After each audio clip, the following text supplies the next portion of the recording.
he may not be able to recover to his peak strength in his lifetime. Everyone is selfish. If the method of passing on power is adopted, Cheng Qinghe and Su Xie prefer Wang Zhenxing in their hearts. After all, Wang Zhenxing already has the strength comparable to Lu Ju and is also in his prime. Of course, these are not the most critical issues. The most critical thing is that even the extreme state cannot punish that demon. The power will not be passed on to Chu Qingyan unless he can exceed everyone's expectations and surpass the limit. It's just that Chu Qingyan is clumsy, and everyone knows that. Qingye and Xuankong are willing to gamble on this slim hope, but Cheng Qinghe and Su Xie are unwilling to do so and are only willing to place their bets on Wang Zhenxing. However, Cheng Qinghe and Su Xie knew in their hearts that Qingye, Xuankong and Wang Zhenxing had little in common, and they certainly were not willing to pass on their skills to Wang Zhenxing, so they just thought about it and did not mention it. After discussing for a while, due to different opinions, no satisfactory solution was reached. Finally, Ruan Yuji said that it would be better to wait for her head sister to come out of retreat and then discuss and decide with everyone. Kunlun played an indispensable role in the hunt for the demon leader back then. The previous leader of Kunlun was also the absolute main force and made the greatest contribution in the hunt. It is rumored that the current head of Kunlun has already possessed strength comparable to that of Lu Ju, and Ruan Yuji mentioned the word, retreat, in his words, which is thought-provoking. Perhaps there will be a surprise when the head of Kunlun comes out. Moreover, the demon has been imprisoned for many years, and it will take some time for him to recover his former skills. The discussion ended and everyone dispersed. Wang Zhenxing became curious and winked at Ruan Yuji. He met her privately at the pavilion in the lake of the academy and asked with great interest. "Can you tell me about your senior sister?" Chapter 448 Return to Pure Spirit. My senior sister Ruan Yuji saw Wang Zhenxing was mysterious and thought he was missing her and came here for a tryst. When she heard Wang Zhenxing asking about her senior sister, she was a little disappointed and asked in confusion. "Why are you asking about my sister?" Wang Zhenxing looked worried. "The devil has threatened to massacre the martial arts world, and Kunlun may be the first to be hit. Isn't this because he is worried about you?" "Of course, I want to know more information so that I don't worry too much." Ruan Yuji smiled and said, "My senior sister's surname is Baidang, and her name is Baidang Xuanshuang. As for her strength, she has already reached the pinnacle of martial arts several years ago. You have already reached the extreme state, so why are you in seclusion? Is it to break through the extreme state?" Wang Zhenxing felt a little surprised. "Yes, but this is a secret. No one else knows except me and my 5 junior sisters." Ruan Yuji warned, "You must not reveal this to anyone. I'll keep it a secret." Wang Zhenxing thought of the palace master of the Star Moon Palace, Qin Longyu's sister, and then asked, "The rumors in the martial arts world say that your senior sister fought with the palace master of the Star Moon Palace, and the result was a draw. Doesn't that mean that the palace master of the Star Moon Palace is also at the ultimate realm?" "It is true. It happened a year ago. Some people witnessed the fight. It was this fight that made many people in the martial arts world know that my senior sister and Qin Qiyu had reached the level of the 6 absolutes. But in fact, my senior sister and Qin Qiyu both held back." Ruan Yuji said. "How old are your senior sister and Qin Qiyu?" Wang Zhenxing could of course hear that the Qin Qiyu mentioned by Ruan Yuji was the name of the palace master of Xingyu Palace. "We are the same age, both under 30 years old," Ruan Yuji said. Wang Zhenxing exclaimed, "The martial arts talents of these 2 people are truly terrifying."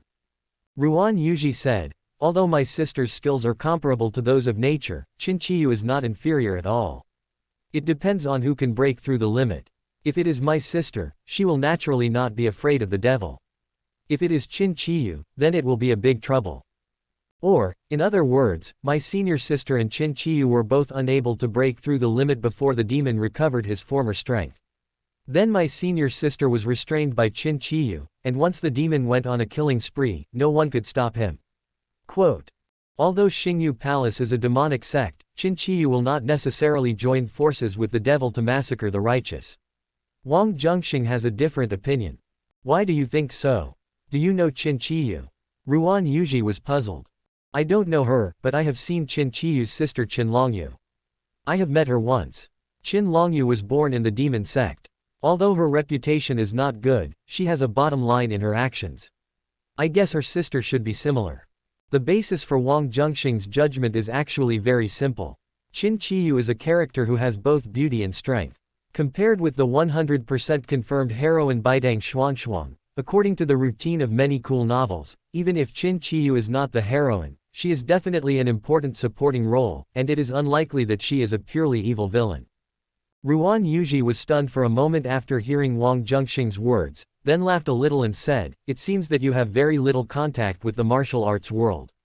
Don't you know that Qin Qiyu is a female devil who kills people without blinking an eye?" Wang Zhenxing was speechless for a moment. He had indeed never met Qin Qiyu, and what Ruan Yuji said was just a guess. Although the basis for this speculation is tenable, it cannot be explained to Ruan Yuji. But these are actually not important. The demon has low luck and has killed too many people. He cannot bear the cause and effect, so it is impossible for him to accomplish anything. There is no need to worry at all. According to the normal plot, the value of the devil's existence may be to lure out the dragon Yuan and prepare for the wedding of Chu Qingyan or Qin Wudao. After Wang Zhenxing chatted with Ruan Yuji for a while, he went to find Ling Yanan and Nangong Wei to say goodbye, and at the same time asked them to pay attention to the news of the devil, keep in touch, and inform him of the news at any time. The next day, Wang Zhenxing chartered 2 planes and took one of them to return to Qingling with Song Jingshuan and Shen Yu. Ruan Yuji changed out of her ancient dress and put on modern clothes bought by Wang Zhenxing. She felt a little awkward, especially the pair of black socks, which looked strange and a bit like a fishing net. At first, Ruan Yuji refused, but Wang Zhenxing kept saying that it looked nice, so Ruan Yuji reluctantly put it on. Ruan Yuji took a plane alone and landed in Qingling half an hour late. A special car arranged by Wang Zhenxing in advance was waiting, picked up Ruan Yuji, and took him to the villa where Yun Qianchen and others lived. Xiaoyi worked part-time as a cook and just came back from buying groceries. When he saw Ruan Yuji in modern attire, he was stunned for a moment before he could recognize her. "Second Master, why are you here?" Yi Junlin was overjoyed. "The Dragon and Phoenix Academy celebration is over, so I came here to take a look." Ruan Yuji briefly explained, then looked at Yi Junlin and frowned.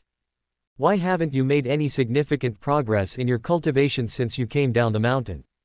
Yi Junlin felt very ashamed.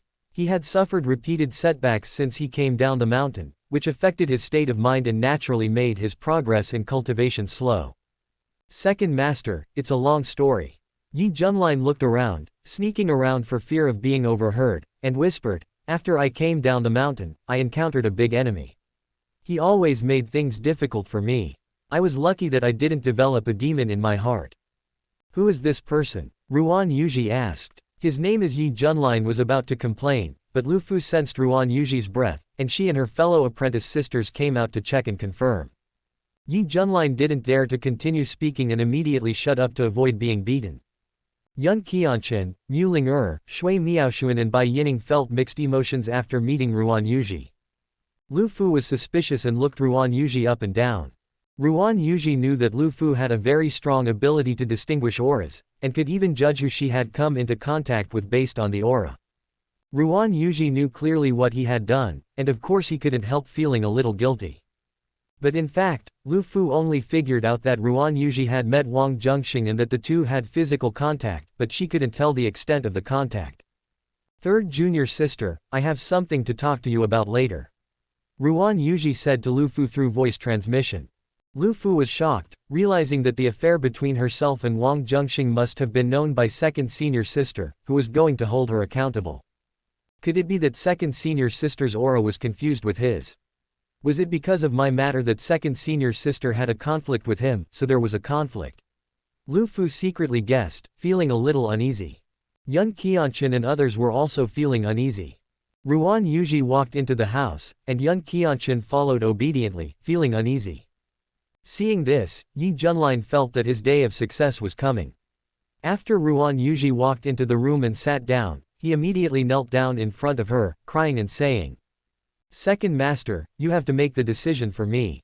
Chapter 449, Questioning One by One. After seeing Yi Junlin's actions, Yun Qianchen and Mu Ling looked at each other, Shui Miaoshuan and Bai Yining's eyes met, and the four of them suddenly felt a jolt in their hearts. Then they all looked at Yi Junlin, warning him with their eyes not to speak nonsense. Yi Junlin felt a chill down his spine and subconsciously looked behind him. He caught those 4 terrifying gazes and was frightened. But when he thought of his second master Ruan Yuji being there, he felt like he had someone backing him up and was not so scared anymore. Xiao Yi, tell me what's going on. I will definitely help you. Ruan Yuji said. She had just heard Yi Junlin complaining about a big enemy, but Yun Qianchen and others suddenly appeared before Yi Junlin could finish his words. When she heard Yi Junlin mention it again, she naturally started asking about it. As the most outstanding disciple of Kunlun's new generation, Yi Junlin is very likely to succeed as the head of Kunlun in the future. Both Baidang Xuanshuang and Ruan Yuji have high hopes for Yi Junlin. Ruan Yuji was naturally very concerned about Yi Junlin's growth in martial arts. Second master, it's like this, Yi Junlin spitted as he talked about the setbacks he had experienced after coming down the mountain. As Ruan Yuji listened, his expression gradually changed from calm to cold. Yun Qianchen and the others didn't dare to interrupt, they were extremely anxious. This great enemy you mentioned, could it be that he is sent by some evil sect to deliberately target Kunlun, in order to corrupt your faith and ruin the future of Kunlun? Ruan Yuji's eyes flashed with cold light, and he said in a deep voice. Seeing this, Yi Junlin was subconsciously delighted, but he was also worried that the second master would kill or maim Wang Zhenxing in a fit of rage, so he said. That shouldn't be the case. This person's fate may conflict with mine. Second master can just punish him a little so that he won't dare to target me again in the future. Ruan Yuji did not comment, but just asked, what is the name of this great enemy you are talking about? What is his background? Yi Junlin was about to answer, but suddenly he heard the sound of a door opening outside, and immediately said, that guy must be here. The people who knew the password to the villa's main door, apart from the several masters living here, were him, Lang Qinghan and Wang Zhenxing. Lang Qinghan has something to do during the day, so he usually comes here at night. Then only Wang Zhenxing is left. Not long after Yi Junlin finished speaking, someone walked into the hall of the villa. After a long separation, Yun Qianchen, Mu Ling Shui Miaoshuan, Bai Yining and Lu Fu were secretly delighted when they saw this figure, but they dared not show it on their faces. Xiao Yi Zi, we haven't seen each other for such a long time. Why didn't you call me? You have no manners at all. Wang Zhenxing scolded with a smile. Yi Junlin curled his lips and said, I call you Uncle Wang, do you really think of yourself as my elder? This is a different time. After showing off his power and mocking him for a while, he said to Ruan Yuji, Master, the great enemy I was talking about is this guy. Little Yi, so you were saying bad things about me. Wang Zhenxing looked at Yi Junlin with a smile. So what? What can you do to me? Yi Junlin, relying on Ruan Yuji's support, was not afraid at all and stared at Wang Zhenxing. Ruan Yuji looked at her apprentice with a strange expression, and said with a straight face, when I was in the sect, didn't I teach you to be polite to your elders? Yi Junlin was stunned when he heard this, and suddenly had a bad premonition. Ruan Yuji smiled and looked at Wang Zhenxing. There must be some misunderstanding between you two, right? I know his mother and we are very good friends. As he is a junior, I want to train him. He doesn't understand my good intentions and has always been resentful, but I won't hold it against him. Wang Zhenxing said casually. So that's how it is. Ruan Yuji nodded with a smile. When Yi Junlin saw Ruan Yuji and Wang Zhenxing talking and smiling, he was completely stunned. Yun Qianchen and others standing by also showed surprised expressions. I went to the imperial capital on a business trip this time and had the honor of meeting your second senior sister. We got along quite well, Wang Zhenxing explained. So we became good friends. Ruan Yuji interrupted and echoed. Second master, you said you would make the decision for me. Yi Junlin said in a crying voice. Didn't you hear it just now? He is training you, don't be ungrateful. Ruan Yuji said. You are very observant, how can you believe such nonsense? Yi Junlin argued. If he really wanted to harm you, you would have died hundreds of times already. How could you be fine now? Ruan Yuji said. Not to mention that her heart was already leaning towards her lover, even if she wanted to vent her anger for Yi Junlin, she couldn't do anything about Wang Zhenxing. In her opinion, with Wang Zhenxing's martial arts skills, there is really no need for him to target Yi Junlin, because it makes no sense. What else could it be other than tempering? This Wang has only been in the capital for about half a month. At most, he has only known second master for half a month. Even if they can get along and become friends, they can't be as close as me, a disciple. Why would second master favor him? Could it be that second master also has a crush on him? No, it's impossible, absolutely impossible. I don't believe he has such great charm that he can charm the second master. Yi Junlin understood something from Ruan Yuji's attitude and made some guesses secretly, but quickly denied his guesses. I spoke a little loudly just now. So you wanted to train me. I finally understand. Seeing that the situation was not right, Yi Junlin immediately changed his attitude and said to Wang Zhenxing with a smile. Who are you talking to? Wang Zhenxing looked around. Of course it's with you, Uncle Wang. Considering the relationship between my mother and you will definitely not hold it against me, right? Yi Junlin said with an apologetic smile. Of course not. Wang Zhenxing replied magnanimously, but he secretly winked at Yun Qianchen and the others. Ruan Yuji turned his gaze away from Yi Junlin and focused on the 4 junior sisters except Lu Fu. He said calmly, why did you guys not come back after going down the mountain? Tell me why. Yun Qianchen, Mu Linger, Shui Miaoshuan and Bai Yining remained silent, with their heads lowered. Junior sister, come out with me first. Seeing that they did not answer, Ruan Yuji could only ask one by one.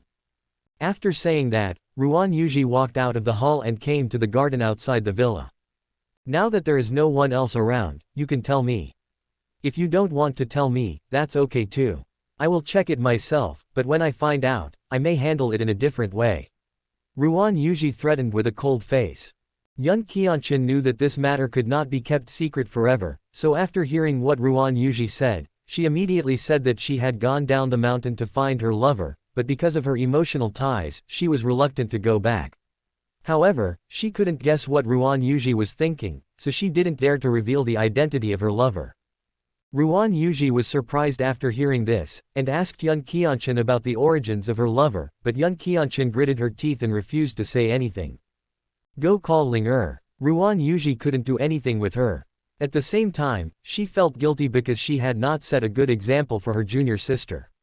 Naturally, she didn't have the face to teach her, so she could only give up for the time being. Yun Qianchen breathed a sigh of relief, walked into the hall, informed the anxious Mu Linger, and went out to meet Ruan Yuji. Not long after, Ruan Yuji finished interrogating the 4 sisters, and the results and situations of the interrogation were surprisingly consistent. It's all because of my lover. This is too much of a coincidence. Ruan Yuji fell into deep thought. Chapter 450 Lu Fu Confession. Ruan Yuji thought about it for a while and felt that something was a little unusual. However, the 4 sisters refused to say anything. If she forced them to answer, it might hurt the relationship between the sisters. I can only find an opportunity to secretly peek into their memories and figure out the reason. Ruan Yuji made a decision secretly and then called Lu Fu to the garden. Qianchen, Ling Er, Miaoshuan and Yining all said that they have lovers, so they have been staying outside and have not returned to the sect. You have been here for a while and know the situation here better than I do. Do you know who their lovers are? Ruan Yuji asked symbolically. I don't know either.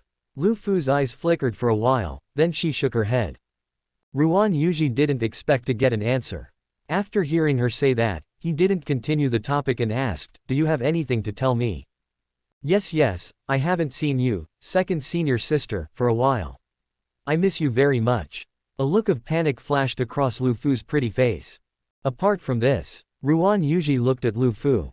No more. Lu Fu felt guilty and looked away slightly, not daring to look him in the face. That Wang Zhenxing should be a good friend of yours, right? Ruan Yuji asked. Well, his attainments in alchemy are extremely high, even far superior to mine. I have benefited a lot from meeting him. Lu Fu spoke with a light in her eyes. He can also make pills. Ruan Yuji was surprised. She didn't know this. Yes, Lu Fu nodded. His ancestors were from the underworld, and his family has a long history of learning. He just got tired of the disputes in the underworld, so he integrated into the secular life. So that's how it is. No wonder I've never heard of this person before. Ruan Yuji suddenly realized. Second senior sister, how did you two know each other? Lu Fu had a question in her mind, and when she heard Ruan Yuji talking about it, she just went ahead and asked. When Ruan Yuji heard this, an unnatural look flashed across her pretty face, and she slowly said, I went to the academy to attend the academy celebration. and I happened to see a chess game he set up, but I couldn't crack it, so I went to him for the answer, but he wouldn't tell me. Having said this, she was somewhat afraid to look at Lu Fu. After a pause, she continued. I was eager to learn, so I was reckless and wanted to pry into his memory to find a solution to the chess game. Unexpectedly I saw some of his other memories. What memory? Lu Fu's face turned pale. His memories of you, Ruan Yuji said. Lu Fu's face turned from pale to red. She was nervous and didn't dare to speak. But what I saw was just a picture, and it flashed by in a flash, Ruan Yuji added. Second senior sister, this is not his fault. Please don't hurt him. Lu Fu was sure that second senior sister knew about her and Wang Zhenxing, and thought that she was going to hold her accountable, so she hurried to explain. It's true. He really didn't force you. You did it voluntarily. Ruan Yuji sighed, his tone a little complicated. Lu Fu didn't dare to hide anything. She told him the situation at that time, and pleaded, second senior sister, although this happened by mistake, I really like him, otherwise I wouldn't let him save me, please don't break us up. I just want to confirm. I have no intention of breaking you up. Ruan Yuji said with a smile. Second senior sister, you really won't break us up. Lu Fu was a little bit unbelievable. No, don't worry. Ruan Yuji said affirmatively. Thank you, second senior sister. I knew you were the best. Lu Fu was overjoyed and hugged her excitedly. Ruan Yuji patted her back gently in response. After Lu Fu's joy subsided, he smiled and said, actually, I have something I want to tell you. Second senior sister, you say. Lu Fu's smile faded a little. I snooped into his memory at that time and saw a picture. I thought you were forced, so I attacked him in rage. Ruan Yuji looked guilty. Second senior sister, you hurt him. Lu Fu's smile disappeared. I guess so. Ruan Yuji nodded, with an even more regretful look on his face. Lu Fu's face turned pale, and after a moment of reflection, she said, I just saw him, and there was no obvious external injury on his surface. You wouldn't have given him. I did have this thought at the time, said Ruan Yuji. Then what? Lu Fu asked. In her opinion, with Ruan Yuji's skills, if he really wanted to do this, he would definitely be able to do it. Ruan Yuji did not answer, but just hypothetically asked, if this is true, third junior sister, will you forgive me? Lu Fu's pretty face had a complicated expression. Second senior sister, you don't know the reason, but your starting point is to vent my anger.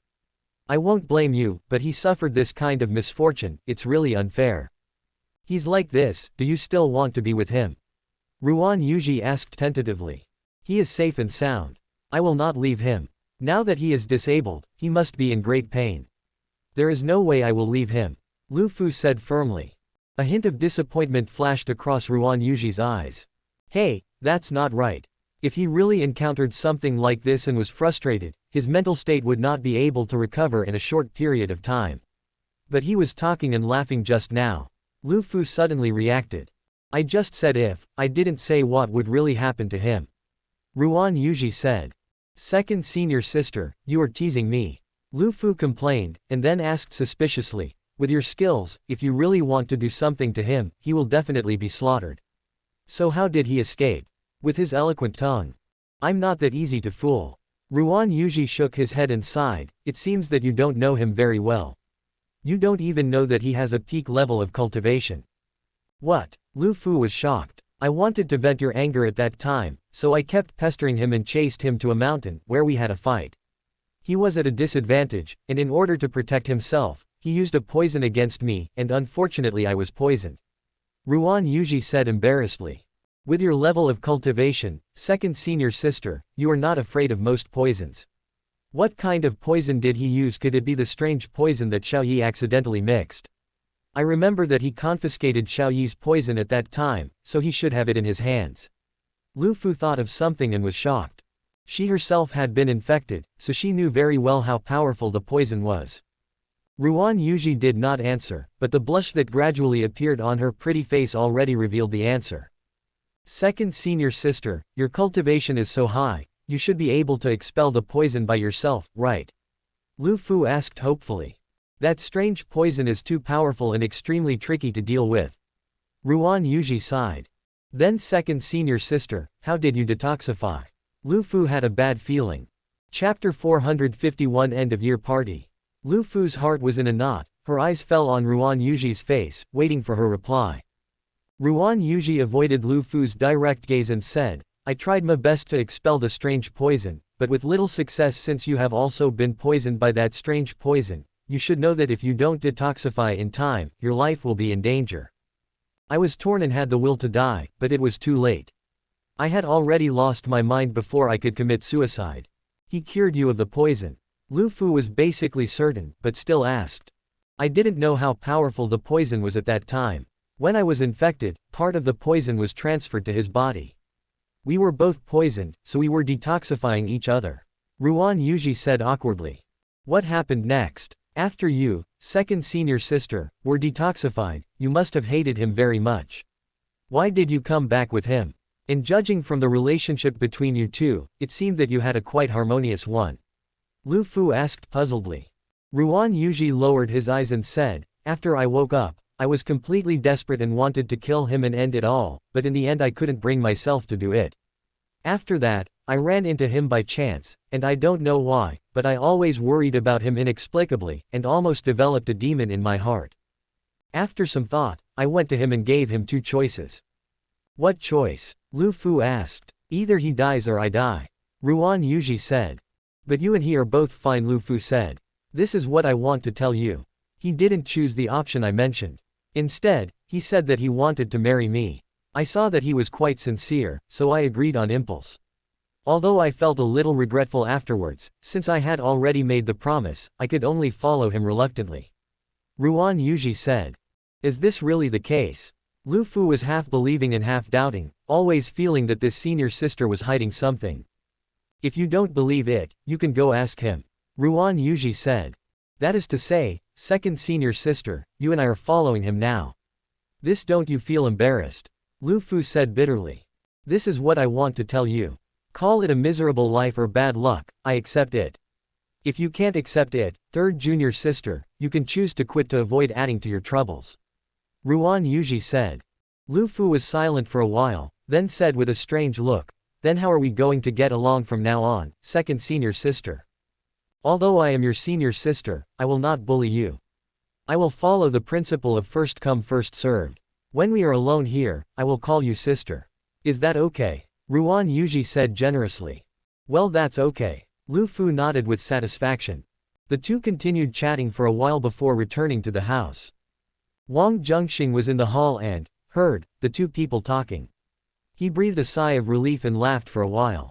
At this point, Yun Qianchen and Mu Ling Shui Miaoshuan and Bai Yining, Lu Fu and Ruan Yuji formed alliances in pairs and became 3 teams. Ruan Yuji stayed in the villa. Yi Junlin prepared a table of delicious food to welcome his second master. Shortly after lunch, little Yi Zi, I haven't taught you how to practice for a while. Come out. Yun Qianchen spoke to Yi Junlin.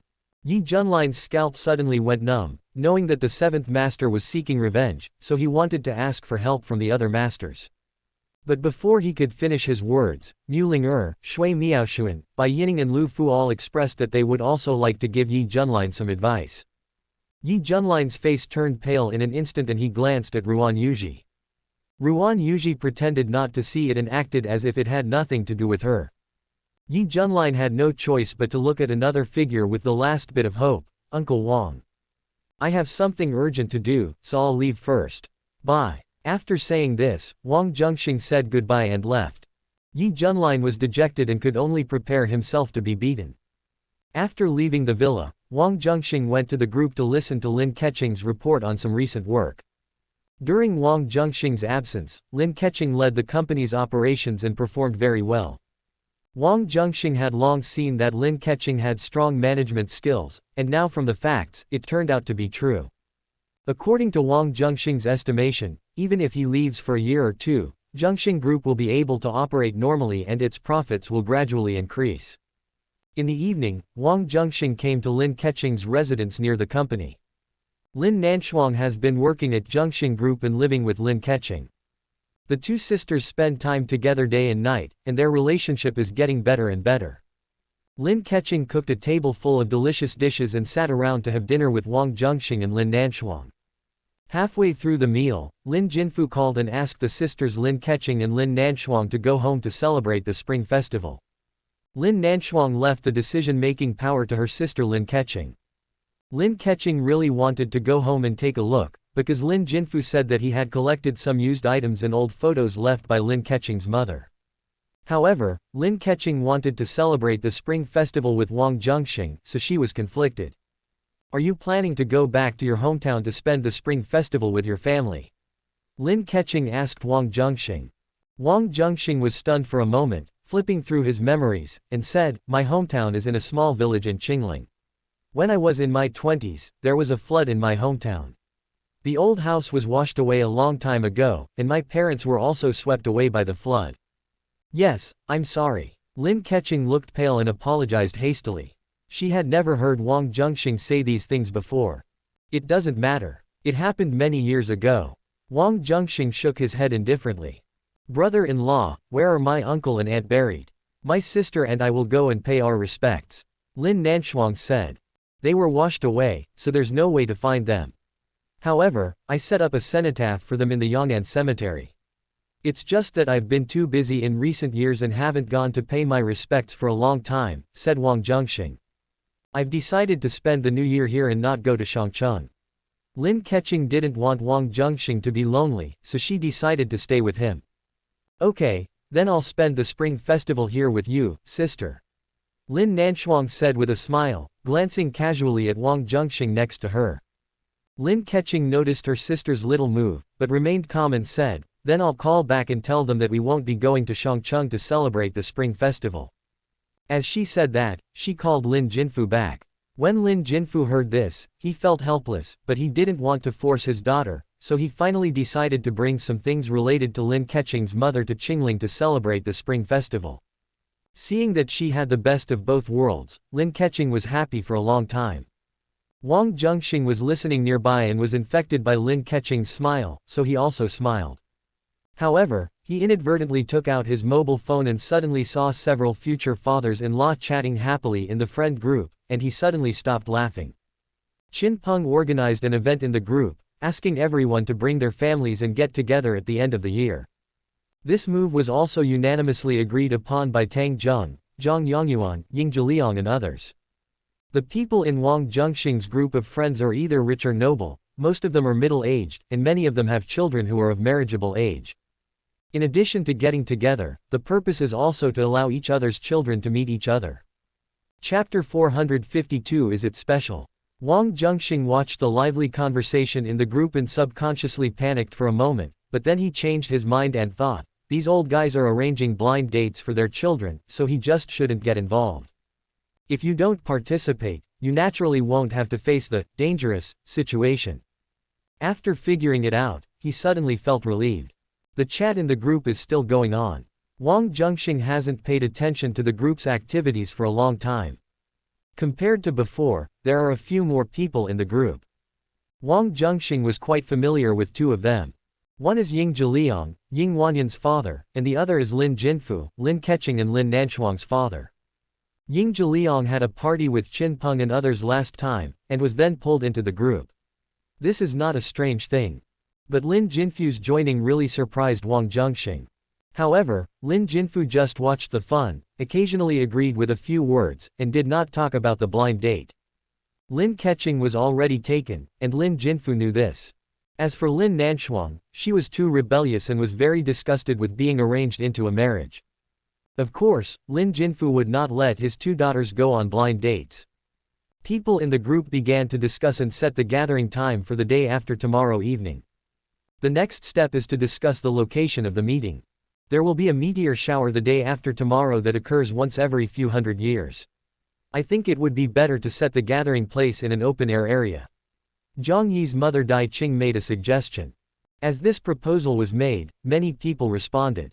But such a place, which needs to be open-air and high up, is not easy to find. Some people mentioned some places, but none of them were satisfactory. Wang Zhenxing actually thought of a good idea, but he didn't interrupt to avoid getting into trouble.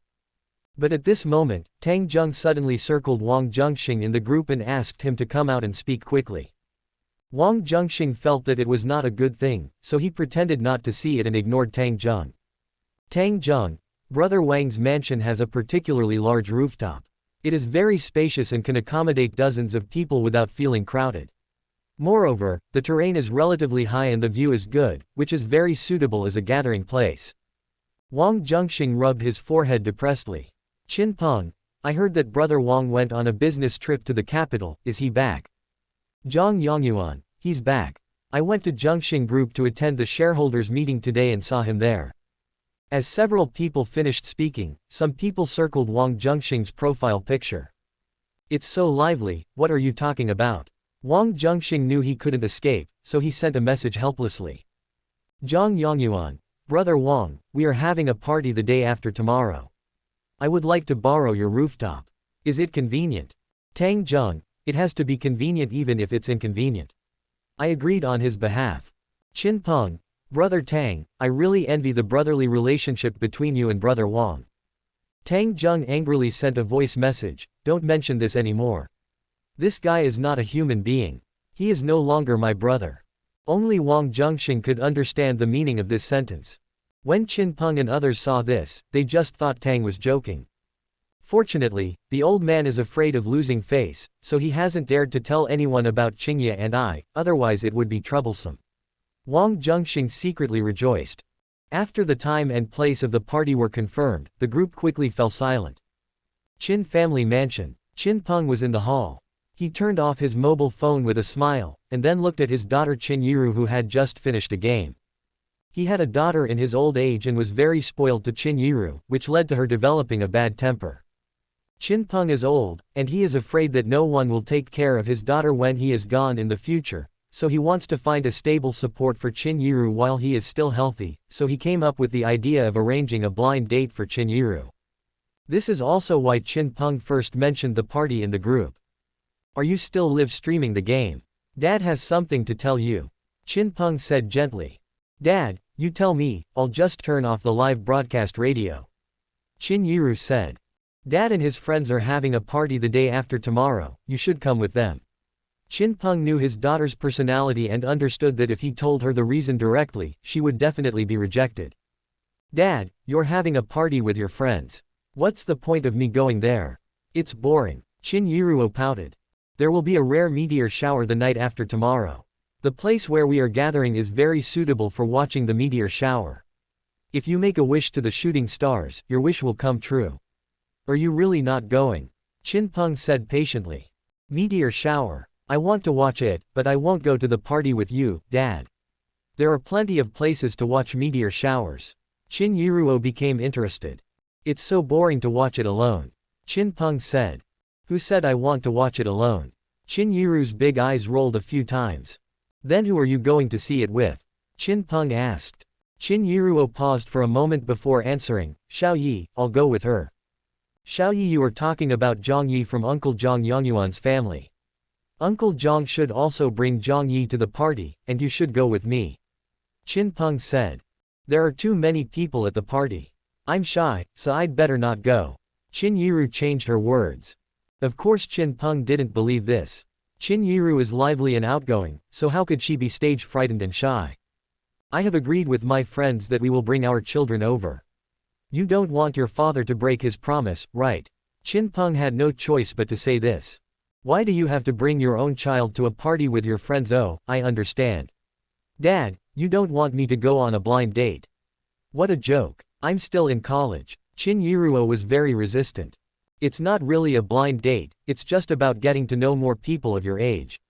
All of my friends have very good family backgrounds. It won't do you any harm if you make more friends. Qin Peng counseled. I won't go. Qin Yiru said stubbornly. If you don't go, I will suspend all your cards. Qin Peng changed his strategy. Stop, it doesn't matter. Anyway, I make at least tens of millions every month from live streaming games, which is more than enough to support myself. Qin Yiru didn't buy it at all and said with a smile. Dad, please come with me. What if there is a surprise? My friends all have good family traditions, and the children they raise will definitely not be bad. Qin Peng said earnestly. When Qin Yiru heard the word, friend, she suddenly thought of something and asked, Dad, you said this is a friend's party, so will all your friends attend? Most of them will go. Qin Peng said. I remember you seemed to have a friend named Wang Zhenxing, right? Qin Yiru asked with a stutter. You mean Wang Zhenxing? Yes, that's him. He will definitely be there. The venue for this gathering is his home. That's great, Dad, I'll go with you. Qin Yiru jumped happily on the sofa and agreed. Qin Peng noticed that his daughter was acting strangely, and immediately became suspicious. He asked, "Why did you immediately agree to go to Uncle Wang's house for a party? Is he very special to you?" Chapter 453 What Wish? Seeing her father looking at her, Qin Yiru panicked and began to look away. Qin Peng saw his daughter's reaction and became more suspicious, but he had good emotional management skills and did not get too excited. He continued to ask in a calm tone. "Yiruo, you haven't answered Dad's question yet. Is Uncle Wang very special to you?" Qin Yiruo pinched the corner of her clothes nervously, and suddenly she came up with an idea. "Yes, of course it's special." When Qin Peng heard this, his old face froze instantly. Although he admired Wang Zhenxing, there was indeed a big age gap between Wang Zhenxing and his daughter, and more importantly, he and Wang Zhenxing were of the same generation. "He is my boss, so of course he is quite special." Before Qin Peng could continue to think about it, Qin Yiru added, "Boss." Qin Peng's expression eased a little and he asked in surprise. "That's right. The platform I'm using to live stream games is his." Qin Yiruo said. "When did Brother Wang acquire such a large live streaming platform? Why haven't I heard him mention it?" Qin Peng said. "He's a low-key person. He doesn't tell everyone that he acquired some company." Qin Yiruo said. "Brother Wang is indeed quite low-key, young and promising, but it's a pity that he is a little old." Otherwise Qin Peng did not hide his admiration in his words. "What else?" Qin Yiru asked. "Nothing. It's settled then. You and I will go to the party together the day after tomorrow." Qin Peng said. "Okay." Qin Yiru nodded readily, ended the chat with her father, and continued to live broadcast the game. Zhang family. Zhang Yongyuan and Dai Qing called their daughter Zhang Yi, who was practicing the piano, to the living room to talk. "Xiao Yi, do you have any plans for the day after tomorrow?" Dai Qing asked. "No, Mom, what's the matter?" Zhang Yi said. "Your father and I are going to attend a friend's party the day after tomorrow. You can come with us then." Dai Qing said. "Is it just a party?" Zhang Yi felt that her mother's eyes were a little strange. "Some of your parents' friends will bring their children over. You will meet a lot of young people and you can try to make some friends." Dai Qing said with a smile. "It's a blind date, Dad. Mom, do you really want me to get married soon?" Zhang Yi said. "It's just to let you young people get to know each other. If you see a suitable one, you can try to get to know each other," Zhang Yongyuan explained. "I can go with you, but I don't want to go on a blind date." Zhang Yi said. "Why?" Dai Qing asked. Zhang Yi bit her lip, hesitated for a moment, and said, "Mom, you've been asking me before, so I'm officially telling you now. Yes, I am in love." Zhang Yongyuan and Dai Qing looked at each other, sighed slightly, and were not surprised. The two had this guess a long time ago and had asked their daughter many times in a roundabout way, but their daughter had always been evasive. Now she finally told the truth. "How old is that boy? What kind of person is he? What's his family background?" Zhang Yongyuan asked anxiously. As a father, it is natural to have mixed feelings when hearing that his daughter has a boyfriend. "But my daughter has grown up, and these things are unavoidable. The only thing I can do is to keep an eye on her and prevent her from being deceived. He is older than me, a little older, a nice person, especially loving, and his family background is impeccable. His family should be richer than ours." As Zhang Yi spoke, there was a sweet smile on her face, and there seemed to be a gleam in her eyes. Zhang Yongyuan and Dai Qing listened and smiled inadvertently. "If what my daughter said is true, then her boyfriend seems to be a pretty good guy. Xiao Yi, when do you think it would be appropriate for us to let Mom and Dad meet them?" Zhang Yongyuan wanted to confirm it personally. This Zhang Yi hesitated. "Don't worry, Mom and Dad will just take a look and it won't scare him," Zhang Yongyuan comforted. Zhang Yi heard this and thought to herself that I was afraid of scaring you, but she said, "I need to ask his opinion. If he is willing, then there is no problem. Just tell him that he will have to meet him sooner or later and he can't escape." Zhang Yongyuan said. "Okay, I'll tell him." Zhang Yi nodded. "Do you still want to go to the party the day after tomorrow? If you don't want to go, then forget it. If you do, bring a gift with you. The party will be held at Uncle Wang's house. Uncle Wang has taught you piano skills, so he can be considered your teacher. Since you're going, you might as well go empty-handed." Zhang Yongyuan said. Go, of course. I just happen to have some questions about piano skills that I want to ask him. Zhang Yi said immediately. Zhang Yongyuan and Dai Qing were surprised for a moment, thinking that their daughter was a little too excited, but when they thought of her special love for the Gukan, they immediately felt that her daughter was driven by her thirst for knowledge, which was why she was so excited. Tang family. Tang was complaining that his rebellious son hadn't visited him for a long time. Tang Qingye happened to pass by and heard it, and immediately explained on Wang Zhenxing's behalf that Wang Zhenxing was too busy at work and therefore had no time to come. It's true that girls cannot be kept when they grow up.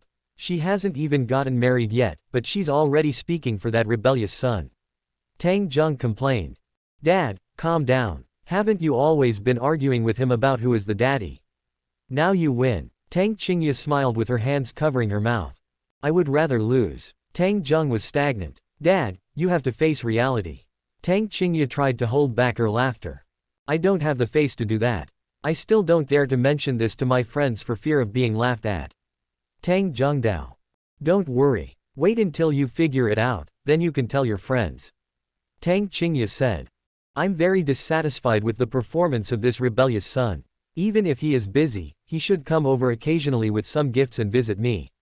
I want to teach him a lesson. The day after tomorrow, you and I will go to a friend's party, and I will introduce some young people to you. Tang Zhengdao. Dad, stop making trouble. Tang Qingye said depressedly. I just want to scare him, so that he knows that without my approval, he can't even think about marrying you. It makes him anxious to death. Tang Zheng said jokingly. Tang Qingye was a little speechless. She thought to herself that he was not in a hurry at all, but I was quite anxious and couldn't wait to get married. Dad, you just said you were going to a friend's party, so he should be there too, right? Tang Qingye asked. The gathering place is on the large rooftop of his house. It is said that there will be a meteor shower that occurs once every few hundred years that night. Tang Zhengdao. The rooftop. Tang Qingye was distracted and suddenly remembered that she and Wang Zhenxing had met each other sincerely before and watched the stars together on the rooftop. Her face inadvertently became hot. What's wrong? Tang Zheng noticed that something was wrong with her face. How can I miss a meteor shower that occurs once every few hundred years? I want to go and witness it, and it's a good opportunity to make a wish. Tang Qingye said with a look of longing. What wish do you want to make? Tang Zheng asked expectantly. Chapter 454, Dissatisfaction. Of course Tang Qingye almost wanted to say that she and Wang Zhenxing would be married forever and love each other, but when she saw her father's expectant look, she changed her words in time. Of course I wish you good health and longevity, Dad. After hearing this, Tang Zheng smiled with satisfaction. Tang Qingye also forced a smile to hide her embarrassment. Dad, if there's nothing else, I'll go back to my room and rest first. Wait, I have one more thing to ask you. Tang Zheng seemed to be hesitant to speak, and after a long pause, he continued, you have been with that rebellious son for a while. How much have you discovered now? It's just holding hands. Before we get married, of course I know my limits. Tang Qingye said. That's good. You are worthy of being my good daughter. After hearing this, Tang Zheng had no doubts. After all, his daughter had been a good girl since she was young and it was unlikely for her to do anything outrageous. Furthermore, although he had many complaints about the rebellious son, he also knew that the guy was not a lustful person. He kept himself clean and never went to places like nightclubs. Moreover, he had not had a formal girlfriend for many years. Then I'll go back to my room. Fearing that her father might notice something, Tang Qingye said this and slipped away. The next day, Wang Zhenxing met Qingling's lovers one by one, and the day passed like this. The time has come for the party. The sky gradually darkened. On the rooftop of Wang Zhenxing's mansion, everything was prepared, and some waiters were temporarily hired to entertain the guests who came to the party. After doing all this, Wang Zhenxing wondered whether he should send a message in the group, saying that he had to leave due to an emergency and let the guests do as they please. But after calculating it showed auspicious, so he immediately gave up the idea of running away. After waiting for a while, a luxury car drove towards Wang Zhenxing's mansion.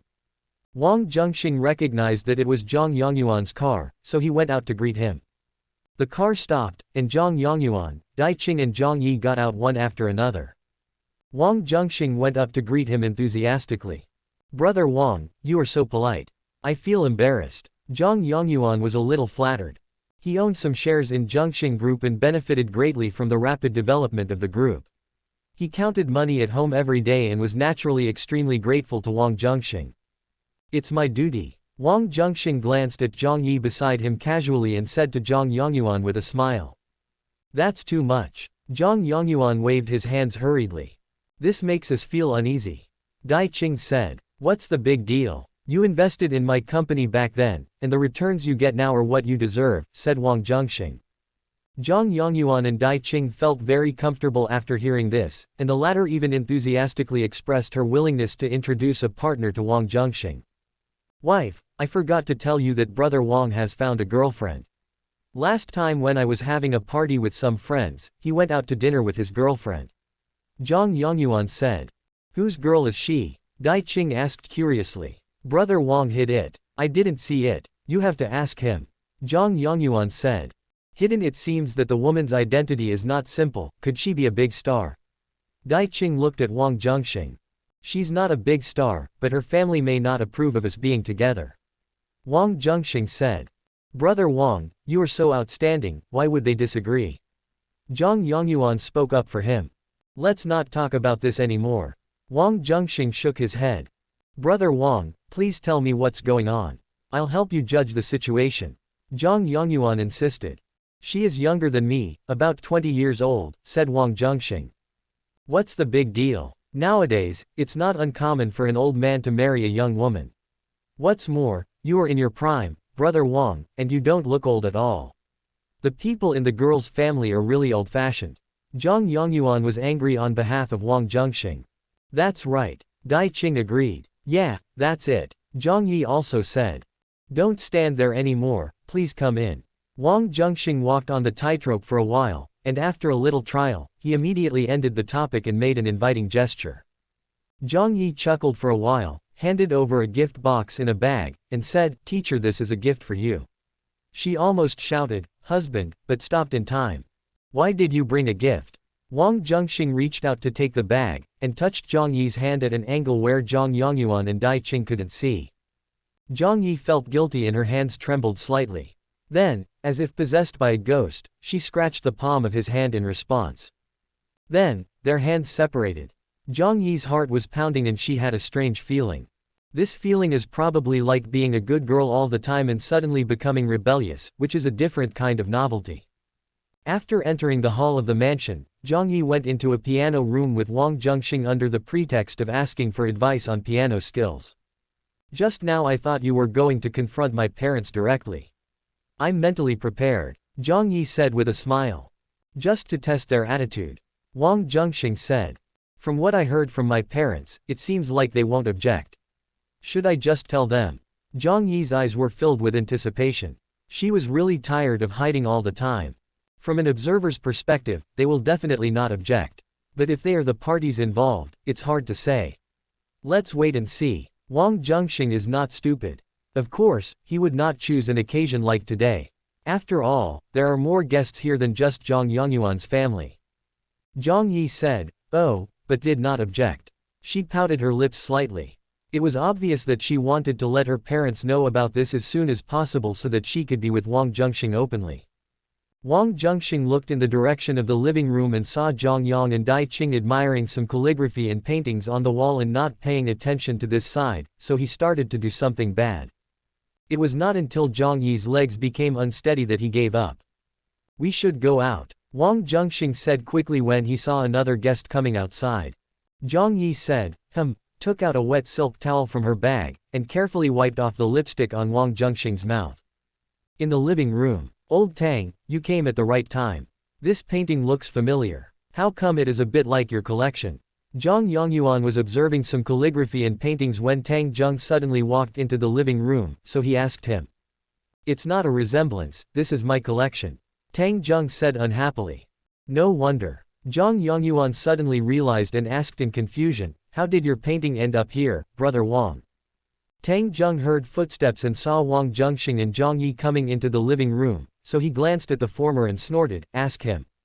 You say it. Wang Zhenxing knew that the old guy couldn't afford to lose face, so he didn't panic at all and threw the question back. Tang Zheng glared at Wang Zhenxing and was about to say perfunctorily that he sold it to Wang Zhenxing. I gave it to him. A pleasant and gentle voice suddenly sounded, and Tang Qingye slowly walked into the living room. After hearing these words, Tang Zheng and Wang Zhenxing both broke out in a cold sweat. Chapter 455 How are you getting along? Tang Qingye walked into the hall and greeted the two elders, Zhang Yongyuan and Dai Qing and his wife. Zhang Yongyuan and Dai Qing responded with a smile, praising Tang Zheng for having such a beautiful daughter. Then they looked puzzled, waiting for Tang Qingye to explain why she brought the calligraphy and paintings to Wang Zhenxing's home. Tang Qingye has stayed here several times, and subconsciously, she has already regarded herself as the hostess here. Otherwise, he would not have used his father Tang Zheng's calligraphy and paintings to decorate the house. She was just outside the door and overheard some conversations. On impulse, she almost wanted to come clean and help Wang Zhenxing entertain the guests as the future hostess. But at this time, Tang Zheng was winking at her frantically, begging her not to say anything. A few drops of cold sweat appeared on Wang Zhenxing's forehead, but his expression remained normal and no one noticed anything wrong. Tang Qingye glanced at the expressions of her father and Wang Zhenxing, cast a complaining look at the former, and then explained. Some time ago, Uncle Wang needed some calligraphy and paintings to improve his feng shui. When my father found out, he took out some of his treasures and asked me to send them to Uncle Wang. After saying that, she glanced at Wang Zhenxing and gave him an apologetic look. Wang Zhenxing smiled slightly, indicating that it was okay, and then secretly wiped a few drops of cold sweat from his forehead. Tang Zheng felt aggrieved and thought to himself that it was not given by him, but was clearly stolen by his good daughter. However, he only dared to think about these thoughts in his mind and kept his mouth tightly shut. After listening to Tang Qingye's explanation, Zhang Yongyuan and Dai Qing had no doubts at all. Everyone in their circle of friends knew that Tang Zheng and Wang Zhenxing were very good friends, so it was completely understandable for Tang Zheng to give Wang Zhenxing some precious calligraphy and paintings. Tang Zhengyan fooled and secretly rejoiced, but was afraid that Zhang Yongyuan and Dai Qing would continue talking about calligraphy and painting, so he changed the subject, praising them for having a fairy-like daughter, and asked Tang Qingye and Zhang Yi to meet them. Both Tang Qingye and Zhang Yi can be considered good girls in the eyes of their parents and have good personalities. With the encouragement of their elders, the two were of course happy to become friends. Tang Qingye and Zhang Yi introduced themselves briefly, and even though they had just gotten to know each other, the latter took the lead in expressing her goodwill. Because Tang Qingye was a few years older than her, she called her Sister Qingye. Tang Qingye gladly accepted this title.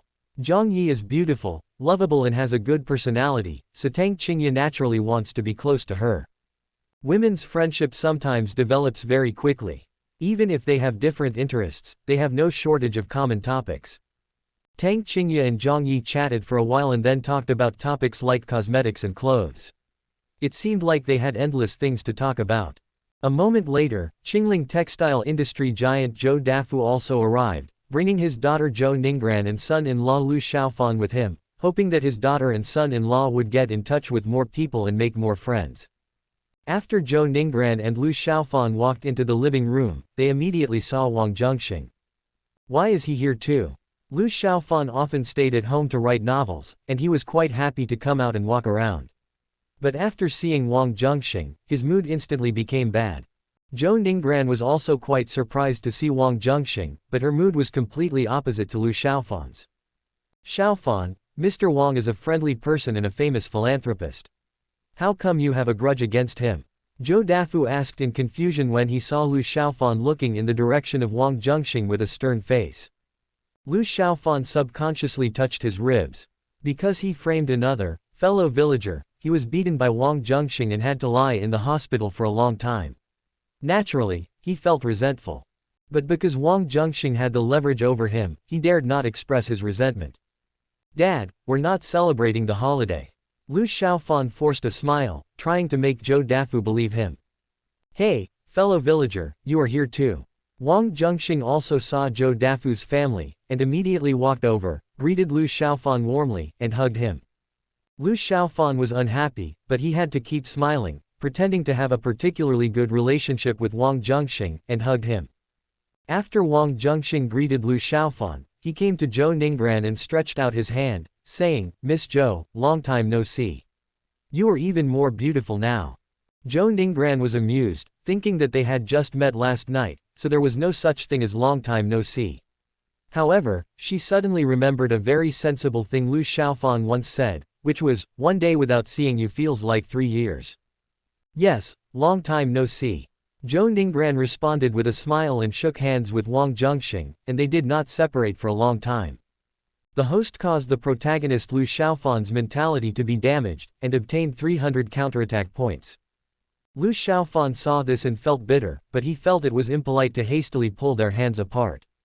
At this moment, he saw Tang Qingye, so he quickly said, "Wife, your best friend is there, why don't you go say hello to her?" Zhou Ningbran came back to her senses, glanced around, and saw Tang Qingye who was talking intently with Zhang Yi, so she separated from Wang Zhenxing and walked quietly towards Tang Qingye. When she came to Tang Qingye, she startled her a little. Tang Qingye was frightened. She turned around and saw that it was Zhou Ning. She reached out and tickled her as revenge. "Who is this beautiful sister? You were so engrossed in talking to her that you didn't even notice I was here." Zhou Ningbran was stunned when she saw Zhang Yi's appearance. She complained to Tang Qingye with some jealousy. "Her name is Zhang Yi." Tang Qingye introduced Zhou Ningbran and Zhang Yi separately, letting the two get to know each other. "Still in college, it's great to be young." Zhou Ningbran sighed. "Sister Ningbran, you are also very young and so beautiful. Why do you make yourself sound so old?" Zhang Yi said.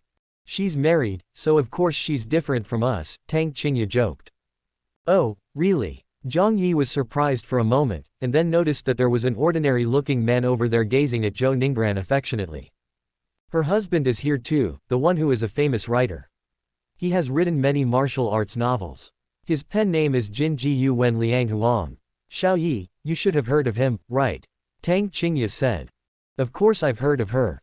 When I go to the school cafeteria to eat, the TV in the cafeteria often broadcasts TV series adapted from her novels." Zhang Yi said. "Xiao Yi, don't listen to her nonsense. That's not my husband," Zhou Ningbran retorted. "Ah." Zhang Yi was stunned. She smelled a story and became curious. However, it was not easy to ask Zhou Ningbran directly about the reason. So she glanced at Tang Qingye next to her, hoping that she could explain it to her. Tang Qingye knew that Zhou Ningbran and Wang Zhenxing had an old relationship, and the former felt extremely regretful because of missing each other, but in the end Zhou Ningbran did not choose to break off the engagement and completed the marriage ceremony with Lu Xiaofan. "How do you and Lu Xiaofan get along after marriage?" Tang Qingye lowered her voice and asked Zhou Ningbran carefully. Chapter 456 Zhang Yi's Good Idea. Since Zhou Ningbran got married, although Tang Qingye often met with her, eating and shopping together, she did not ask about Zhou Ningbran's marriage. After all, matters concerning marriage are too sensitive, and Tang Qingye's boyfriend also has an old relationship with Zhou Ningbran. Tang Qingye naturally tried her best to avoid being in such an embarrassing situation with her good sister. But at this moment, there was some resentment in Zhou Ningbran's words. Tang Qingye, out of concern, didn't care about anything else and asked Zhou Ningbran tentatively. When Zhou Ningbran heard the question, she looked hesitant and did not answer immediately. "You and Lu Xiaofan don't get along well, right?" Tang Qingye asked again. "Very bad," Zhou Ningbran replied. Do you regret marrying Lu Xiaofan?" Tang Qingye said. "Of course I regret it." Zhou Ningbran sighed, "But it's already a done deal. There's no point regretting it. Maybe I should have advised you at the beginning." Tang Qingye felt a little guilty. "Don't blame you. It was my own choice. I just said that I didn't get along well with Lu Xiaofan. I never said that I was unhappy." Zhou Ningbran smiled slightly and said quietly. "What do you mean?" Tang Qingye felt that her words were somewhat contradictory and was confused. "I can tell you, but you must keep it a secret." Zhou Ningbran knew that she would have to confess to Tang Qingye sooner or later, and seeing that they happened to be talking about this topic, she planned to give her some psychological preparation and also to test her. "It's kept absolutely confidential," Tang Qingye promised.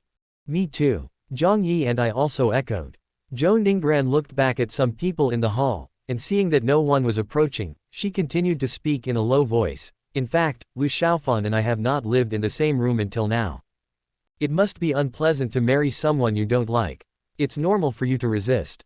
Tang Qingye was a little surprised, but she could understand Zhou Ningbran. She turned her head and looked in Lu Xiaofan's direction, and said, But Lu Xiaofan is indeed a good man. He has been married to you for such a long time, and he doesn't seem to have any resentment towards you for treating him like this. The way he looks at you is still as affectionate as before. He truly loves you. Lu Xiaofan and I don't live in the same room. It's undeniable that I'm partly to blame, but the bigger problem is Lu Xiaofan himself, Zhou Ningran said. What happened to Lu Xiaofan? Tang Qingye asked. He has a problem, Zhou Ningran said. What question? There's a problem there. Ah, but you don't live together, how did you know? I was tidying up my study some time ago, and I accidentally saw the medical diagnosis he received from the hospital. Tang Qingye and Zhang Yi were surprised for a moment, and then felt extremely sympathetic for Zhou Ningran's bleak experience. Ranran, what are your plans for the future? Tang Qingye grabbed Zhou Ningran's hand, trying to give her some comfort. Let's take it one step at a time. Zhou Ningran let out a sigh of relief. Ranran, I'm sorry. Tang Qingye inexplicably felt a little guilty. She was thinking that if she and Wang Zhenxing were not in a relationship, Zhou Ningran might have rekindled their old relationship with Wang Zhenxing and cancelled her wedding with Lu Xiaofan, and she would not be facing the current terrible situation. What are you saying sorry for? Even though we are good sisters, we can't share everything, right? Zhou Ningran said tentatively. That being said, if time could go back to the day before your wedding, perhaps we could find a way to have the best of both worlds. It's a pity that there is no such if, said Tang Qingye. Do you really think so? Zhou Ningran's eyes lit up. Tang Qingye paused for a second or two, thinking that even if she wanted to, time could not be reversed, so she said generously, yes. Actually there is something that I owe you. Zhou Ningran felt there was hope, so he continued. What's the matter? Tang Qingye asked puzzledly.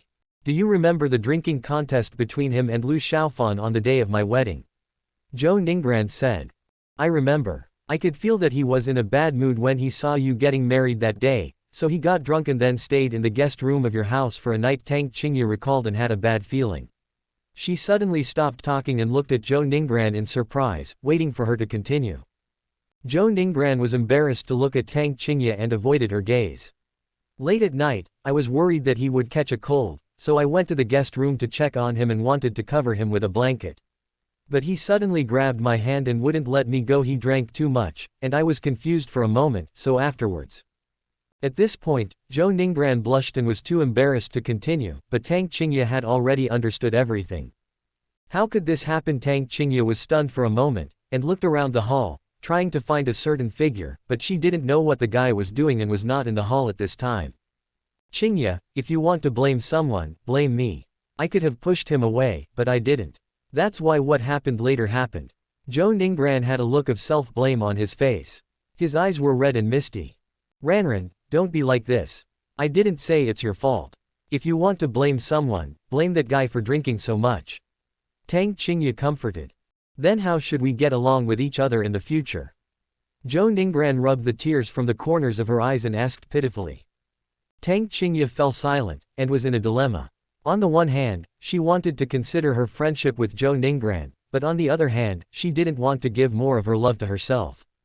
At this time, Zhang Yi, who was watching from the sidelines, suddenly raised her hand and asked in confusion and curiosity, Sister Qingye, Sister Ningran, can I ask you, what is the relationship between that guy and each of you? He was my ex-lover, but we broke up due to some unavoidable reasons. When I was about to get married, I knew Qingye had a boyfriend, so out of curiosity, I asked Qingye to bring him to meet her. That's how I met him again on such an occasion. Although she had just met Zhang Yi, Zhou Ningran was very happy to be close to her and become good friends with her, so she was not reluctant to tell her these things. Oh, I see. He is your ex-boyfriend, Sister Ningran, and Sister Qingye's current boyfriend. Zhang Yi completely understood the relationship. That's about it. Zhou Ningran nodded, glanced at Tang Qingye who was struggling, took Zhang Yi's hand, and asked casually. Xiao Yi, if you were in this situation, what would you do? Before answering this question, I would like to ask, will you break up because of this man? Zhang Yi said. Won't. Zhou Ningran and Tang Qingye shook their heads and answered in unison without any hesitation. Then it's very simple. If you both don't want to leave that person, then be closer and be good sisters in another sense. What's there to be entangled about? Zhang Yi was not involved in the matter, so it was easy for her to speak and she casually made a suggestion that would please everyone. Chapter 457 Hello, brother-in-law. After hearing Zhang Yi's proposal, Zhou Ningbran was secretly delighted. The reason why she asked Zhang Yi was that she hoped Zhang Yi could give a win-win suggestion to break the current deadlock. Zhou Ningbran had no objection to becoming sisters with Tang Qingye. After all, her situation was special. She was married and, to some extent, an intruder. Naturally, she had never expected to have exclusive possession of the man. Living in harmony with Tang Qingye may be the best outcome. After Tang Qingye heard this, she was troubled for a moment, but soon she felt relieved. If it was anyone else, she certainly wouldn't agree, but after all, that person is her best friend. After the wedding night, did you keep in touch with him? Or did you meet him? Tang Qingye did not express her opinion immediately, but asked meaningfully. Yes, he contacted me and he even came to my house as a guest, but he didn't do anything excessive. Zhou Ningbran knew what she wanted to ask, so she gave an ambiguous answer. In her opinion, this was not a lie. Because in her heart, she regarded Wang Zhenxing as her husband, and this was the most important process in her marriage with Wang Zhenxing. Since she and Wang Zhenxing are husband and wife, it is reasonable for her to do certain things, and certainly not excessive. Of course Tang Qingye couldn't hear the real meaning behind it. She just thought that Zhou Ningbran was still loyal and didn't do anything sneaky with Wang Zhenxing behind her back. Then how should we deal with the situation between you and Lu Xiaofan? Tang Qingye asked. After he recovers from his illness, I will end this nominal marriage with him and regain my freedom. But don't worry, I won't compete with you for the official status. Zhou Ningbran sighed. Of course, don't get me wrong, I don't mean that. Tang Qingye said quickly, on the day of my wedding, we will wear wedding dresses together. If he dares to dislike you, I will help you beat him up. Zhou Ningbran was so moved by what she heard that her nose twitched involuntarily and she hugged Tang Qingye. The matter has been resolved perfectly. Sister Ningbran and Sister Qingye, congratulations to you. Zhang Yi congratulated. Tang Qingye and Zhou Ningbran let go of each other and immediately felt relieved. The former suddenly asked curiously, Xiao Yi, you are so beautiful, there must be a lot of people pursuing you in college, right? It's okay, but I don't like these people at all. Zhang Yi said shyly. From what you said, I guess you have a boyfriend. Zhou Ningbran said with a smile. Zhang Yi heard about this big gossip about her and Tang Qingye, so naturally she wanted to know some gossip about Zhang Yi's love life. Yes. Zhang Yi didn't lie and nodded. Let the sisters see what it looks like. Tang Qingye said with interest. Zhang Yi did have a photo of them together on her phone, but she was reluctant to show it to the public. After all, Wang Zhenxing was considered a semi-celebrity in Qingling, and if this kind of thing were to get out, it might have a bad impact. Sister Ningbran, Sister Qingye, you still don't know who your favorite person is. Can you tell me about it? I'm really curious about how outstanding the person you both like is. Zhang Yi said. Tang Qingye and Zhou Ningbran looked at each other, exchanged glances, and the former asked the latter, tell Xiao Yi, it shouldn't be a big deal, right? You are the elder sister, you make the decision. Zhou Ningbran gave the decision-making power to Tang Qingye. Tang Qingye nodded and searched the hall, trying to find a figure and then point it out to Zhang Yi. But at this moment, a startled voice calling, Xiao Yi, came from not far away. Many people's attention was drawn to the person who was speaking. It was Qin Peng who came here with his daughter Qin Yiru. Qin Yiru saw Zhang Yi at a glance and shouted. Qin Peng felt very rude and quickly apologized to some friends. He whispered to Qin Yiru that this was someone else's home, not his own, so don't shout. Qin Yiru curled her lips and thought to herself, I will marry here in the future, how can this not be my home? But she thought so in her heart, but she said to Qin Peng, Dad, stop nagging. I saw my friend and I'll go over first. After saying that, she trotted towards Zhang Yi. Yiruo, you are here too. Zhang Yi waved at Qin Yiruo. Yes, I heard my dad say he was coming here, so of course I had to come. This house looks quite big. Let's go around and pick the best room. Qin Yiruo said as if no one else was around as she happily prepared to choose a new house. Tang Qingye and Zhou Ningbran looked at her in surprise, puzzled. Zhang Yi was frightened when she heard this, and added, Yiruo, there are a lot of guests here today. Even if there are many rooms here, they can't accommodate so many people. If you want to live with me, then you can go to your house or mine. Qin Yiru finally reacted and restrained herself, that's right. After hearing this, Tang Qingye and Zhou Ningbran's expressions relaxed. Zhang Yi noticed the changes in their expressions from the corner of her eye and breathed a sigh of relief. She then introduced her to Zhou Ningbran and Tang Qingye. This is my friend, Qin Yiru. She and I study at Qingling University together and she's my best sister. Tang Qingye and Zhou Ningbran nodded with a smile and briefly introduced themselves. Nice to meet you, two beautiful sisters. Qin Yiruo was very cheerful and shook hands with the two of them very enthusiastically, making Tang Qingye and Zhou Ningbran feel a little amused. Xiao Yi, the environment here looks nice, shall we go for a visit? Qin Yiruo blinked at Zhang Yi and said excitedly. Of course Zhang Yi understood what Qin Yiru meant. This would be their future home, so it would be good to familiarize herself with it in advance. Okay. Zhang Yi nodded to Qin Yiruo, then said to Tang Qingye and Zhou Ningbran, my two sisters, Yiruo and I are going to look around. We'll be leaving now. Well, go ahead. Just tell me if you need anything. You're welcome. Tang Qingye's tone sounded a bit like a hostess. It's just that Zhang Yi and Qin Yiru were new here and were a little excited, so they didn't understand the meaning of Tang Qingye's words. He is not here. He should be outside greeting guests. Do you want to go find him and talk to him? Although we have already discussed it, we still have to ask for his opinion, right? Zhou Ningbran said after Zhang Yi and Qin Yiruo left. He can enjoy the happiness of having many wives. What objection can he have to such a good thing?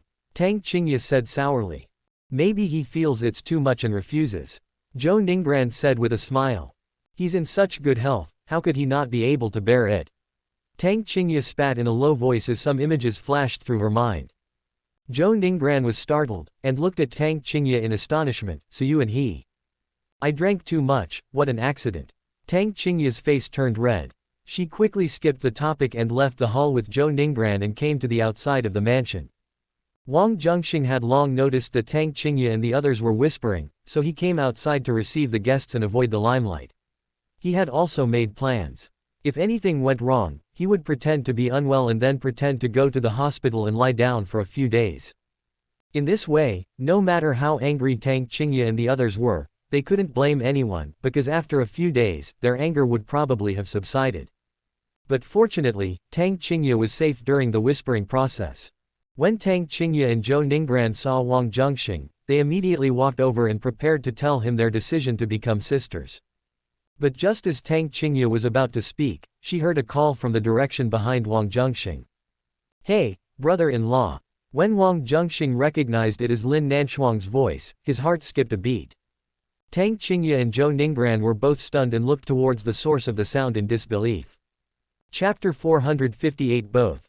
Seeing the changes in Tang Qingye and Zhou Ningbran's expressions, Wang Zhenxing also turned around and looked in the direction of their gaze. He saw three people walking towards him. They were Lin Jinfu, Lin Keqing, and Lin Nanshuang, father and daughter. Although Wang Zhenxing had known for a long time that Lin Jinfu had also entered this circle of friends, he was still a little surprised that Lin Jinfu also came here to attend the party. What was even more surprising was that Lin Jinfu also brought the two sisters Lin Keqing and Lin Nanshuang over, and the latter suddenly called out, brother-in-law. When at Lin Keqing's residence, Lin Nanshuang also called him, brother-in-law, but it was the first time in public. Opposite Wang Zhenxing, Lin Jinfu and Lin Keqing were stunned when they heard Lin Nanshuang's cry. However, Lin Jinfu did not think there was any problem. After all, Lin Keqing and Wang Zhenxing had a good relationship, and getting married in the future was inevitable. Lin Nanshuang's calling him this in advance was also a sign of her recognition of Wang Zhenxing. In fact, it's not just Lin Nanshuang. Lin Jinfu himself is also particularly satisfied with Wang Zhenxing, his future son-in-law.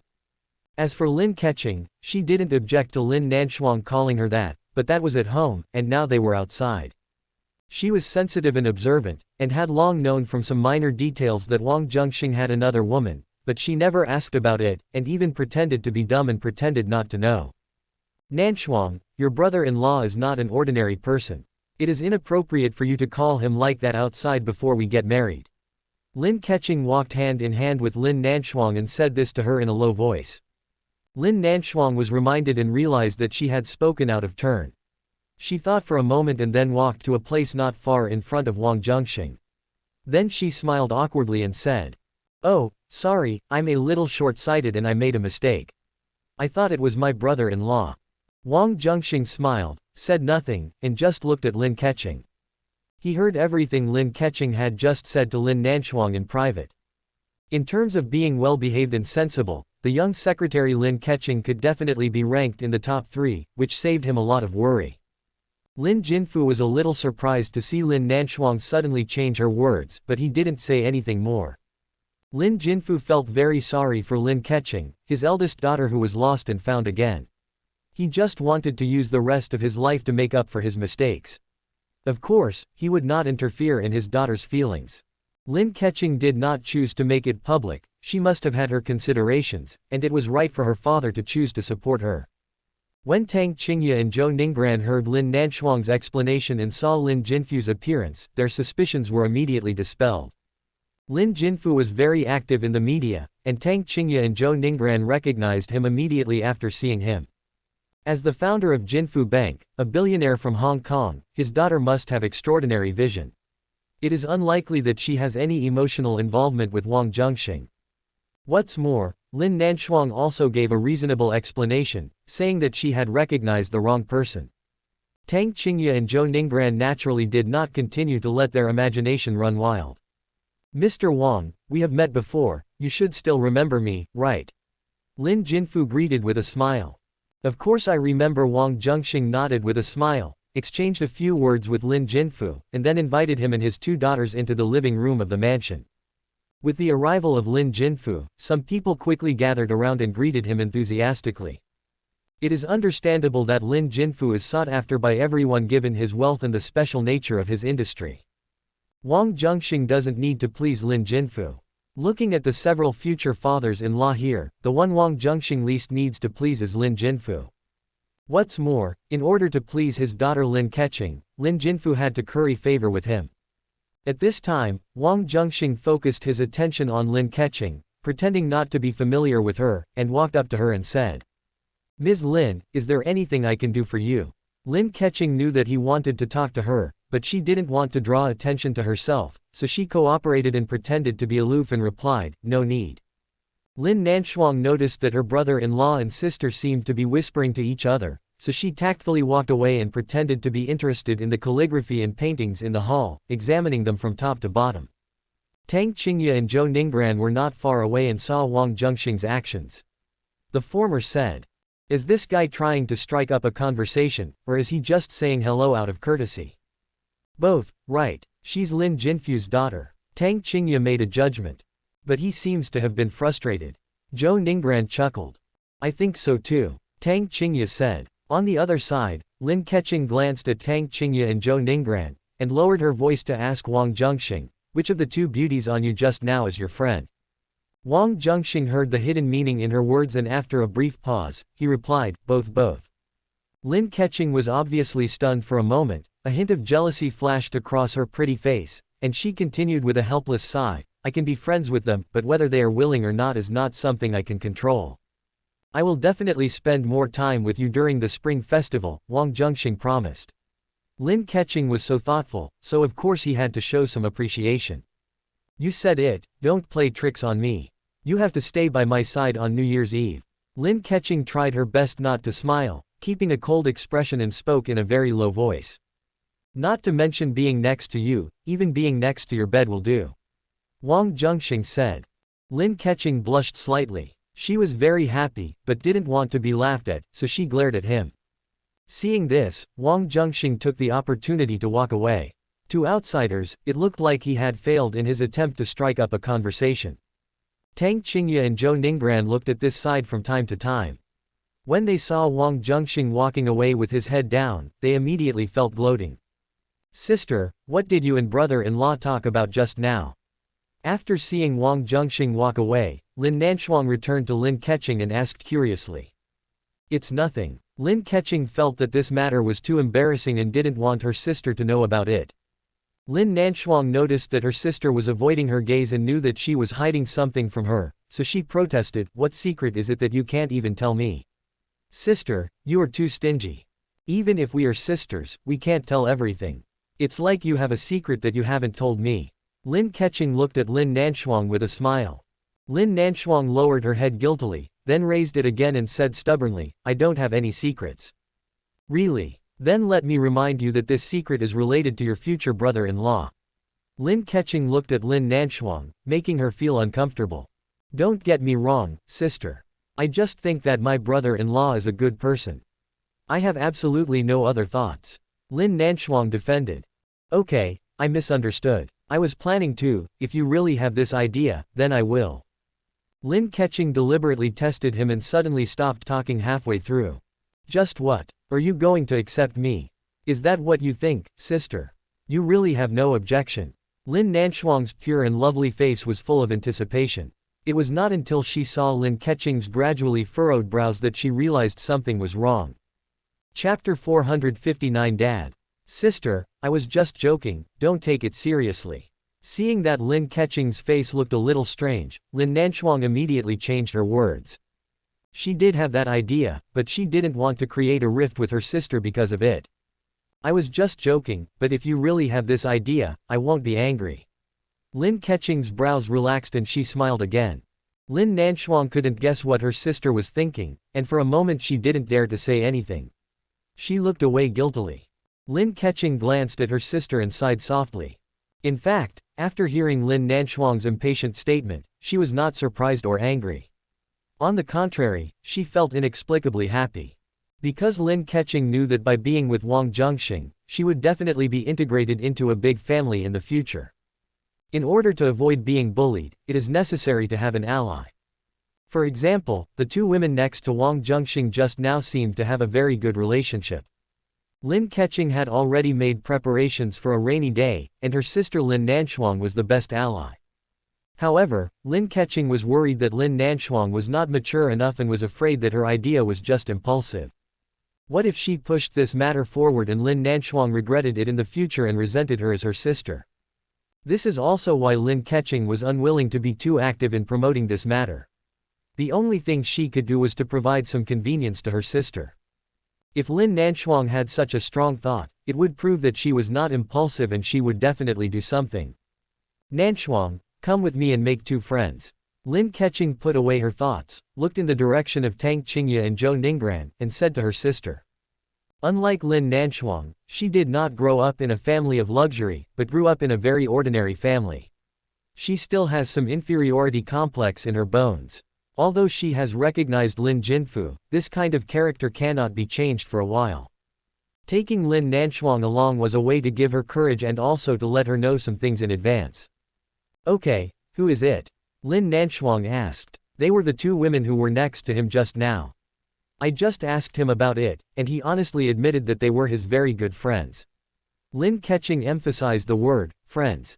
Lin Nanshuang was not stupid either, so she naturally understood the deep meaning behind it. After a moment of confusion, she said, Sister, aren't you angry? Of course I was angry, so I asked him to stay with me on New Year's Eve. Lin Keqing said. That's all. That's all. Sister, you too. Lin Nanshuang hesitated to speak. There are some things you don't understand, and I also have some responsibility. Lin Keqing's face turned red.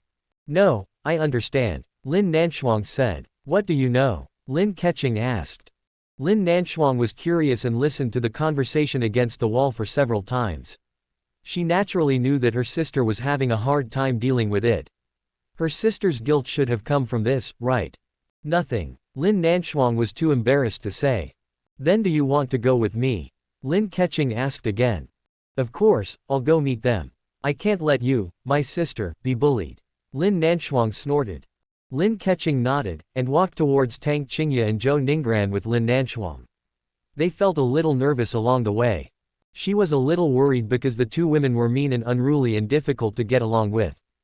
Tang Qingye and Zhou Ningran were chatting and were a little surprised to see the two sisters Lin Keqing and Lin Nanshuang coming over. Lin Keqing was very friendly and expressed her desire to make friends with both Tang and Zhou. Tang Qingye and Zhou Ningran felt a little puzzled, but they also expressed their goodwill politely. They all seemed to have good personalities, but maybe we just met and need further contact to understand each other. After chatting with Tang Qingye and Zhou Ningran for a few words, Lin Keqing made a preliminary judgment. As for Lin Nanshuang, she spoke very little throughout the whole process, but looked at Tang Qingye and Zhou Ningbran with a hint of hostility in her eyes. This made Tang Qingye and Zhou Ningbran very puzzled. But before the two of them could think about it, Lu Xiaofan suddenly came over with a smile and said to Zhou Ningbran, "Wife, what are you talking about? We were talking about women's topics. Why are you coming here to listen? Aren't you ashamed?" Zhou Ningbran glanced at Lu Xiaofan with disdain. When Lu Xiaofan saw several beauties gathered together, he wanted to join in and chat with them, but after hearing what Zhou Ningbran said, he gave a dry laugh and walked away tactfully. Lin Keqing glanced at Lu Xiaofan who was leaving, and looked at Zhou Ningbran in astonishment. "That man just now, was he your husband?" Yes, what's wrong?" Zhou Ningbran felt uncomfortable when she was looking at her, as if she knew something. "Nothing." Lin Keqing shook her head at Zhou Ningbran, labeling her a bad woman who is difficult to get along with, and became deeply worried. Of course Zhou Ningbran had no idea what Lin Keqing was thinking. She just thought that she accidentally saw him and Wang Zhenxing having an intimate relationship, so she was so surprised when she saw Lu Xiaofan appear. Zhou Ningbran thought hard, trying to recall when she had met Lin Keqing, but before she could figure it out, Fang Wanqing appeared and interrupted her train of thought. When Lin Keqing saw Tang Qingye and Zhou Ningbran's friends coming over, she greeted them and then walked away with Lin Nanshuang. Lin Keqing is not a person who likes to make friends. She is rather introverted. She took the initiative to get to know Tang Qingye and Zhou Ningbran because these two women are related to Wang Zhenxing. "Wanqing, I haven't seen you for a long time. Your mental state looks much better than before," Tang Qingye said with some surprise. She ended that farcical marriage. When a person is happy, her mental state will naturally be different. Zhou Ningbran continued. Fang Wanqing smiled brightly and added in her heart that it was not only because she ended her farce marriage, but also because she found her ideal husband. "So that's how it is, Wanqing, congratulations." Tang Qingye had also heard about it, but she didn't know as much about it as Zhou Ningbran. "Although we are no longer bound, we are still divorced in name only," Fang Wanqing said with some regret.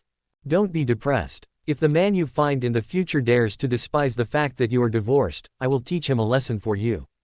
Zhou Ningbran raised her pink fist and comforted him.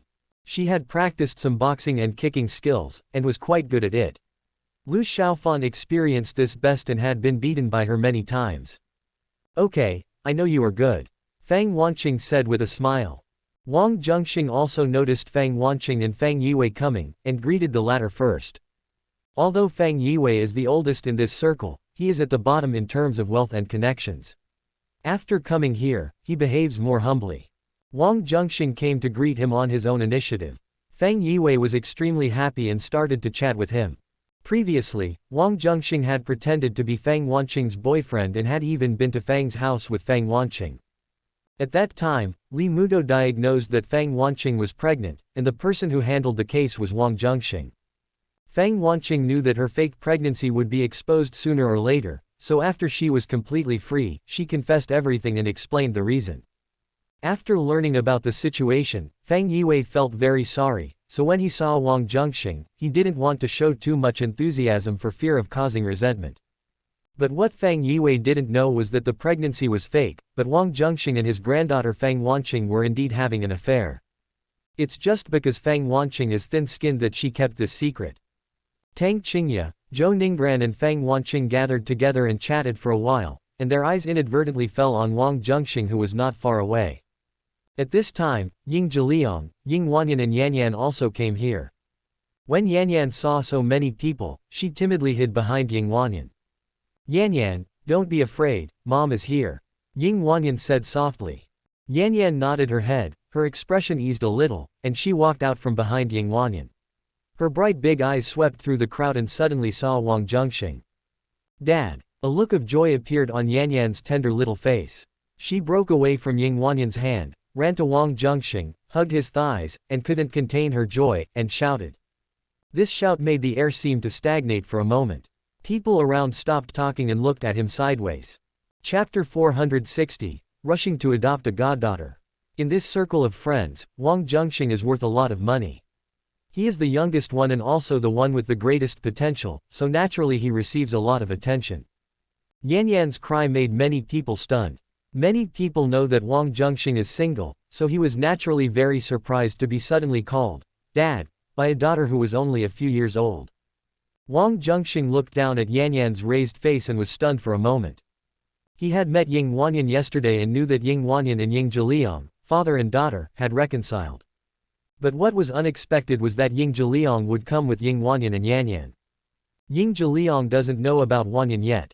He brought Wanyan here, perhaps out of kindness, to let Wanyan come to such a social occasion to meet some outstanding young people. Wanyan saw Ying Zhiliang's intention, so she brought Yan Yan here, using the excuse of being divorced and having a child. After thinking about it, Wang Zhenxing suddenly figured out why Ying Wanyan and Yan Yan appeared here. Tang Qingye, Zhou Ningbran and Feng Wanqing gathered together. When they heard a child of a few years old calling Wang Zhenxing like that, they were all a little confused and stunned on the spot. When Lin Nanshuang saw this, she opened her mouth in surprise and turned to look at Lin Keqing inquiringly. Lin Keqing shook her head slightly, indicating that she didn't know how old Wang Zhenxing actually had a daughter. He also has a daughter, Xiao Yi, do you know about her? Qin Yiruo pushed Zhang Yi's arm beside her and asked in surprise. I know. Zhang Yi smiled sweetly, responded to Qin Yiru, and then walked towards Wang Zhenxing and Yan Yan. Dad, are you unhappy? Yan Yan raised her little hand, waiting for Wang Zhenxing to pick her up. After seeing Wang Zhenxing's tense expression, the joy on her little face faded and she asked with some fear. Wang Zhenxing saw Zhang Yi coming over from the corner of his eye, and he breathed a sigh of relief. He smiled at Yan Yan, then bent down and picked Yan Yan up, saying, How could that be? I was so excited to see Yan Yan that I didn't react. Dad, I miss you so much. Yan Yan hugged Wang Zhenxing's neck with her arms and said in a childish voice. You just miss your dad, don't you miss your mom? Zhang Yi came over, with some maternal glow on her pretty face, and said to Yan Yan. Mom Xiao Yi. Yan Yan heard the voice, turned around and saw Zhang Yi, and immediately called out happily. With Yan Yan's call again, an uproar broke out among the crowd again. Many eyes scanned around and finally successfully found the location of Zhang Yongyuan and Dai Qing. Zhang Yi was only about 20 years old, but she actually had a daughter who was about 6 years old. It was outrageous. Noticing everyone's gazes, Zhang Yongyuan and Dai Qing were a little confused and panicked.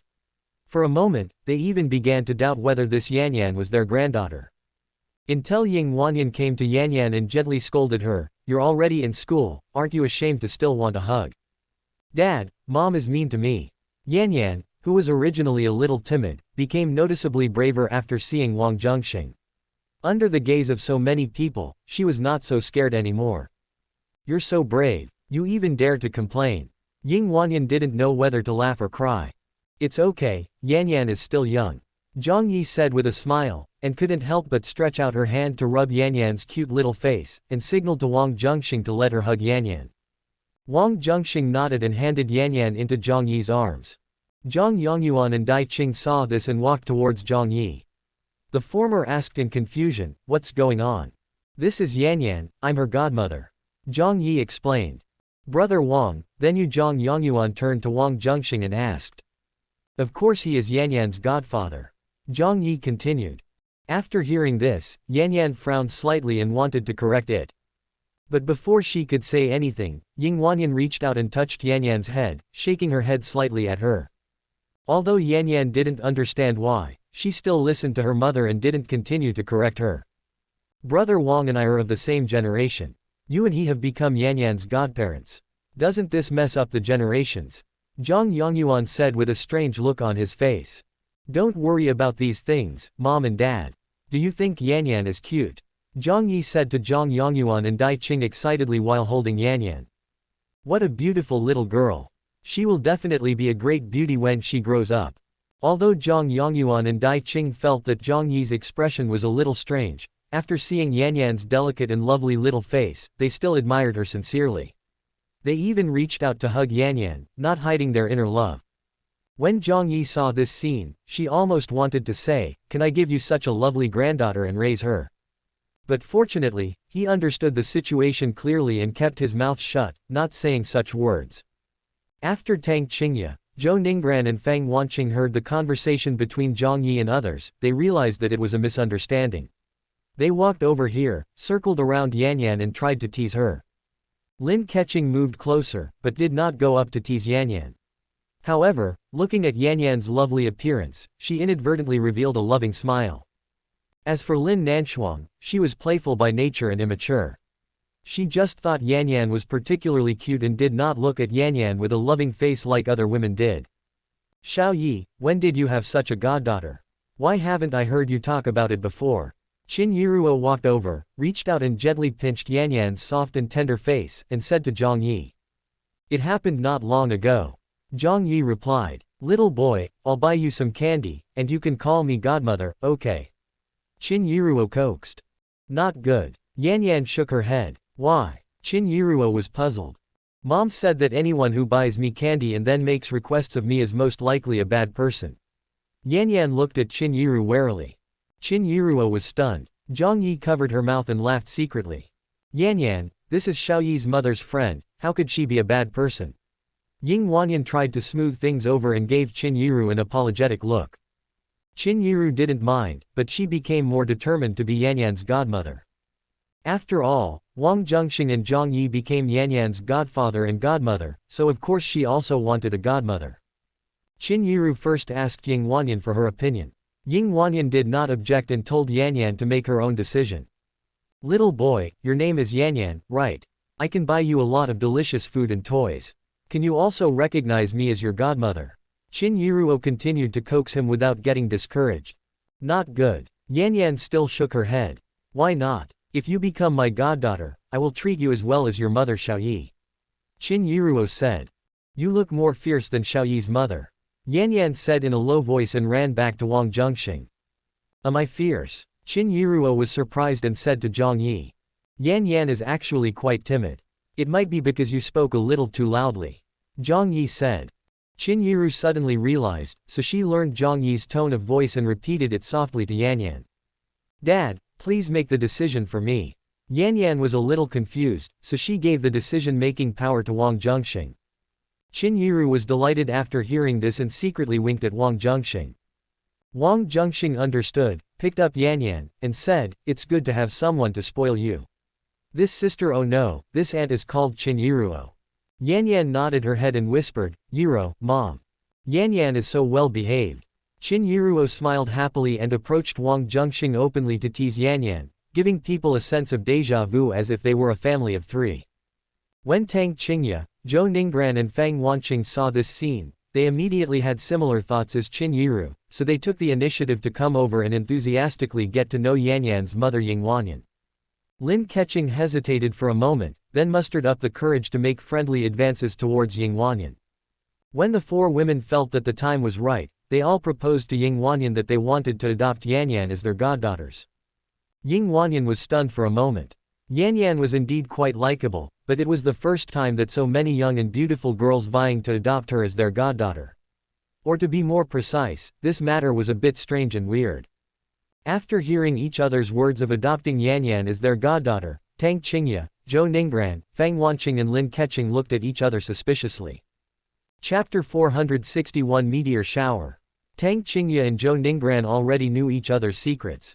Although they thought Yan Yan was very cute, the main reason they adopted Yan Yan as their goddaughter was not because of Yan Yan, but because of Yan Yan's godfather. Both women knew this very well. And what are Fang Wanqing and Lin Keqing thinking? Tang Qingye and Zhou Ninggran were in the same camp. After exchanging glances, they looked at Fang Wanqing and Lin Keqing together, trying to see through their thoughts. But what surprised Tang Qingye and Zhou Ninggran was that when the two of them were looking at each other, Fang Wanqing and Lin Keqing also cast scrutinizing glances at them. There seems to be something wrong between Wanqing and that Miss Lin I just met, what do you think? Tang Qingye whispered to Zhou Ninggran. It is a bit strange. But Miss Lin didn't pay much attention to him just now, so it shouldn't be possible. Maybe she just thinks Yan Yan is cute and simply wants to adopt Yan Yan as her goddaughter. Zhou Ninggran whispered in Tang Qingye's ear, becoming less and less confident as she spoke.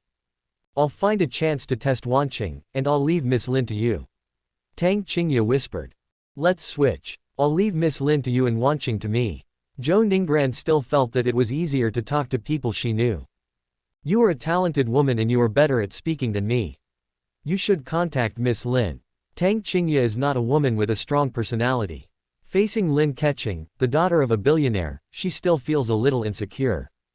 Qingye, you have to believe in yourself. There will be no problem. Just go ahead with confidence. If you are really not happy about it, then forget it. Zhou Ningran said. Don't you want to find out? Tang Qingye said. I do want to, but my situation is special. It's not my turn to be the queen, and I'm not in a hurry. Zhou Ningran said mischievously. You win, Miss Lin, leave it to me. Tang Qingye was helpless. Sister is so nice. Zhou Ningran smiled secretly. Tang Qingye rolled her eyes at Zhou Ningran and ended her whisper with her.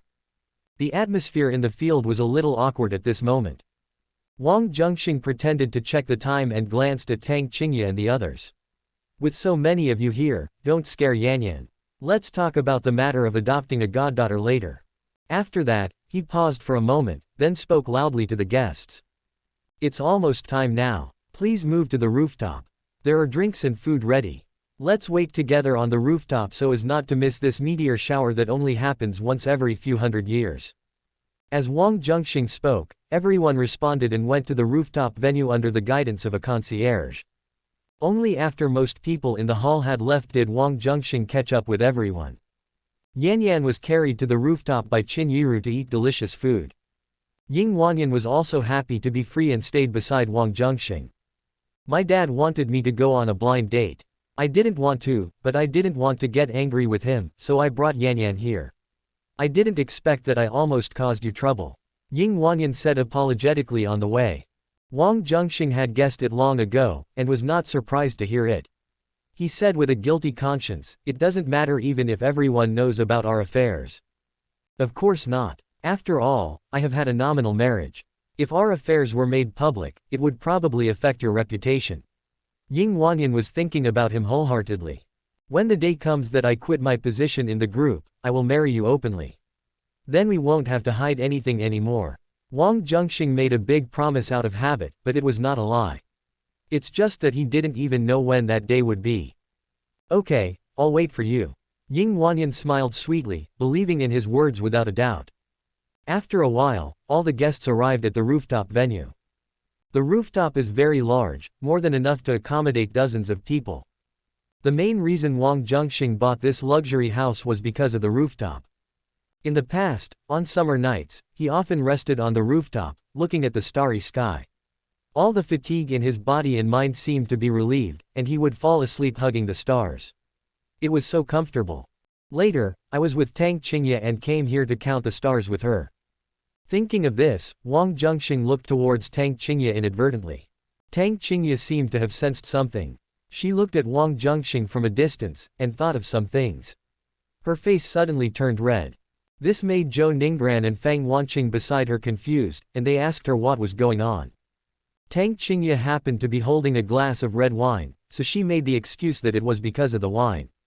All the guests who come here bring their families, and there are many outstanding young men among them. Before coming here, these young people also knew that this gathering was intended as a blind date. When they saw Tang Qingye and others, they immediately became interested in striking up a conversation with them. However, Tang Qingye was disgusted by this idea and gathered with Fang Wanqing, Lin Keqing and others. Any one of Tang Qingye and the others is stunningly beautiful, not to mention that they have dressed up specially to make them look even more dazzling. If ordinary people saw it, they would probably feel ashamed of themselves. These young people were all relatively well educated, and they were not the kind of playboys who would act like scoundrels. Therefore, when they saw Tang Qingye and others gathered together, they did not have the courage to talk to them. They could only sigh inwardly and wait for an opportunity.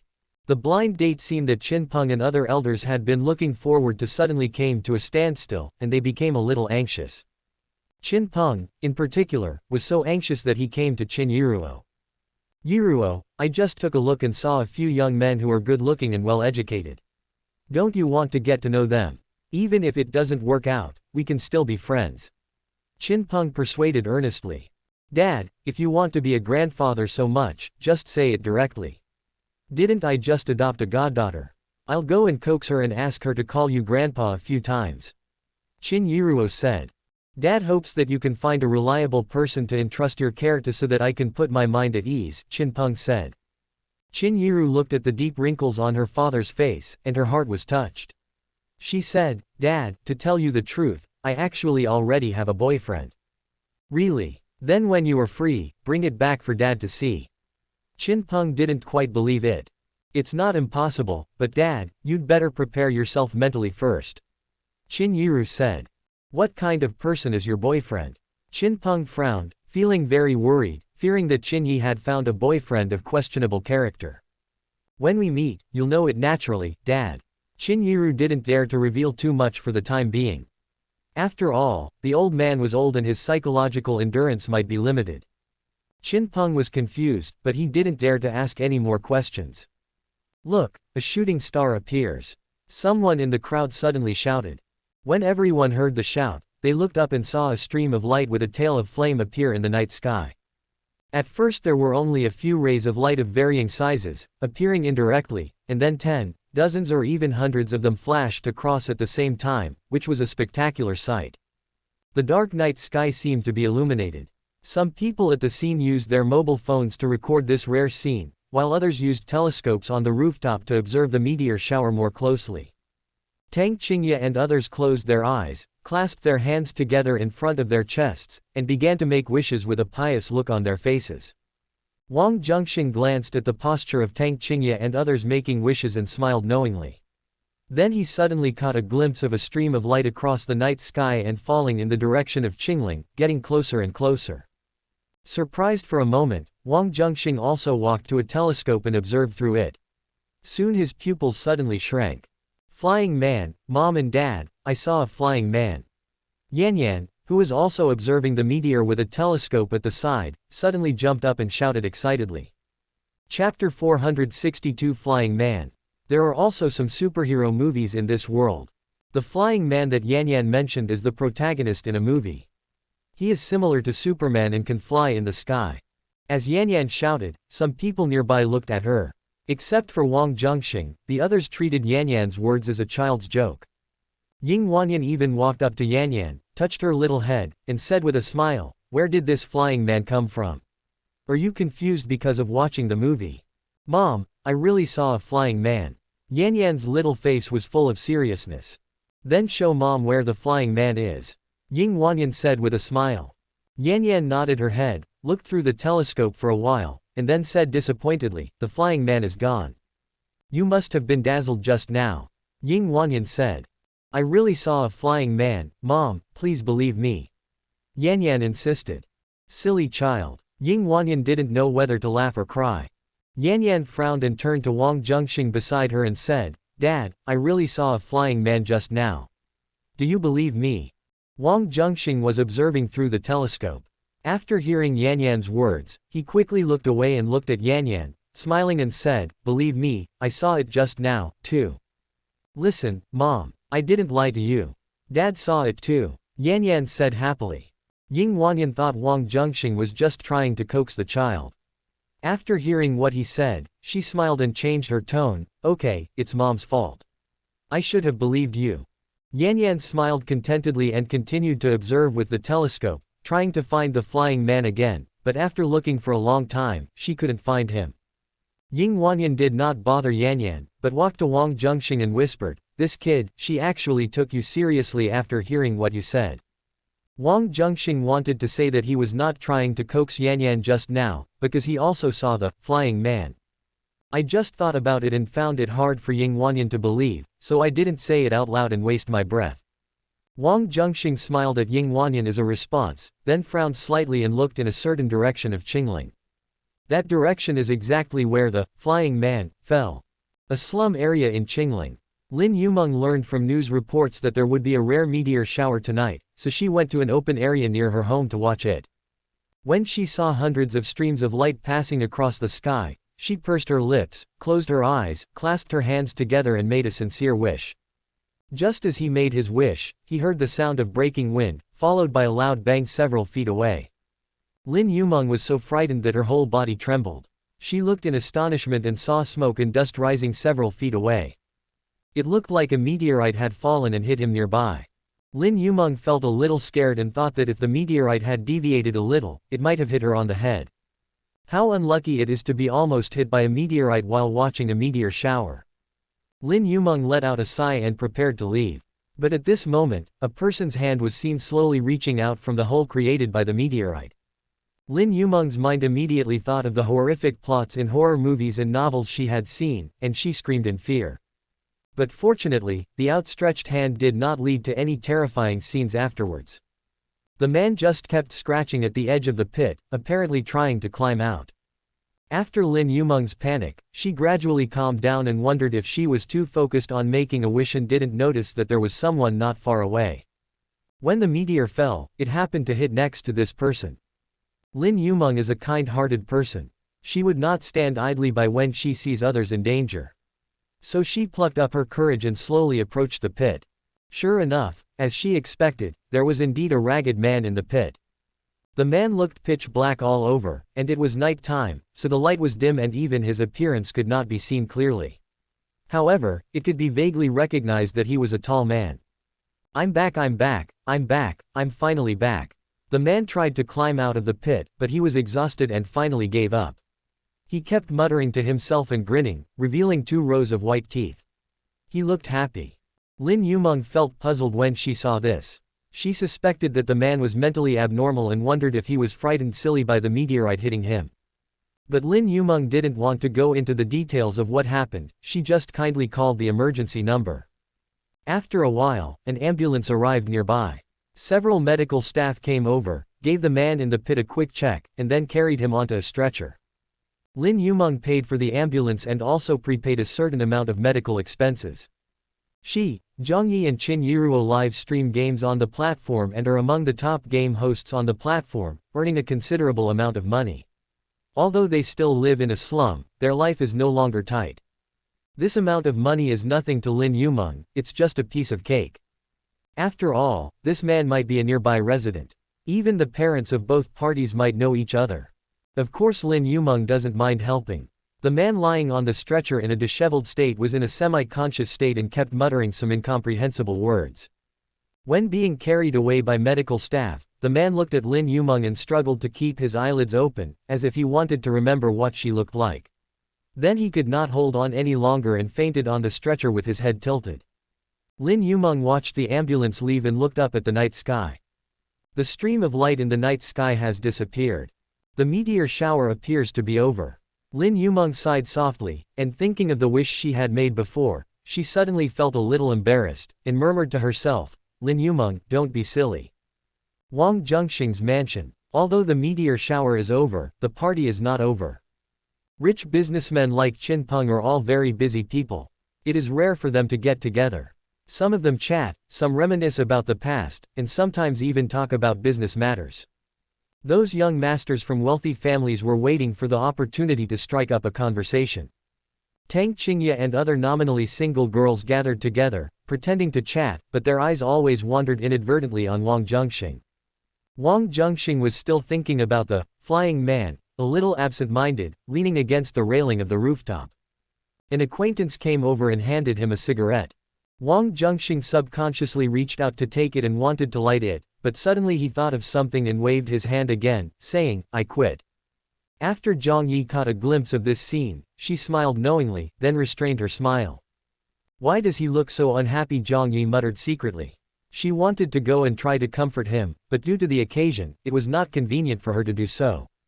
After thinking for a while, Zhang Yi picked up a glass of red wine from the tray in the hands of a passing waiter, tilted his head back and took several sips. Xiao Yi, can't you drink? If you get drunk, I won't help you. Qin Yiruo said. I suddenly feel like drinking something. I'll get drunk if I want. Zhang Yi didn't listen to the advice and drank even more instead. Qin Yiru was stunned for a moment, and suddenly understood something from Zhang Yi's behavior, so she also picked up a glass of red wine and started drinking it. Please give me a glass too, thank you. Tang Qingye accidentally saw this scene and seemed to have some inspiration, so she asked the waiter passing by for a glass of red wine. I want a cup too. After seeing Tang Qingye's actions, Zhou Ningran also joined in the fun. Chapter 463 Take a break. Fang Wanqing was standing next to Tang Qingye and Zhou Ningran. After seeing their actions, she couldn't help feeling a little surprised. Is this red wine particularly delicious? Fang Wanqing asked. Upon hearing this, Tang Qingye and Zhou Ningbran glanced at each other inadvertently, and they understood each other. Of course, they couldn't tell the truth. It's pretty good, Tang Qingye said. Drinking a moderate amount of red wine can beautify your skin. Zhou Ningbran shook the wine glass. Then I'll drink some too. Fang Wanqing quickly picked up a glass of red wine and took a sip. She and Wang Zhenxing had not reached that point yet. They did not have so many thoughts on this matter, nor did they have such courage. They were just joining in the fun. Lin Keqing was watching from a few meters away, and immediately began to think. She had already learned from Wang Zhenxing's implicit words that Tang Qingye and Zhou Ningbran had a close relationship with him. When she saw the two women drinking, she naturally thought of something. So, Lin Keqing was not willing to be left behind and picked up a glass of red wine, and soon a blush appeared on her pretty face. Sister, you don't have to do this. How will you get home if you are drunk? Lin Nanshuang thought that her sister was simply competing with Tang Qingye and Zhou Ningbran, and did not associate it with other things, so she whispered to persuade her sister to avoid being embarrassed by being drunk.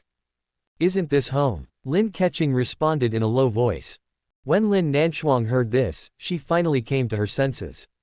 Yes, this is my brother-in-law's home, and naturally my sister's home as well. If you are really drunk, you can just stay here. Sister, then you should drink less, otherwise you will get drunk and be robbed. Lin Nanshuang reminded in a low voice. I know my limits and I won't get really drunk. Lin Keqing is certainly not stupid. A few meters away, Qin Yiruo and Zhang Yi were whispering to each other.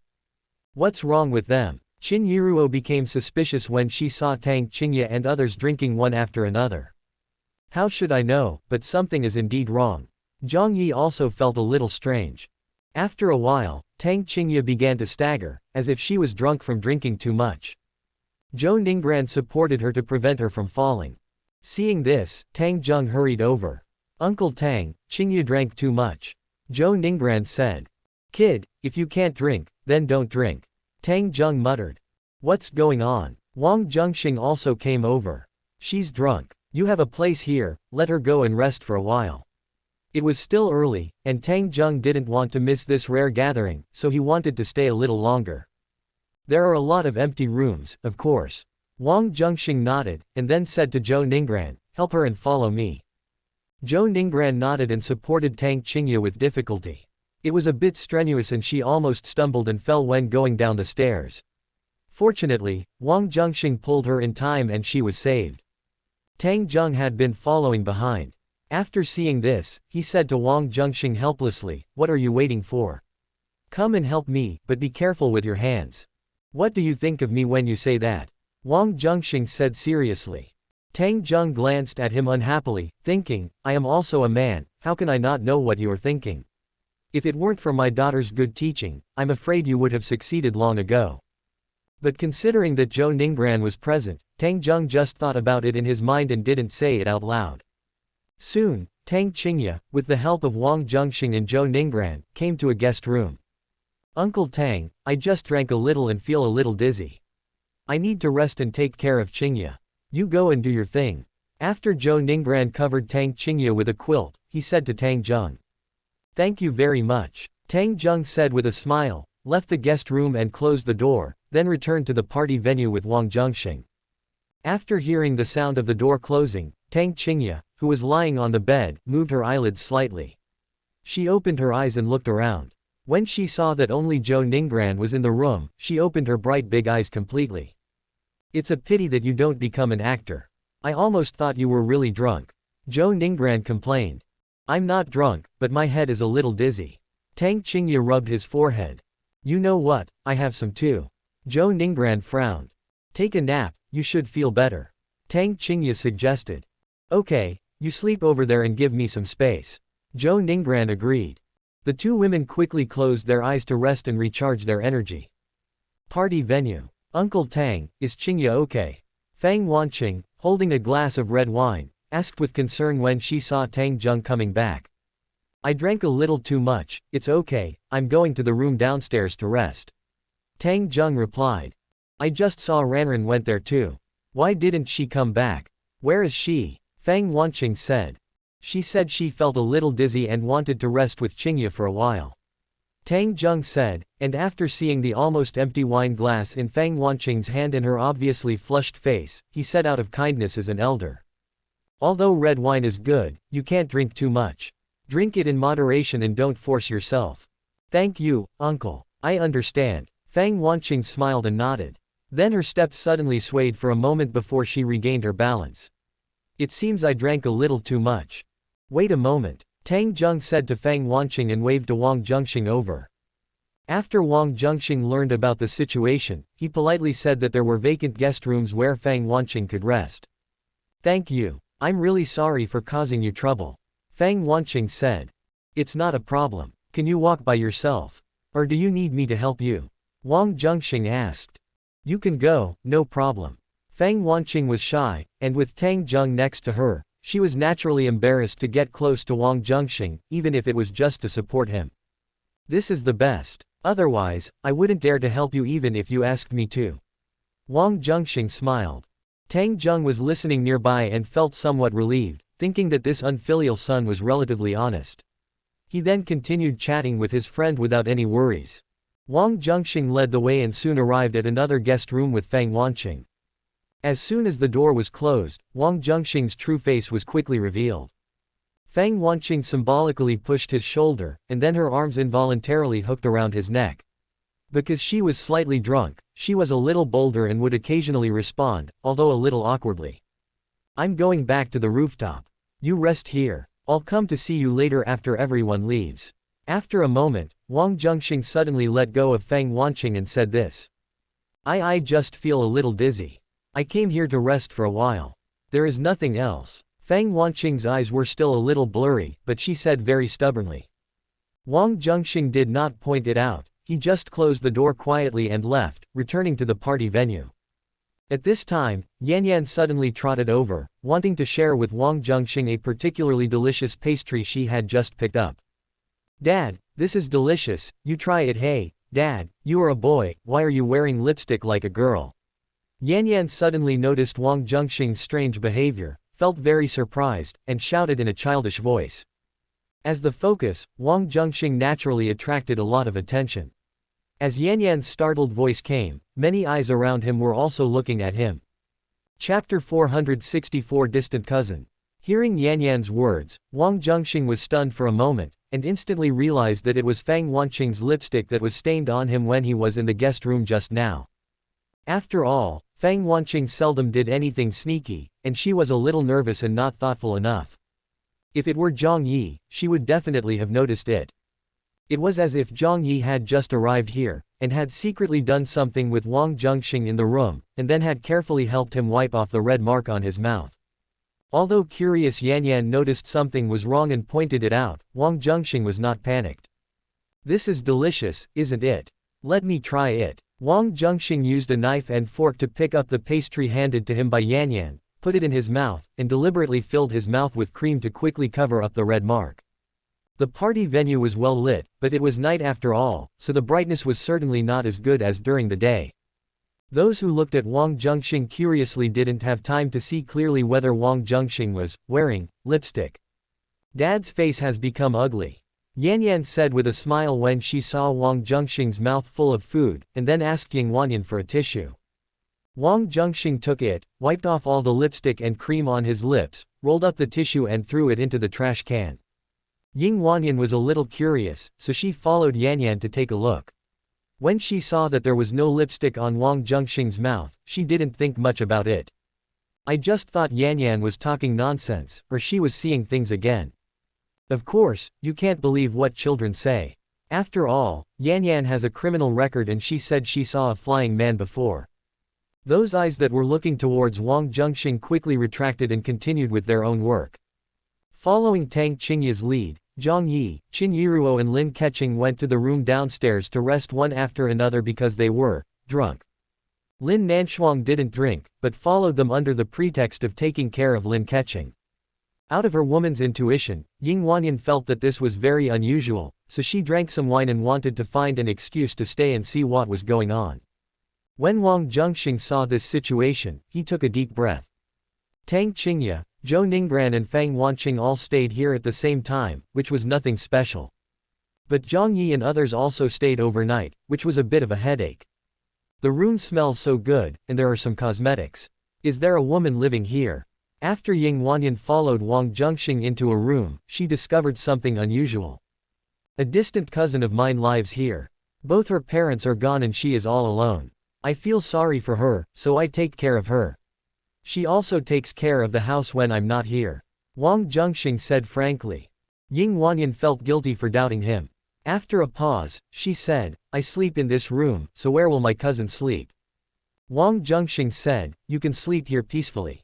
I will make other arrangements for her to live somewhere else. Okay then. Ying Wanyan nodded, and then said, when you go up, tell Dad to take Yanyan home. I have a headache and it's hard for me to take care of Yanyan. No. Wang Zhenxing agreed and returned to the party venue, feeling a little annoyed but also inexplicably excited. If we count them carefully, there are 8 people including Lin Nanshuang. These 8 people occupied a total of 5 guest rooms. Sisters Lin Keqing and Lin Nanshuang lived in the same room. Tang Qingye and Zhou Ningbran share a room. Zhang Yi and Qin Yiruo share a room. Fang Wanqing and Ying Wanyan each occupied a room alone. After Tang Qingye and the others got drunk, those rich disciples who were waiting to be approached also completely lost the chance to be approached inside secretly. A few brave ones drank a little more, pretended to be drunk and took the opportunity to stay overnight, and then looked for opportunities to strike up a conversation when they left the next day.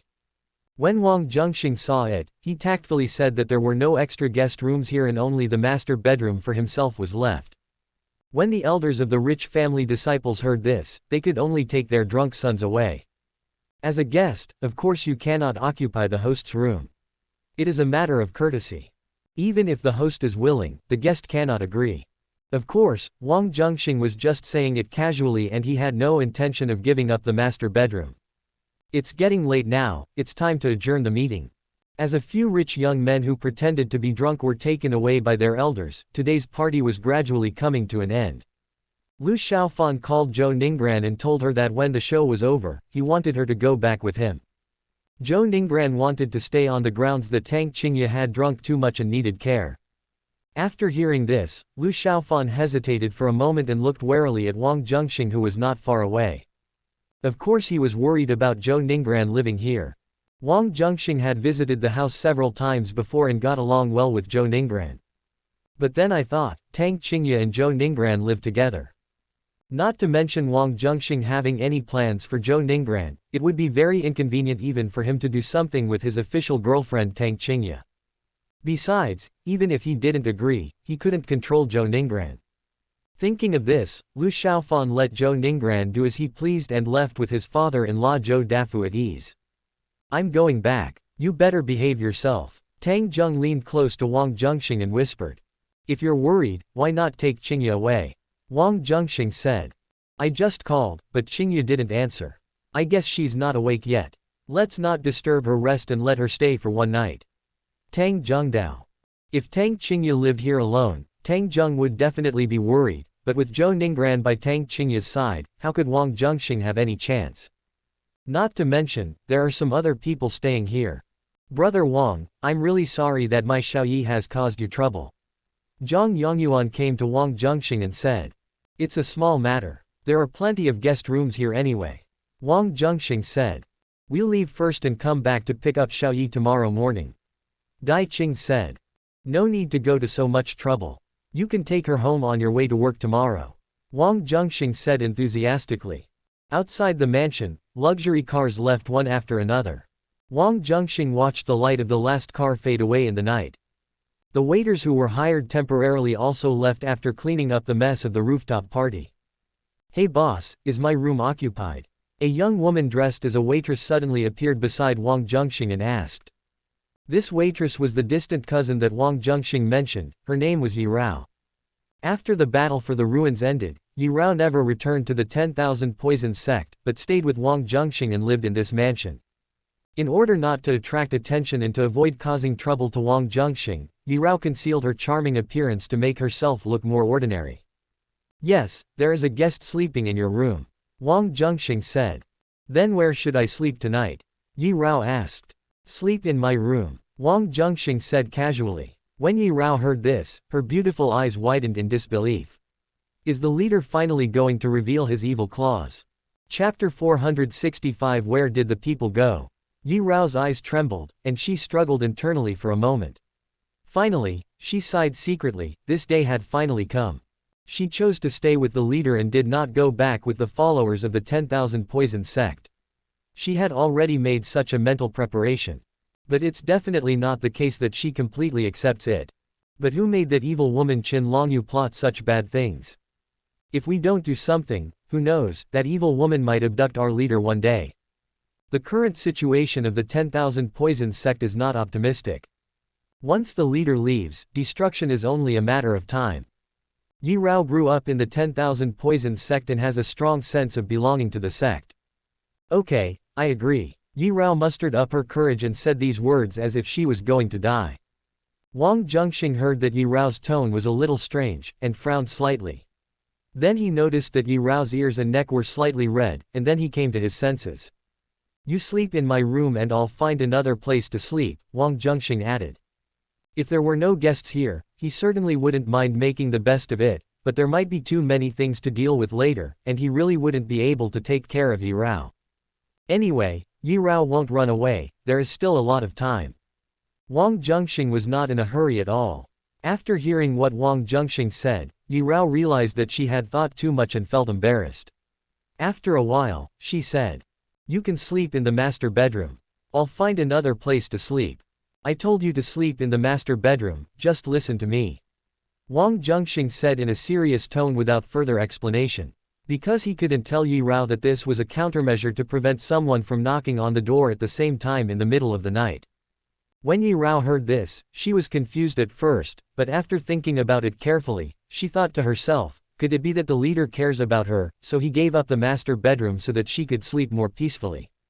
After all, the guest rooms were full, and although there were many empty beds in the house, there were no extra quilts or other items. It's so cold at night, ordinary people might catch a cold. Yi Rao is good at using poison, but his skills are not very high. His physique is slightly stronger than that of an ordinary person, but not much. With the leader's cultivation level, he wouldn't get cold even if he lay shirtless outdoors all night, let alone indoors. The more Yi Rao thought about it, the more possible it seemed, and her face couldn't help but turn red. The heroine Yi Rao has a favorability of 10 towards the host, and the current total favorability is 65, admiration. The host influences the plot direction and obtains 1000 counterattack points. The protagonist Yi Junline's luck value is -100, and the host's luck value is 100. Wang Zhenxing received an unexpected surprise, but his face remained expressionless and he quickly left Yi Rao's sight. When the night is quiet.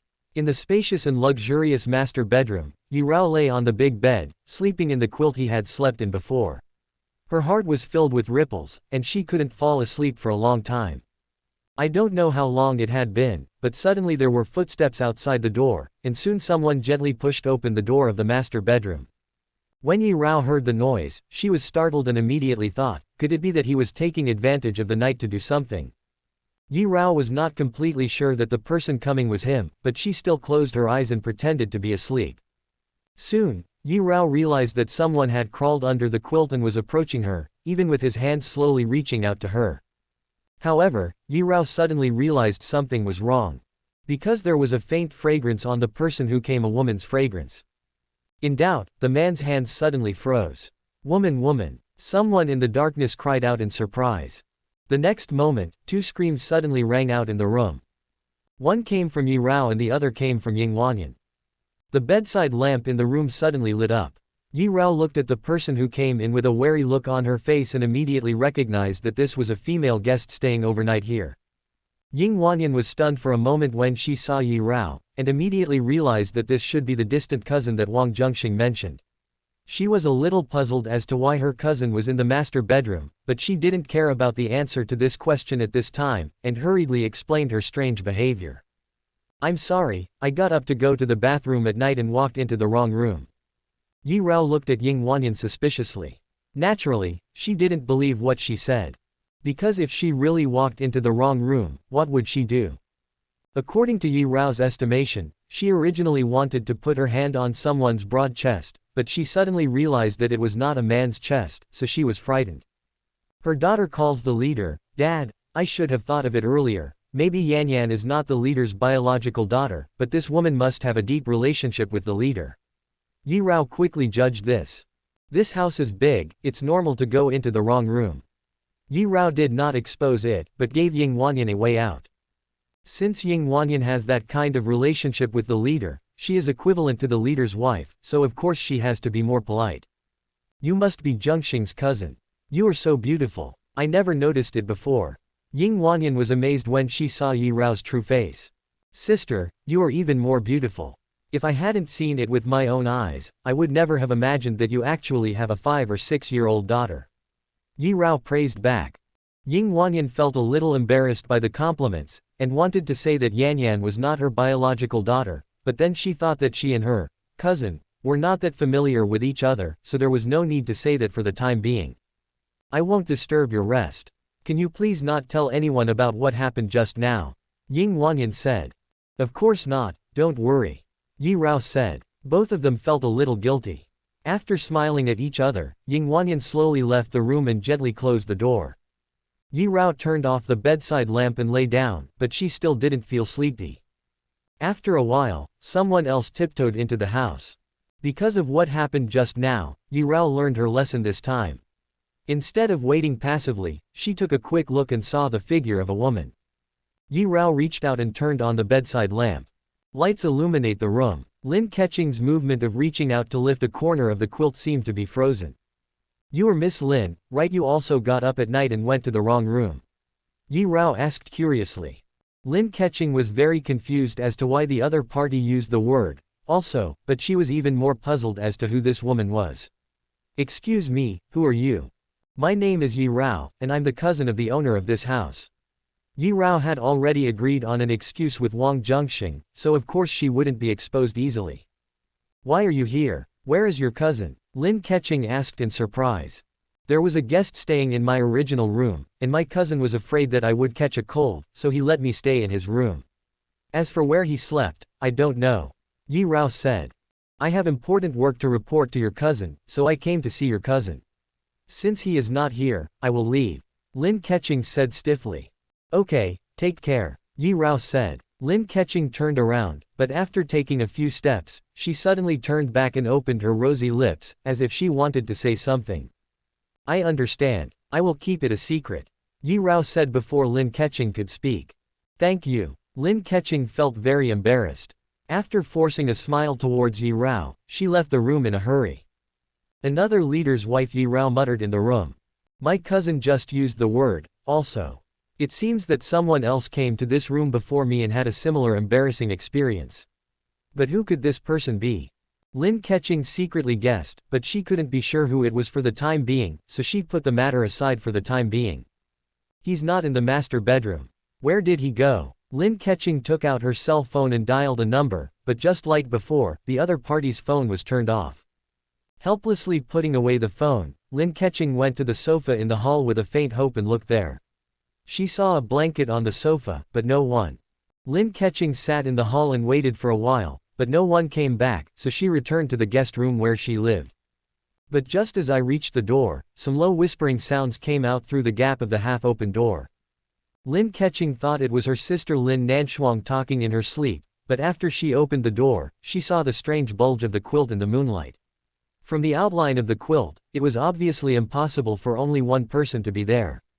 Click. Lin Keqing's hands lost strength and the phone slipped from her hands, falling to the floor with a dull thud. Chapter 466 Dawn. With the dull sound of the phone falling to the ground, the people in the room were also startled. A head popped out from under the quilt and looked towards the door. Lin Keqing looked over and vaguely saw her sister Lin Nanshuang's frightened eyes. She had already guessed something in her heart. She felt a little sour, but also a sense of relief. After closing the door, Lin Keqing walked into the room and turned on the light. The room soon brightened. Lin Nanshuang lowered her head, feeling guilty for a while, then raised her head and said, Sister, You don't have to say anything, let him talk. Lin Keqing kept a calm face and interrupted her sister. I thought it was you, how could this happen? Wang Zhenxing said in confusion. No wonder I couldn't see you. Turns out you came here. But can you really not tell the difference between me and Nanshuang? Lin Keqing asked. I came to find you and saw someone leaving the room. I didn't expect you to be wearing Nan Shuang's coat, so I mistook you for Nan Shuang. Then I came in to find you. I originally just wanted to talk to you. Wang Zhenxing looked embarrassed. I thought it was a dream. Lin Nanshuang quickly added. Thinking back, it seems that this is not the first time you have recognized the wrong person. Lin Keqing said to Wang Zhenxing. When Wang Zhenxing first met Lin Nanshuang, some misunderstandings occurred. But at that time, it was just a verbal issue, but this time it escalated into a physical conflict. How far have you reached just now? Lin Keqing looked at the two of them, unable to make a judgment, so she just asked directly. Although it is embarrassing to ask this, it doesn't matter since there are no outsiders here. Fortunately you came in time. If you were a little later, it might not be possible to remedy the situation. Wang Zhenxing said. Lin Keqing was not surprised after hearing this. She left here to find Wang Zhenxing. The time can be calculated, and it didn't take long. With her understanding of Wang Zhenxing, she naturally had an idea in her mind. In other words, you have taken all the advantages you could.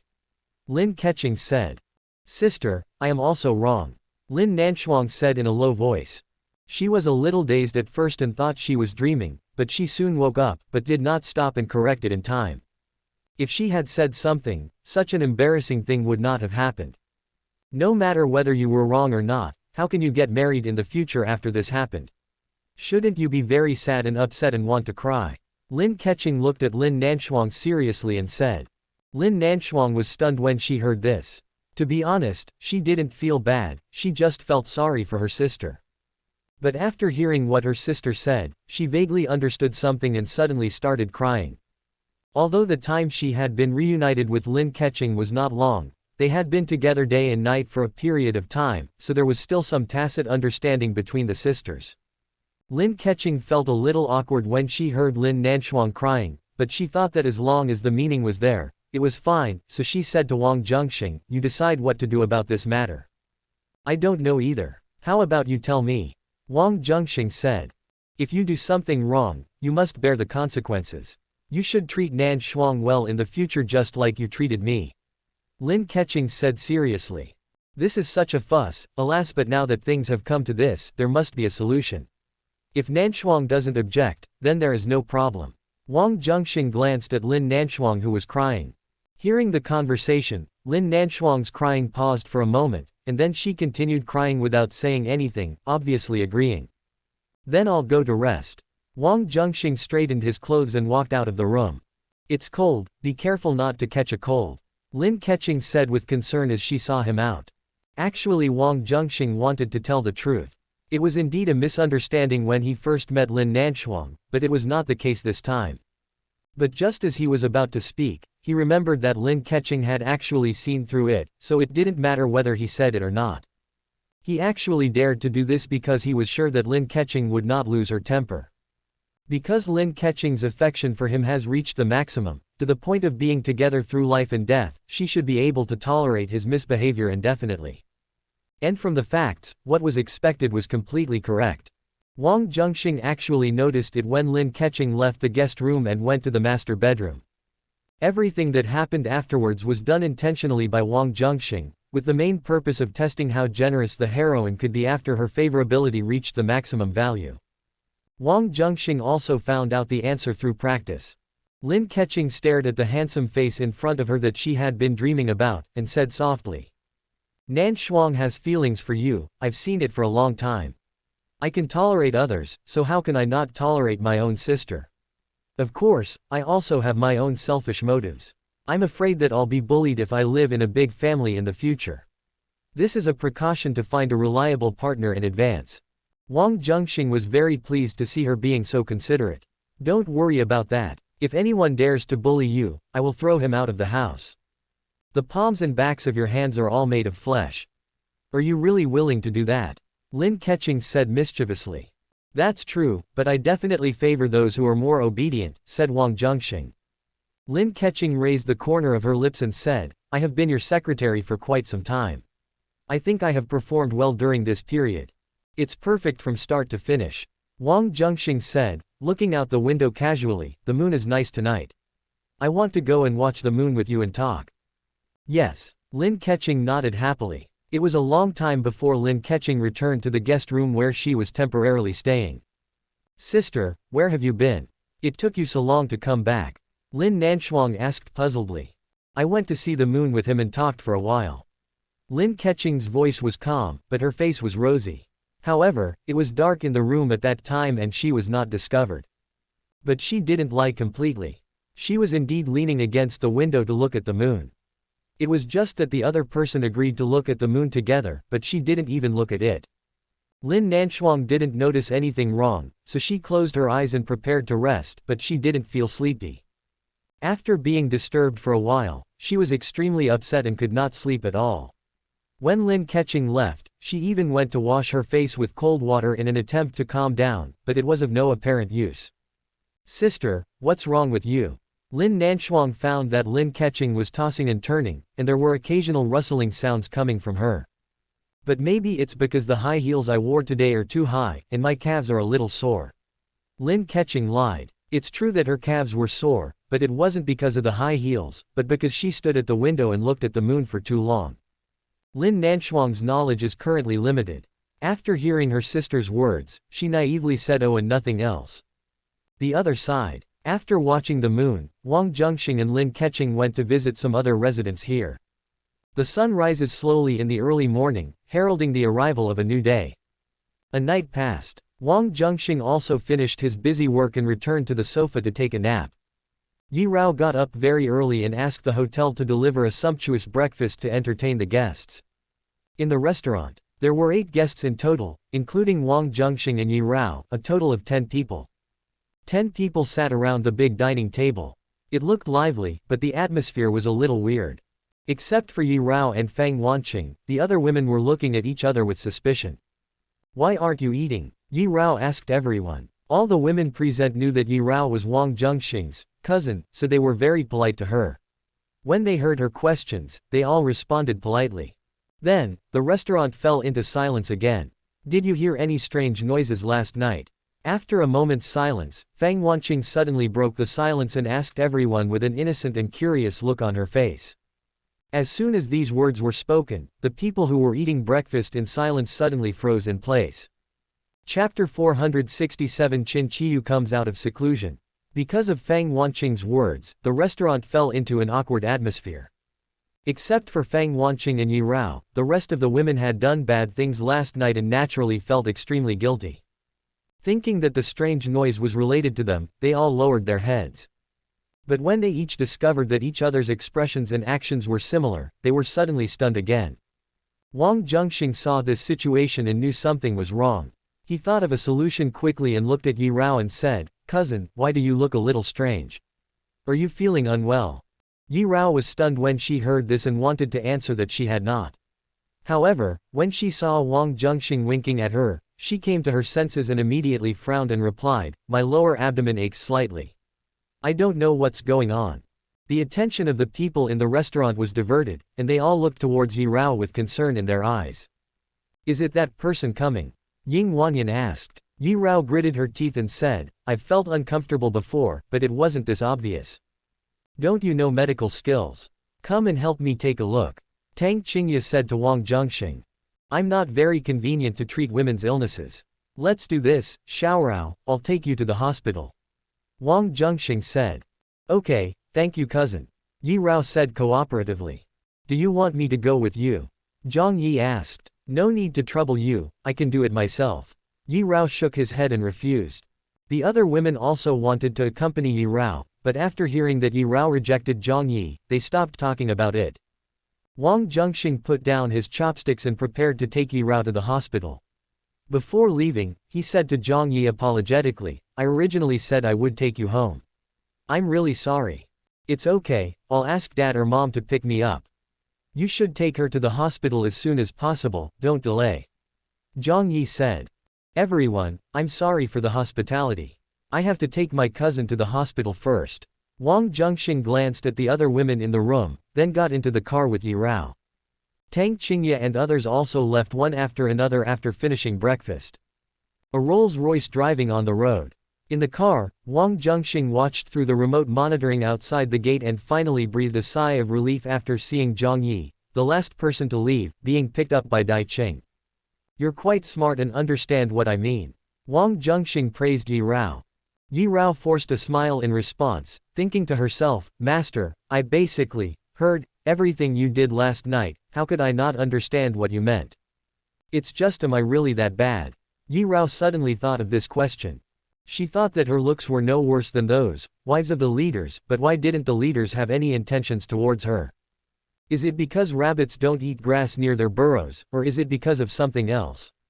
Wang Zhenxing didn't pay attention to what Yi Rao was thinking because he suddenly received a message. It was sent by Ying Wanyan, and the content was, take care of yourself and don't work too hard. When Wang Zhenxing saw it, his eyes flickered. He used the excuse of sending Yi Rao to the hospital, but Ying Wanyan did not ask about Yi Rao, but was concerned about him. Obviously, Ying Wanyan was the smartest one and saw something. But fortunately, judging from Ying Wanyan's words, she didn't seem particularly angry and seemed to have accepted it tacitly. If you think about it, this is undoubtedly due to the fact that Ying Wanyan has reached the maximum favorability. Ying Wanyan, like Lin Keqing, indulges him in his wrongdoings. Wang Zhenxing was the last one to go see Ying Wanyan last night. The reason why Ying Wanyan noticed the problem was because she smelled no less than 4 different perfumes on Wang Zhenxing. But how Ying Wanyan discovered it is not very important. I almost forgot, Master, I received some news from disciples of the sect yesterday, and I haven't reported it to you yet.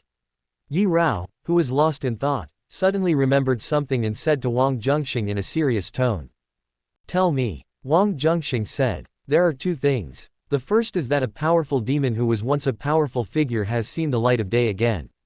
He is integrating the demon sects to deal with the righteous sect. The hidden world of martial arts is about to change. Some demon sects have chosen to surrender and obey. What should our 10,000 poison sect do? Yi Rao said. Wang Zhenxing witnessed with his own eyes the scene of the demon escaping from the trap. Naturally, he was not surprised at all by the news. He even guessed what the demon would do next. Don't worry about what other demonic sects do. The 10,000 poison sect just needs to maintain the status quo. Do those demonic sects really think they can gain benefits by surrendering? That's wishful thinking. Wang Zhenxing said calmly. The leader is wise. Yi Rao said happily. She and Wang Zhenxing had the same idea. The devil was murderous and a cruel man. To put it bluntly, he wanted to use the evil sects as cannon fodder to fulfill his selfish desire for revenge. The devil knows Long Yuan's information. You notify the people of the 10,000 poison sect and ask them to keep an eye on the devil's movements. Wang Zhenxing added. He also asked Nangong Wei and Shaho Lan to keep an eye on the demon's movements, but one more channel means one more source of information.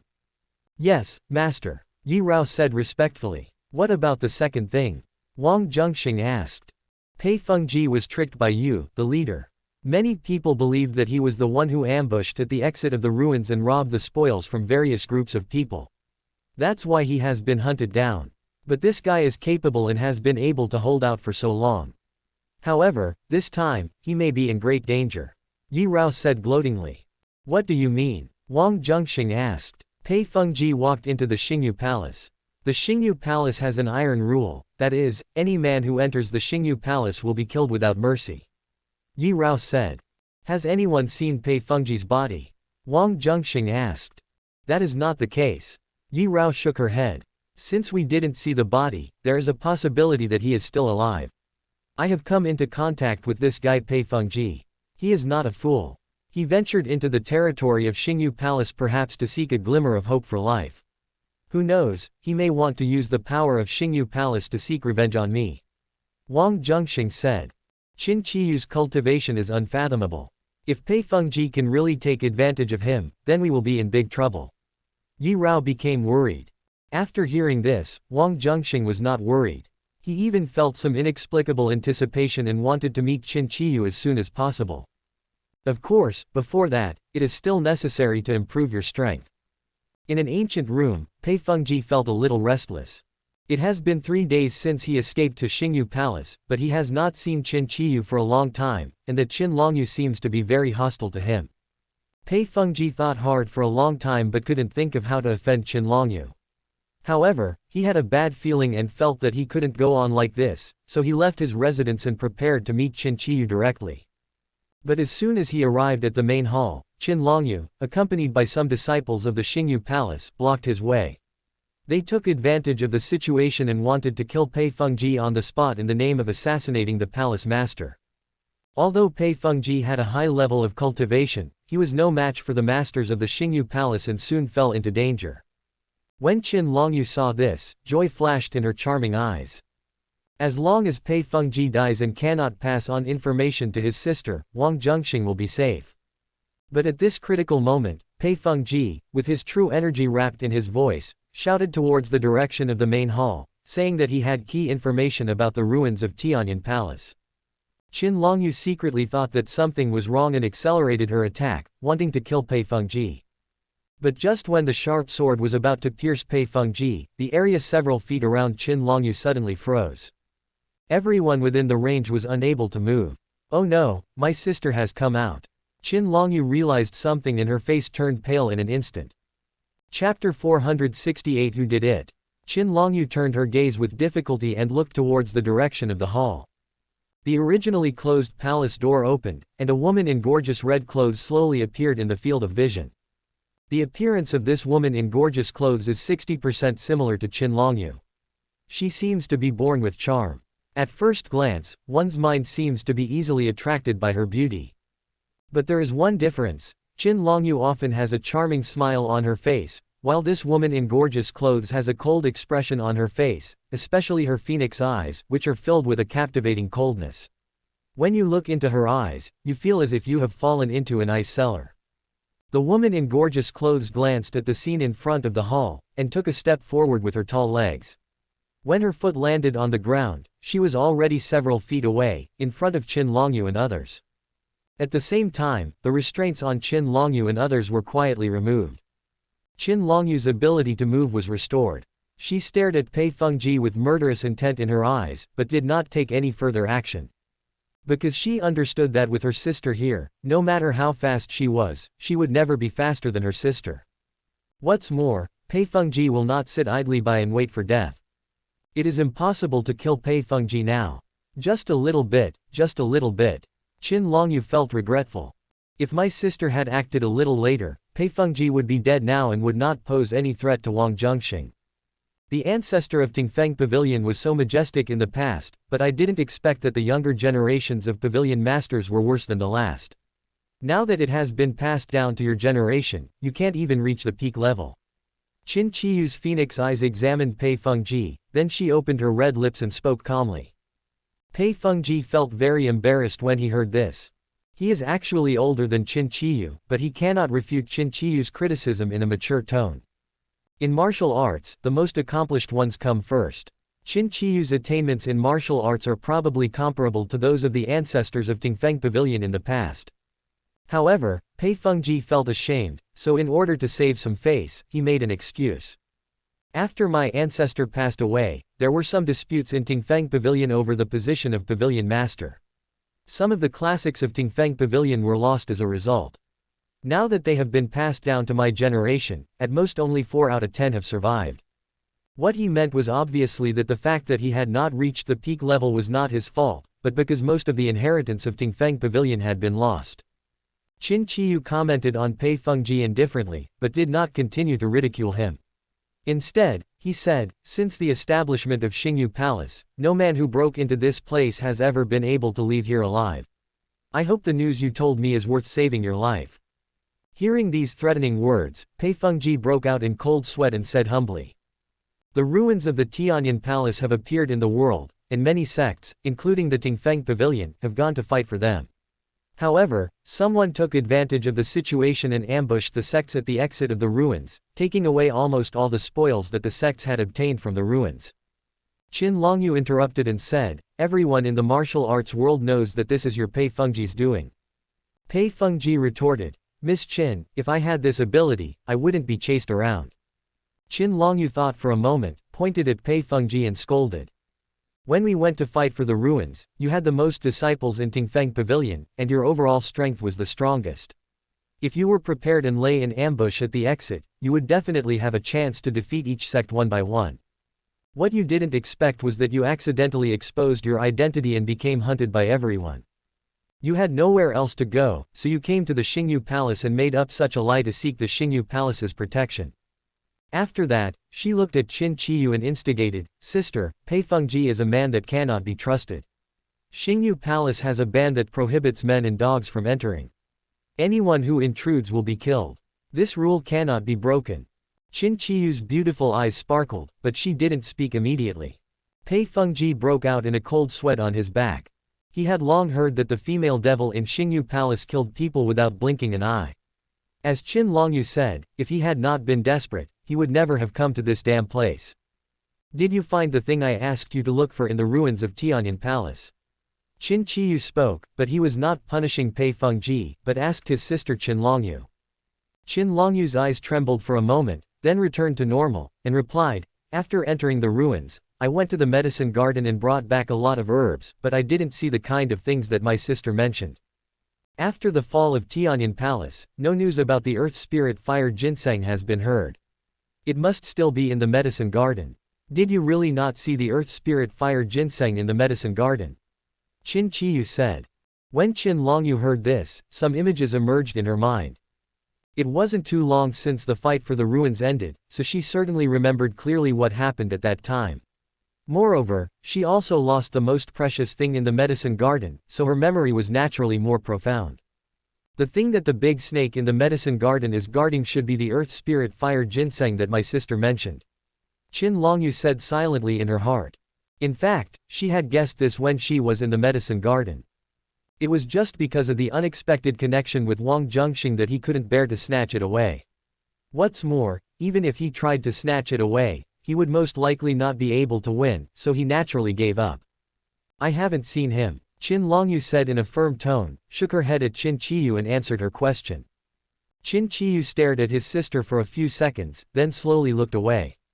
There was no obvious expression on his cold and charming face. Qin Longyu breathed a sigh of relief, thinking she had fooled him. Pei Fengji was listening nearby. Although he didn't understand what the so-called earth spirit fire ginseng did, he could see that Qin Qiyu cared a lot about it. That Taoist yin plundered the spoils of war from various sects. If the earth spirit fire ginseng really exists in the Tianyan Palace, it must have fallen into his hands. Pei Fengji said. You have a grudge against Taoist yin, so naturally you push everything onto him. Qin Longyu said teasingly. Pei Fengji was not kind either, and hid back. Speaking of which, Miss Qin and Taoist yin formed an alliance at the beginning, and they should have formed a good friendship. I can understand that she is on the side of Taoist yin. Master Yin, what is his cultivation level? What is his origin? Qin Qiyu was a little surprised when he heard this extremely unfamiliar name. He robbed various sects alone. His cultivation is at least at the peak level. He is also good at using poison. He is now the new leader of the 10,000 Poison sect. Pei Fengji replied. You lead the way and we will set off tomorrow. If the information is wrong, you will bear the consequences yourself. Qin Qiyu said briefly, and her words had an unquestionable tone, as if she were an empress. Pei Fengji subconsciously felt a sense of obedience, but then felt a little frightened. There is nothing to worry about. Taoist yin is the instigator of the robbery of various sects. He is definitely not wrong. Pei Fengji turned his mind and gradually calmed down. Then, under the guidance of the disciples of Xingyu Palace, he returned to his residence. After Pei Fengji left, Longyu, I have something to ask you. Qin Qiyu said in a low voice to his sister, then turned and walked into the hall. Obviously, what she was going to ask could not be heard by anyone else, including the disciples of Xingyu Palace. Qin Longyu was very clear about what she had done. Her face turned pale instantly, but she still held on to a glimmer of hope. The door of the hall was closed. Inside the palace, Qin Longyu came to her sister nervously. Who did it? Qin Qiyu's voice was filled with murderous intent. Chapter 469 Protecting Sister. Qin Qiyu's voice was not loud, but when it fell into Qin Longyu's ears, it made her whole body tremble. Sister, what are you talking about? I don't quite understand. Qin Longyu still held out a faint hope, pretending not to know, and said stubbornly. Don't you know what you did? Do you have to wait for me to tell you the truth? Qin Qiyu gritted his teeth, a strange redness appearing on his face. She had some knowledge of medicine, but was not very skilled, and could not tell any clues from Qin Longyu's behavior and actions. The reason she knew this was because there was a mysterious connection between her and Qin Longyu. This kind of attraction is a bit like telepathy. For example, Qin Longyu was injured and felt pain. Even though Qin Qiyu was far away, he could still sense it and would have corresponding feelings. Of course, Qin Qiyu's feelings would not be as obvious as Qin Longyu's, and would be reduced many times. This kind of sensitivity is not innate, but was established by Qin Qiyu using secret methods. The original intention was to protect Qin Longyu. If Qin Longyu encounters danger outside, Qin Qiyu can sense it and rush over to rescue her quickly. And if something unfortunate happens and Qin Longyu encounters an accident, Qin Qiyu can also use this sense to find the enemy and avenge his sister. This was originally an action to protect my sister, but I didn't expect it to have such a side effect. When the incident happened, Qin Qiyu was at a critical moment in his cultivation. He was tortured for several hours and almost went insane. How could Qin Qiyu not be angry? Seeing the strange look on her sister's face, Qin Longyu was stunned for a moment, and then she realized why her sister had seen through the clues. Disciples of the Xingyu Palace are not allowed to have affairs with men. Although this is not written in the palace rules, it is an unwritten rule. If violated, will be punished according to palace rules. Qin Longyu's current situation is more than just a simple affair. Sister, I don't want to do that either. Qin Longyu knew she couldn't fool him. With your level of cultivation, no one can force you if you don't want to. Are you willing to lower yourself to a low level? Have you forgotten what our master taught us? Qin Qiyu said coldly, with great resentment in his tone. It's not like she had never been hurt by a man, nor had she ever fallen in love. The reason she was so disgusted with this kind of thing was entirely due to the teachings of her master. The master said that all men in the world are bad. She respected her master, so she naturally believed in his words. Of course not. Qin Longyu immediately retorted when her sister scolded her. Although she was regarded as a witch by outsiders, she was only unrestrained in her words and had never put her words into practice. If not, then why? Qin Qiyu asked. Qin Longyu hesitated for a moment before saying, in the ruins medicine garden, I was poisoned by a giant snake. I couldn't resist it with my cultivation level, so I lost my mind. In order to survive, I did some unavoidable things. Qin Qiyu's expression eased a little. Did you kill the man who saved you? He saved me, and I killed him. Isn't that ungrateful? Qin Longyu muttered. Do you know what you are talking about? Qin Qiyu frowned again. The Xingyu Palace is originally a demonic sect, and does not adhere to the righteous ways. What's more, in the corporate culture of Xingyu Palace, a man's life is no different from a dog's life. Just kill him, it's no big deal. Qin Longyu also knew that she had said something she shouldn't have said, so she added, his cultivation is higher than mine. Even if I wanted to kill him, I couldn't do it. Who are you talking about? Qin Qiyu asked. Qin Longyu kept silent. Qin Qiyu continued, even if you don't tell me, I can guess it. There are only those people who can surpass you in cultivation in the ruins, and Pei Fengji is one of them. But I saw that you wanted to kill him just now, so I think this person is definitely not him. The remaining person is Taoist Yin. You have repeatedly defended Taoist Yin in your speech, so the person you are related to must be this person. Quote. Qin Longyu saw that her sister had guessed it, so she simply agreed and said, Sister, Taoist Yin has a high level of cultivation. I have already extended an olive branch to him, asking him to leave the 10,000 poison sect and become a priest in our Xingyu Palace. He is a man, this breaks the rules. Qin Qiyu said. Although her cultivation is high, there are not many top masters in the Xingyu Palace. If the Xingyu Palace could recruit a worshipper, it would naturally be a good thing. It's a pity that this is a man. It's not like there's no precedent of men serving as priests in our Xingyu Palace. Didn't Xingyu Palace have male priests before our master passed away? Qin Longyu said. That's true, but have you forgotten why master hates men? Qin Qiyu asked back. Qin Longyu was speechless for a moment. She didn't know as much about the past as her sister, but she knew a little bit. In short, it was a story of letting a wolf into the house. Let's put the matter of offerings aside for now and not discuss this issue. It's me who suffered the loss, not you, sister. I'm not angry with him, and I don't want to kill him. Sister, you'd better not interfere. Qin Longyu said. You have really forgotten your master's teachings completely. Qin Qiyu said sadly. Master was abandoned by someone, and the culprit was that priest. How can he generalize everyone and forbid all the female disciples in my Xingyu palace from having any romantic relationships? This is too unfair, Qin Longyu said in a low voice. How dare you? Do you really think you can do whatever you want just because you are my sister? You even dare to slander our master. Qin Qiyu said angrily. I violated the palace rules. If you want to punish me, go ahead. I will accept it all. The worst that can happen is death, Qin Longyu said with his neck stiff. Qin Qiyu looked at her sister with her phoenix eyes. Her face was uncertain, as if she was about to fly into a rage at any time, but in the end, she just sighed helplessly. You and I are the only ones who know this matter, so don't let it out.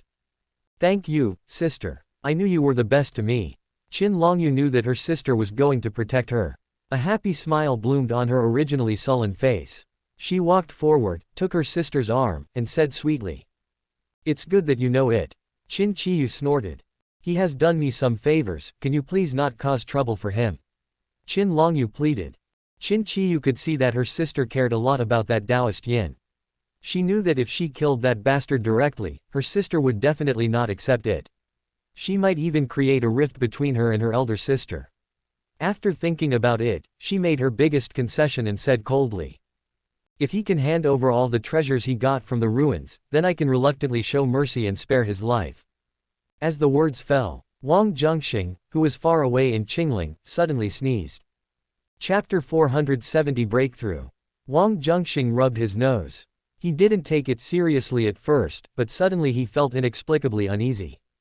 His luck is very high now, and he also has the luck of a sage. Once danger is approaching, some signs can be obtained. Wang Zhenxing was at Zhenxing Group at the moment. He immediately put down the things at hand, communicated with the system, and checked the current counterattack points. Open black lens bracket 97,800 close black lens bracket. Before I knew it, the counterattack points were almost over 100,000. Strength is the foundation of everything. Wang Zhenxing did not waste any time and directly consumed 40,000 counterattack points to raise his cultivation from the peak to the extreme. At this point, the uneasy feeling completely dissipated. However, he still felt that this was not safe enough. The ultimate realm is the ceiling of martial arts cultivation, but it does not mean being invincible. For example, the demon who escaped from the Dragon and Phoenix Academy had already surpassed the limit in his physical body. In addition, the flying man that Yan saw was also somewhat unusual.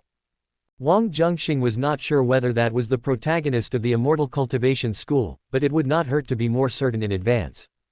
If you really encounter it in the future, you won't be caught off guard. However, to break through the limit, too many counterattack points are required.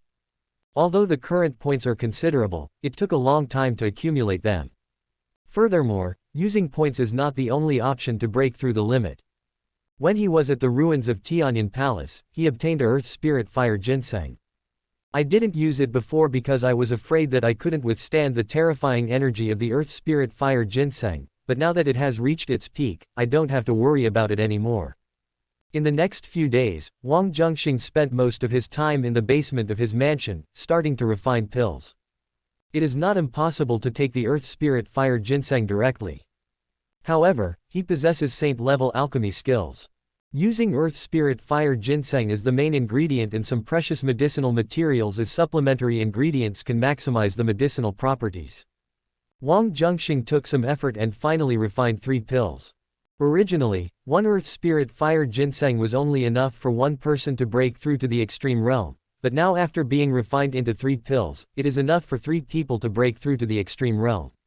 Wang Zhenxing carefully preserved 2 of the pills and hid them in a secret place in the mansion, and took the other one directly. In just half a day, he had absorbed most of the medicinal power of the pill. Wang Zhenxing could even clearly feel that countless pure energies were flowing through his body. At night, Wang Zhenxing came to Yong'an Mountain. Breaking through the limit would make so much noise that overturning a house would be the least of the noise. He has no plans to move to another house for the time being, and he has lived in that house for a long time, so he has some feelings for it. It is more appropriate to choose to break through here in Yong'an Mountain. Yong'an Mountain is a treasure land with good wind and water. In the past, the Tianyan Palace chose to build its old nest nearby, and now there is a Yong'an cemetery on the mountain. Wang Zhenxing had also surveyed it a long time ago and found some places in Yong'an with particularly good locations. If our ancestors are buried in these places, they can bring blessings to future generations.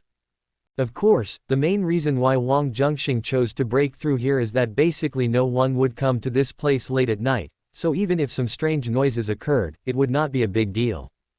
After all, it is a cemetery, so even if something strange happens, it won't attract attention. Wang Zhenxing made preparations and started to break through. Deep in the valley beside Yong'an Mountain, two figures suddenly appeared, a man and a woman.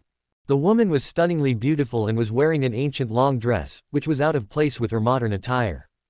A few meters behind the woman, there was a man bending slightly, with a humble and respectful look. These two people were Qin Qiyu and Pei Fengji, who had just arrived in Qingling. Palace Master Qin, this is the ruins of the Tianyan Palace. However, most of the treasures in the cave have been taken away, so there must be nothing useful left. Moreover, this cave needs to be opened at a specific time. The shortest wait is 3 days. Pei Fengji said. He couldn't wait to find Wang Zhenxing for revenge, so naturally he didn't want to stay here any longer.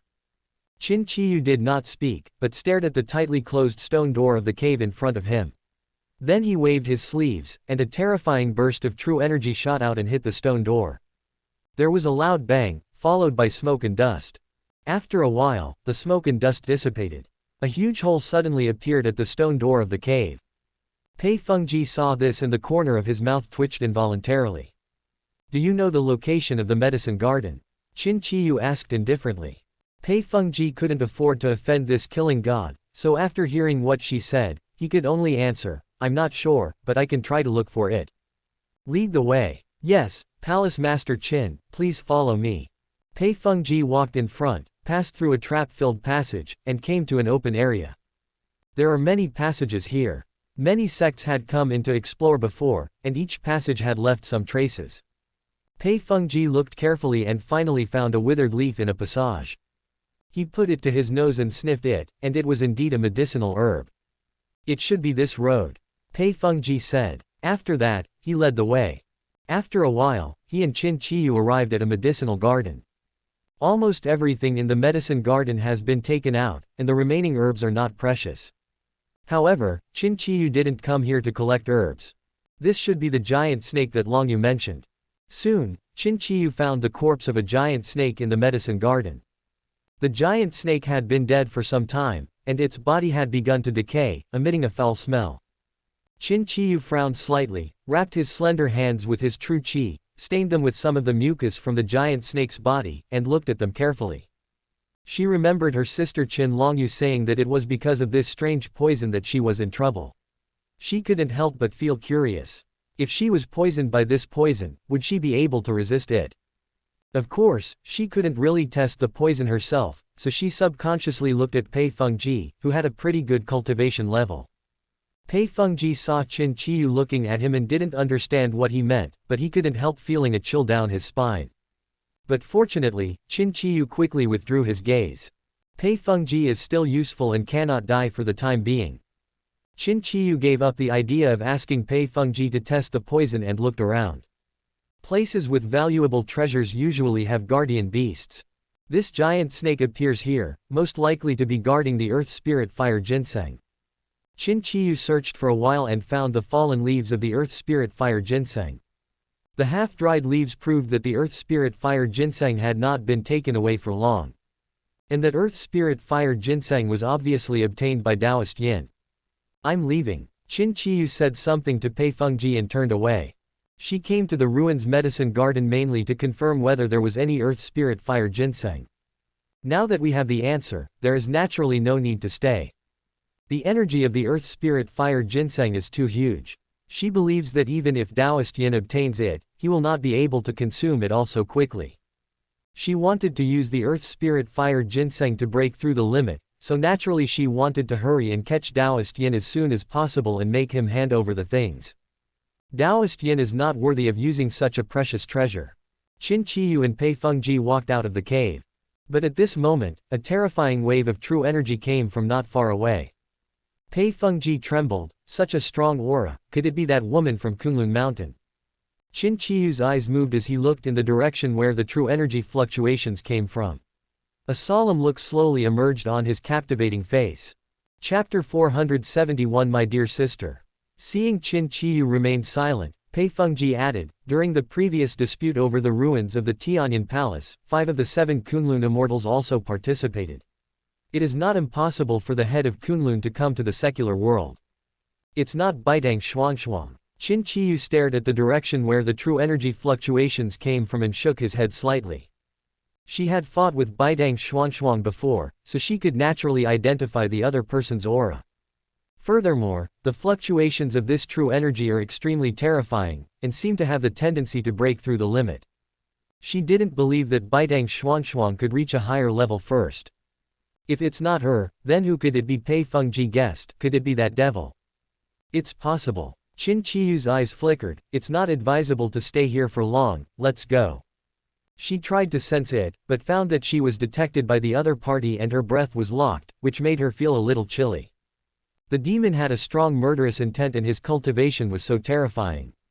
Qin Chiyu knew that he could not contend with him for the time being, so it was better for him to leave first. After saying this, Qin Chiyu's delicate body instantly disappeared from the spot. Seeing this, Pei Fengji also left in a panic. A few minutes later, Qin Chiyu and Pei Fengji appeared in a manor. This manor was where the demonic sect discussed important matters before entering the ruins. Palace Master Qin, this is the property of Tingfeng Pavilion's representative in the secular world. We are sorry to have you stay here temporarily. Pei Fengji said. Where is Taoist Yin in Qingling? Is there any news about him? Qin Chiyu asked. Pei Fengji paused. Master Yin was wearing a ghost mask, so I didn't see his true face, but I found out that the Saintess Yi Rao of the 10,000 Poison Sect stayed in Qingling for a long time, and there was no trace of Master Yin at the 10,000 Poison Sect's headquarters. According to my estimation, Taoist Yin should have a secular identity and has always remained in the pure spirit realm.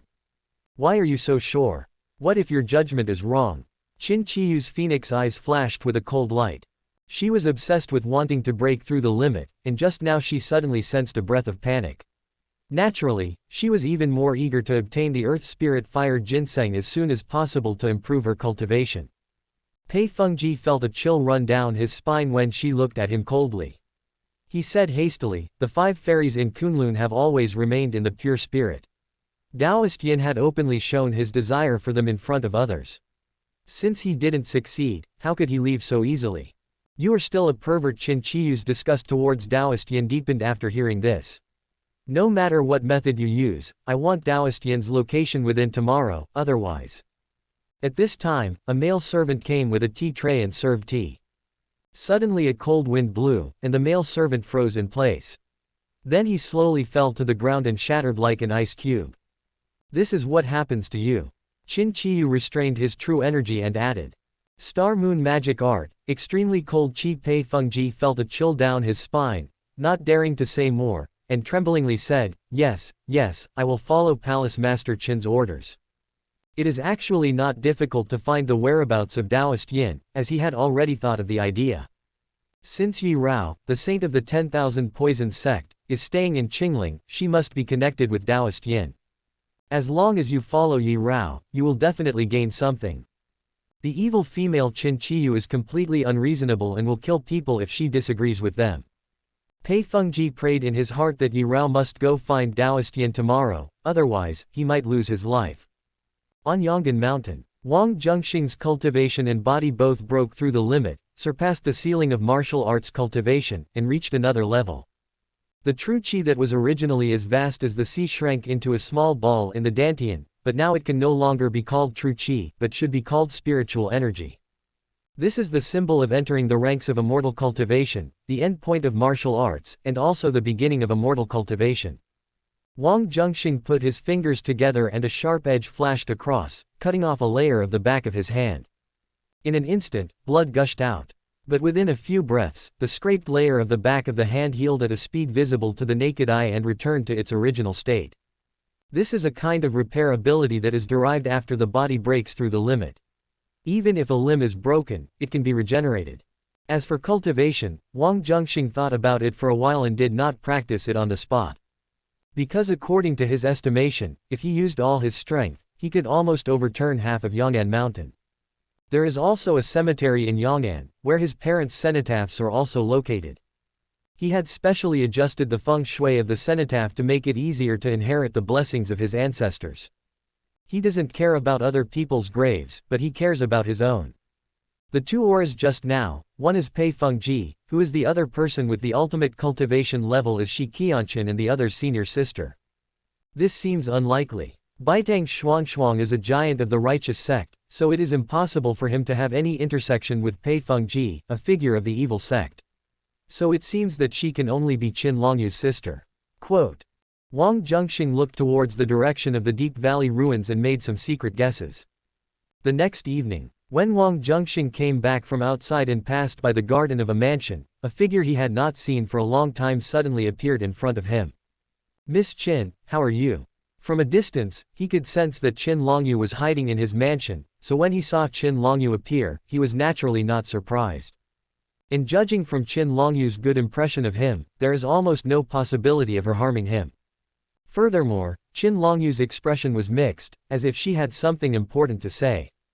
Something bad has happened. You should leave Qingling as soon as possible. The farther the better. Qin Longyuelai did not bother to reminisce with Wang Zhenxing and urged him in panic. Before leaving Qingling, she had been to where Wang Zhenxing lived, so she could naturally find where Wang Zhenxing was. Sister Qin Qiyu asked Pei Fengji to lead the way to cause trouble for Wang Zhenxing, and did not allow her to follow. She was worried about Wang Zhenxing's safety, so she sneaked out of Xingyu Palace to send a message to Wang Zhenxing. Why leave here? Wang Zhenxing was calm and composed, and he actually had a guess in his mind. That bastard Pei Fengji escaped to the Xingyu Palace and told my sister the news that you had taken away many treasures from the ruins. My sister is interested in these things, especially your fire ginseng, and she seems determined to get it. Qin Longyu explained. You mean the earth spirit fire ginseng? I have already used it. Wang Zhenxing said.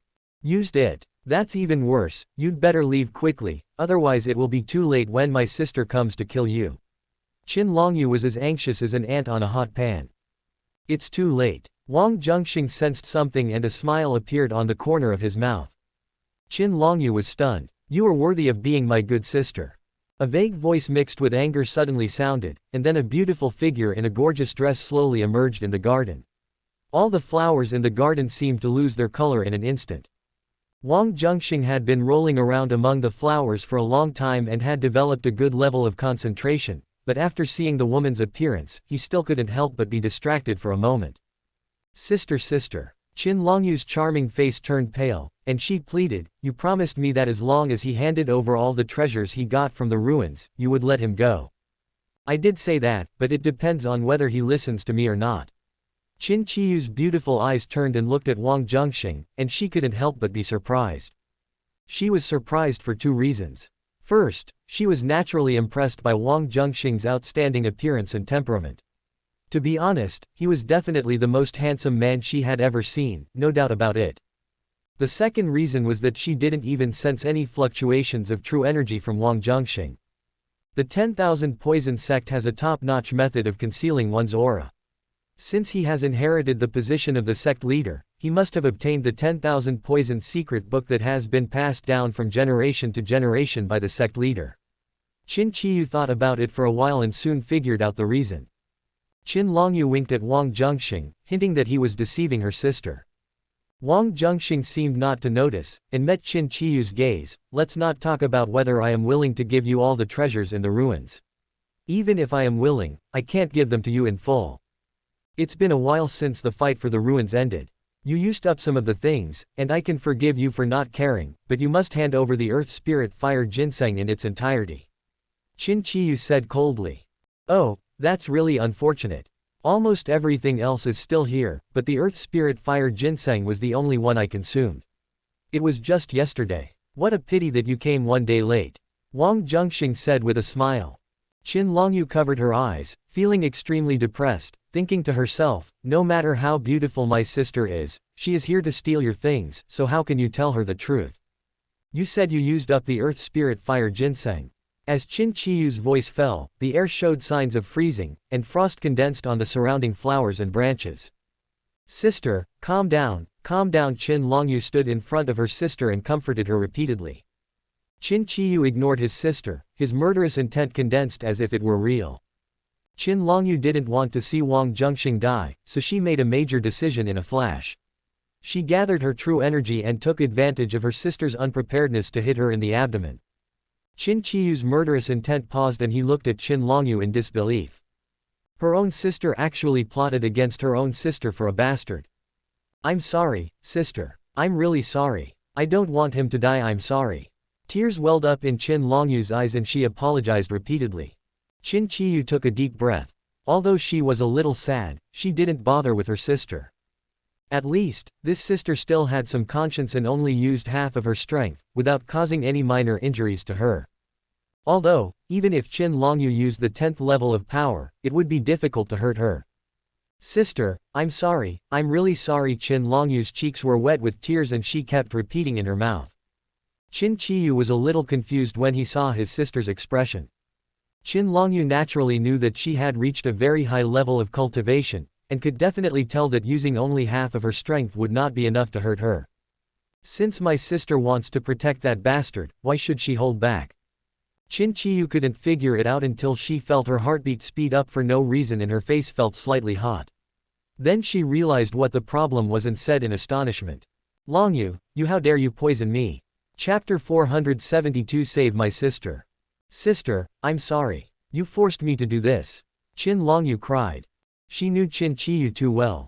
Once she made a decision, she would never change it easily. Moreover, the earth spirit fire ginseng is too important to my sister, and she will never give up. If you want to stop your sister, conspiracy is the only way. Longyu, you underestimate me. Do you think you can hurt me with poison? After Qin Qiyu calmed down a little after his rage, he said to his sister. Of course I understand, so this poison is certainly not ordinary. I believe sister should have felt it too. Qin Longyu's face turned noticeably red. As she spoke, she slowly stepped back and came to Wang Zhenxing's side. She was unsteady on her feet, so she reached out to Wang Zhenxing for support and avoided falling. Qin Qiyu's pretty face sank. As Qin Longyu said, she was indeed affected. This poison is obviously quite powerful as it can overcome the resistance of the extreme physique. You were poisoned yourself, why don't you take out the antidote? Although Qin Qiyu was angry, he still cared about his sister very much. Because when Qin Longyu was plotting against her, her true qi automatically rebounded and she was also poisoned, which was a loss to both herself and others. There is no antidote, but don't worry, sister, I will be fine. Qin Longyu said to her sister, subconsciously looking at Wang Zhenxing beside her. She had secretly collected this poison when she left the medicine garden. Originally, I wanted to use it as a trump card to deal with strong enemies. Because after being poisoned by this poison, the true energy will become very disordered and the strength will be greatly reduced. As long as it is used properly, you can kill powerful enemies in desperate situations.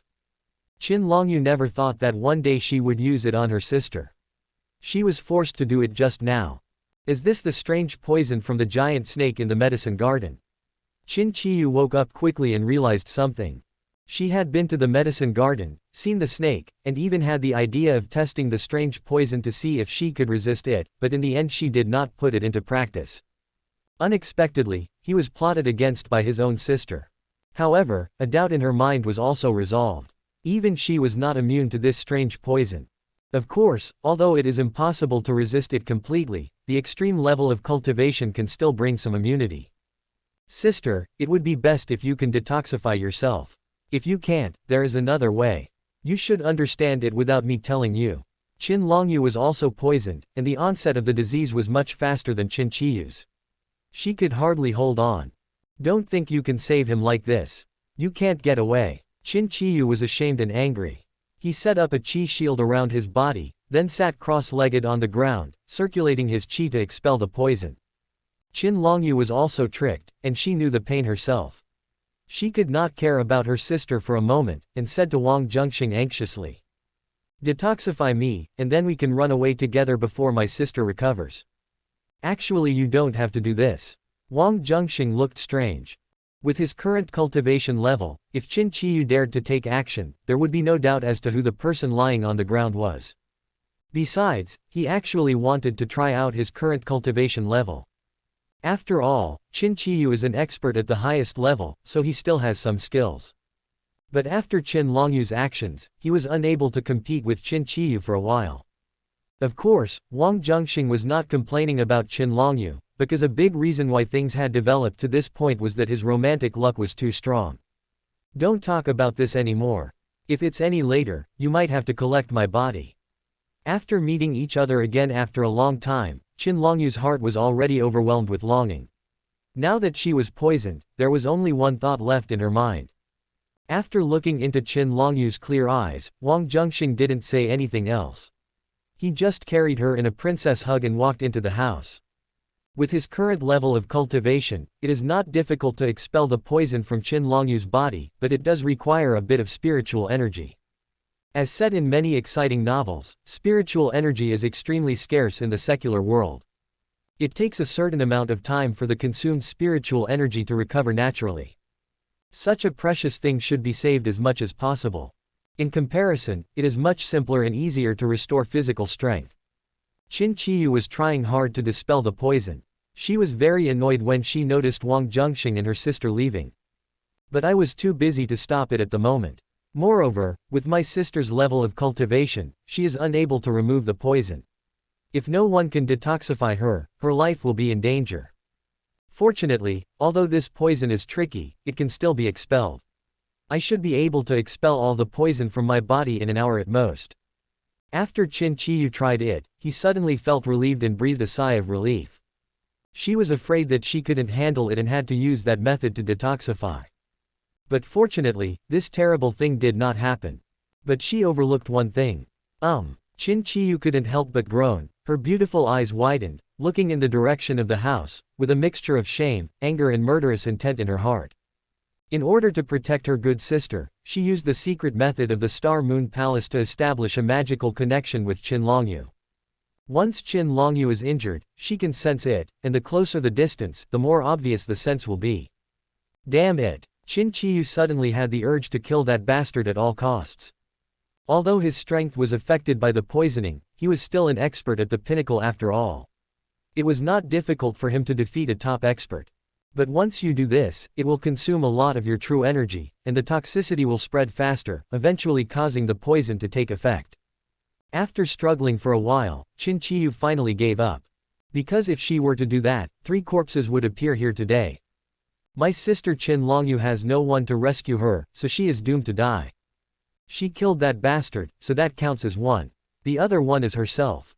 Calm down. Calm down. Qin Qiyu took a deep breath and used his super willpower to try to offset the negative impact brought about by the induction. The last time she encountered this kind of thing, she was even at a critical moment in her practice. But in the end, he managed to hold on with his extraordinary willpower and did not go astray. But the current situation is very different from before. Qin Qiyu was already poisoned, and was also influenced by his sister Qin Longyu. No matter how strong his willpower was, it was of no use. Even if I die, I can't use that method to detoxify. Qin Qiyu felt determined. I don't know how much time passed. Qin Longyu gradually regained consciousness, secretly looked at the garden through the window, and vaguely saw a figure fainted on the ground. Sister. Qin Longyu was a little flustered. She didn't care about her indecent clothes and quickly carried Qin Qiyu into the house. Oh no, my sister must have been poisoned by me, so before she lost consciousness, she closed her senses and fainted. After checking it out, Qin Longyu immediately guessed what was going on. At the same time, she was somewhat glad that she discovered it early, because if it was a little later, her sister might have been beyond help. Qin Longyu did not hesitate and first sealed up the meager true energy that Qin Qiyu had left to prevent her from hurting others, while at the same time releasing her blocked senses. After a few breaths, Qin Qiyu gradually regained consciousness and heard someone talking in a daze. I've caused my sister to be like this. If she encounters any misfortune, I will never forgive myself. Can you save her? Isn't this not good? Human lives are at stake. Don't worry about it. Then, if you dare to touch me, I will definitely kill. Qin Qiyu's eyes were blurred and he interrupted weakly. But before he could finish his words, Qin Longyu pressed the mute point. As a person from the magic world, Qin Longyu's thinking is naturally different from others. He also understands Wang Zhenxing's concerns. After thinking for a while, he said, "Does the 10,000 poison sect have any particularly strong chronic poison? If you are worried about my sister seeking revenge on you, then just poison her and give my sister the antidote regularly. My sister will be careful not to harm you." Wang Zhenxing looked at Qin Longyu in amazement. Upon hearing this, Qin Qiyu fainted from anger on the spot. Chapter 473 Two Conditions. Early morning. After contacting the members of the 10,000 Poison sect, Yi Rao returned to Wang Zhenxing's mansion. I pushed open the door and walked into the hall, only to see two groups of people confronting each other. Wang Zhenxing and Qin Longyu stood together, the latter looking nervous. Opposite the two of them was a strange beauty who was elegant, cold and arrogant. The strange beauty had a very rosy complexion, with some dried tear marks on her cheeks. She was filled with murderous intent and was staring at Wang Zhenxing as if she wanted to eat him. Yi Rao felt that the atmosphere was a little strange, so she quietly walked over to Wang Zhenxing and asked in a low voice, "Master, what happened?" "Just a small conflict," Wang Zhenxing replied lightly. "Then who is she?" Yi Rao looked at the strange beauty, then at Qin Longyu, and felt that the two of them were a little similar. "My sister, Qin Qiyu." Qin Longyu replied with a serious expression. Hearing this, Yi Rao took a breath of cold air. Of course she had heard of the name of the female devil. But judging from the breath Qin Qiyu exuded, he was obviously a little weak. It was unclear whether he was injured or poisoned. "Sister, if you are angry, just come at me. I will kill you or chop you up as you please." After a moment's stalemate, Qin Longyu walked forward a distance and said to Qin Qiyu with great apology, "I never thought that one day I would be plotted against by my own sister, but you are my sister, so I won't kill you. The bastard behind you is the culprit. If you kill him for me, I might be able to forgive you." Qin Qiyu said coldly. "Sister, you should know that this is impossible." Qin Longyu shook her head slowly. "Forget it, I won't force you. I will take his life myself." Qin Qiyu's phoenix eyes flashed with cold light. Qin Longyu sighed and looked back at Wang Zhenxing. She had just reminded him to give her sister a chronic poison, but Wang Zhenxing did not take it seriously. "Well now, it's too late. Sister, I know I can't stop you, but if he dies, I won't live alone. I mean what I say." Qin Longyu changed her mind and tried another way to save her lover. The cold light in Qin Qiyu's phoenix eyes did not diminish. Without saying a word, he slowly walked out of the hall. When he reached the door, he suddenly stopped and looked back coldly and said, "The next time we meet, it will be the day you die." After saying this, the figure blended into the night and quickly disappeared. "Oh, what should we do?" Qin Longyu said with a sad face. "Don't worry, things will work out in the end. Maybe when your sister sees me next time, she will suddenly feel reluctant to do it." Wang Zhenxing blinked. "My sister is not an ordinary woman. She will never give up." Because of losing Qin Longyu realized that Yi Rao was also there, and suddenly stopped talking here. After a pause, she said, "Anyway, my sister must be eager to eat your flesh and gnaw your bones." Wang Zhenxing did not continue to argue with Qin Longyu. He just looked at the direction where Qin Qiyu's figure disappeared, chuckled, and checked the message he had recently received. The host and the important female supporting character Qin Qiyu have become a couple, and are blessed by good fortune, and their comprehension has been greatly improved. Important female supporting character Qin Qiyu's favorability towards the host has increased to 70, and the current total favorability is 70. Unswerving love. The host has a great influence on the plot, and obtains 2,500 counterattack points. The protagonist Yi Junline's luck value is -250, and the host's luck value is 250. Let's talk about the future later. Don't think too much about it. Wang Zhenxing said to Qin Longyu. "I winked at you before, hinting that you were lying, so why did you insist on telling the truth to my sister? You could have lied to my sister and found a medicinal herb similar to the earth spirit fire ginseng to fool her." Thinking of what happened before, Qin Longyu felt a little strange, because in his impression, Wang Zhenxing was very smart and should not make such a mistake. "Your sister is not so easy to deceive, and I originally wanted to negotiate a deal with her," Wang Zhenxing said. "Deal? What deal?" Qin Longyu wondered. Wang Zhenxing said, "I refined that earth spirit fire ginseng into pills. There are 3 pills in total. The efficacy of each pill is comparable to that of a complete earth spirit fire ginseng, or even better. I needed one myself, and the other two were extra, so I wanted to trade one of them with your sister, but you got there before I could even say it. Qin Longyu was stunned. No wonder. I was anxious and didn't think carefully. After a pause, he continued. My sister cares a lot about the earth spirit fire ginseng. If you can give her one of the pills, it may be difficult to turn the enemy into a friend, but at least she will not hate you so much.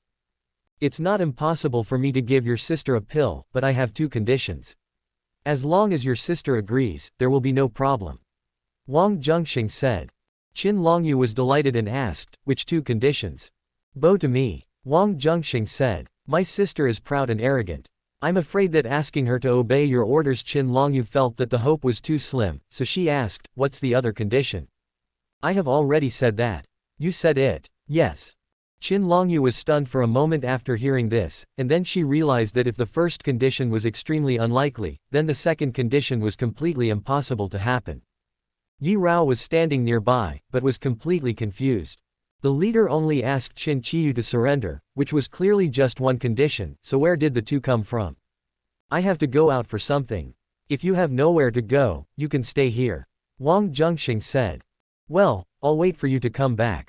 Qin Longyu didn't ask any more questions. She nodded obediently and watched Wang Zhenxing leave. Soon, only Qin Longyu and Yi Rao were left in the hall. There are guest rooms upstairs and downstairs, you can pick any one you like. Although Yi Rao disliked this woman, since it was the leader's order, she could only reluctantly do her part as a good host. No need. Go and clean up the room where your leader lives. I'll live there. Qin Longyu was not restrained and ordered Yi Rao around. Shame on you. Yi Rao spat in a low voice and walked towards the master bedroom.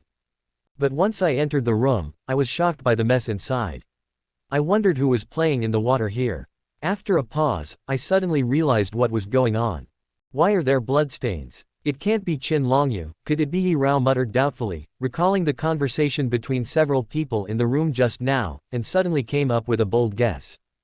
The other side. Qin Qiyu walked into the manor where he settled. The murderous look on his face was gone, and he looked much more relaxed. After something like this happened, it was inevitable that she was angry, but she was not particularly hurt or hateful. What's more, some embarrassing and annoying scenes would occasionally appear in her mind, causing ripples in her heart that would last for a long time. She didn't notice it until Pei Fengji came within 3 meters of her. This would have been impossible under normal circumstances. Palace Master Qin is finally back. That Taoist Yin should be dead, right? Pei Fengji had been waiting for news in the manor. When he saw Qin Qiyu coming back, he immediately came over to ask impatiently. Qin Qiyu came back to her senses, her beautiful face instantly covered with the coldness of the past, and she asked in a calm voice, do you hate Taoist Yin so much? Pei Fengji gnashed his teeth and said, this beast tricked me, causing my Tingfeng pavilion to be hunted down by various sects, and the loss of disciples and elders was extremely heavy. Please tell me where the body of Taoist Yin is, Palace Master Qin. I will grind his bones and scatter his ashes, otherwise I will never be able to get rid of the hatred in my heart. Chapter 474 Pei Fengji's death. After Pei Fengji finished speaking resentfully, he waited for Qin Qiyu to speak. But Qin Qiyu remained silent and said nothing. Pei Fengji was secretly confused and tried to guess Qin Qiyu's emotions from her expression. But Qin Qiyu's face was cold, as usual, and it was impossible to tell what was going on. Palace Master Qin, Taoist Yin and I have a great grudge. I am truly grateful that you could help me get rid of him. As for the treasures in the ruins, I have absolutely no intention of getting my hands on them. Pei Fengji said tentatively. Having said that, if it weren't for you, I'm afraid I wouldn't be able to find this Taoist Yin. Qin Qiyu said in a calm voice, with no obvious emotion in his tone. Pei Fengji was delighted when he heard this, and hurriedly said, Palace Master Qin, you are too kind. If you don't give up, Tingfeng Pavilion will follow the lead of Xingyu Palace in the future. As long as Palace Master Qin gives you an order, Tingfeng Pavilion will go through fire and water without hesitation. How could he not covet the treasures in the ruins, but he was not stupid and knew that he must not ask for it. When he heard that Qin Qiyu's tone seemed to hint at something, he further expressed his loyalty in order to gain greater benefits. Well said. In that case, I just happen to have something I need you to do. Qin Qiyu said. What's the matter? Pei Fengji was a little nervous, feeling that what Qin Qiyu said was not so easy to do. Take a person's life. Whose? Your. Palace Master Qin, you are joking, right? Pei Fengji said with cold sweat on his forehead, forcing a smile. The Xingyu Palace has a ban that any man who trespasses will be killed. As the Palace Master, I cannot break the rules. Qin Qiyu had murderous intent in his heart, but did not rush to act. It's really too much for the Palace Master to destroy his bridge after crossing it. Pei Fengji's face twitched. Although he was shocked, he was not too panicked. After all, he is the leader of the Tingfeng Pavilion of the demonic sect. He has seen many storms and experienced countless fights in the martial arts world. To be able to survive to this day, he is naturally not a good person. So what? Qin Qiyu sneered. I have heard of Palace Master Qin's style a long time ago. Since I dare to seek the skin of a tiger, how could I not be prepared at all? Pei Fengji said. Qin Qiyu frowned but said nothing, waiting for him to continue. Pei Fengji continued, I have already made an agreement with the disciples of Tingfeng Pavilion that if I encounter any misfortune on this trip, the news that the relics and treasures have fallen into the Xingyu Palace will be spread throughout the martial arts world. Although the Xingyu Palace is powerful, it may not be able to resist so many martial arts forces. You dare to threaten me? Qin Qiyu's phoenix eyes flashed coldly. She had long guessed that Pei Fengji had done something secretly for this trip. The reason why she was not in a hurry to kill Pei Fengji was that she wanted Pei Fengji himself to tell her what his backup plan was. Palace Master, since Taoist Yin is dead, I have fulfilled my wish. I don't want the treasures in the ruins, I just want to save my life. As long as Palace Master is willing to let me go, I will keep my mouth shut for the rest of my life. Pei Fengji was very sincere and chose to swallow his anger. He anticipated that Qin Qiyu would turn against him and already had a response plan in mind. As soon as he left Qin Qiyu's control, he immediately took the news of the ruins and went to join the devil. The treasures in the ruins, plus Qin Qiyu, the most beautiful woman in the demon sect, will definitely interest the demon. No matter how powerful Qin Qiyu is, he can never be a match for the devil. I didn't expect that although your martial arts skills are not high, you are quite calculating. Qin Qiyu said this with sarcasm. Pei Fengji did not dare to get angry, and said ashamedly, I am stupid. If I don't have any more brains, I'm afraid it will be difficult for me to survive in the world. But there is one thing you guessed wrong. Qin Qiyu said. What's the matter? Pei Fengji asked puzzledly. Master Yin is not dead. What? How can this be? Pei Fengji was shocked and blurted out, but his voice suddenly stopped halfway through his words. However, Qin Qiyu took advantage of the moment when Pei Fengji was distracted and attacked with the force of thunder, freezing him with the star and moon qi. Pei Fengji's body and meridians were stiff and he had lost his ability to fight. You are actually injured. Pei Fengji realized something, spoke with difficulty, and looked at Qin Qiyu in disbelief. He never thought that Qin Qiyu would be injured, and of course he was not prepared, because with Qin Qiyu's level of cultivation, there was no need for a sneak attack to kill him. Finally found out. Qin Qiyu sneered slightly. She had just detoxified and her condition had not yet fully recovered. It was not difficult for her to defeat Pei Fengji, but she was not completely sure that she could kill him, so she deliberately concealed her injuries. Pei Fengji had not noticed it at all before this. How is this possible? With Master Yin's level of cultivation, it is impossible for him to hurt you. Could it be that your sister Qin Longyu is helping him? Pei Fengji thought of a possibility. The corner of Qin Qiyu's eyes twitched slightly. She had to admit that Pei Fengji was quite smart. However, it was impossible to tell Pei Fengji the answer to this question. Palace Master Qin, even if you suffered a loss at the hands of Taoist Yin, you cannot blame me. You should hate Taoist Yin and your sister. Also, if you kill me, Xingyu Palace will become the target of public criticism. Please think twice. Pei Fengji sensed the murderous intent and quickly explained the interests involved. If the news leaks out, it will indeed cause some trouble for Xingyu Palace, but your hatred for that bastard is too deep, so I can't keep you. Qin Qiyu said. You bastard! Pei Fengji was shocked and didn't understand who Qin Qiyu was referring to. This bastard's life is mine, no one can take it away. Whoever tries to take it away, I will kill him. Qin Qiyu added, giving a reason, but this reason sounded very far-fetched. After hearing this, Pei Fengji understood that the dog thing probably referred to Taoist Yin. He felt confused and wanted to ask what happened when Qin Qiyu went to find Taoist Yin. However, Qin Qiyu no longer had the patience, and was not willing to answer for Pei Fengji. A needle condensed from true energy flew through the air and pierced Pei Fengji's head. Pei Fengji widened his eyes, an expression of extreme unwillingness and confusion on his face, and then his body fell to the ground with a bang. Not far away in the dark night, a pair of eyes were staring at this side. If he died, it would save me a lot of trouble. Wang Zhenxing said silently in his heart when he saw Pei Fengji's death. He said he had to come out for something, but in fact he came to kill Pei Fengji. Pei Fengji used the information about the ruins to lure Qin Qiyu here, just to kill someone with a borrowed knife. Of course Wang Zhenxing couldn't possibly keep Pei Fengji, but before he could do anything, Qin Qiyu did it for him. But Qin Qiyu, this woman, was quite tough and kept calling him a bastard. Wang Zhenxing thought about it, and suddenly revealed a trace of energy. Who is it? Come out. Qin Qiyu then noticed someone and shouted towards the darkness. Wang Zhenxing walked out of the darkness and stepped into the moonlight.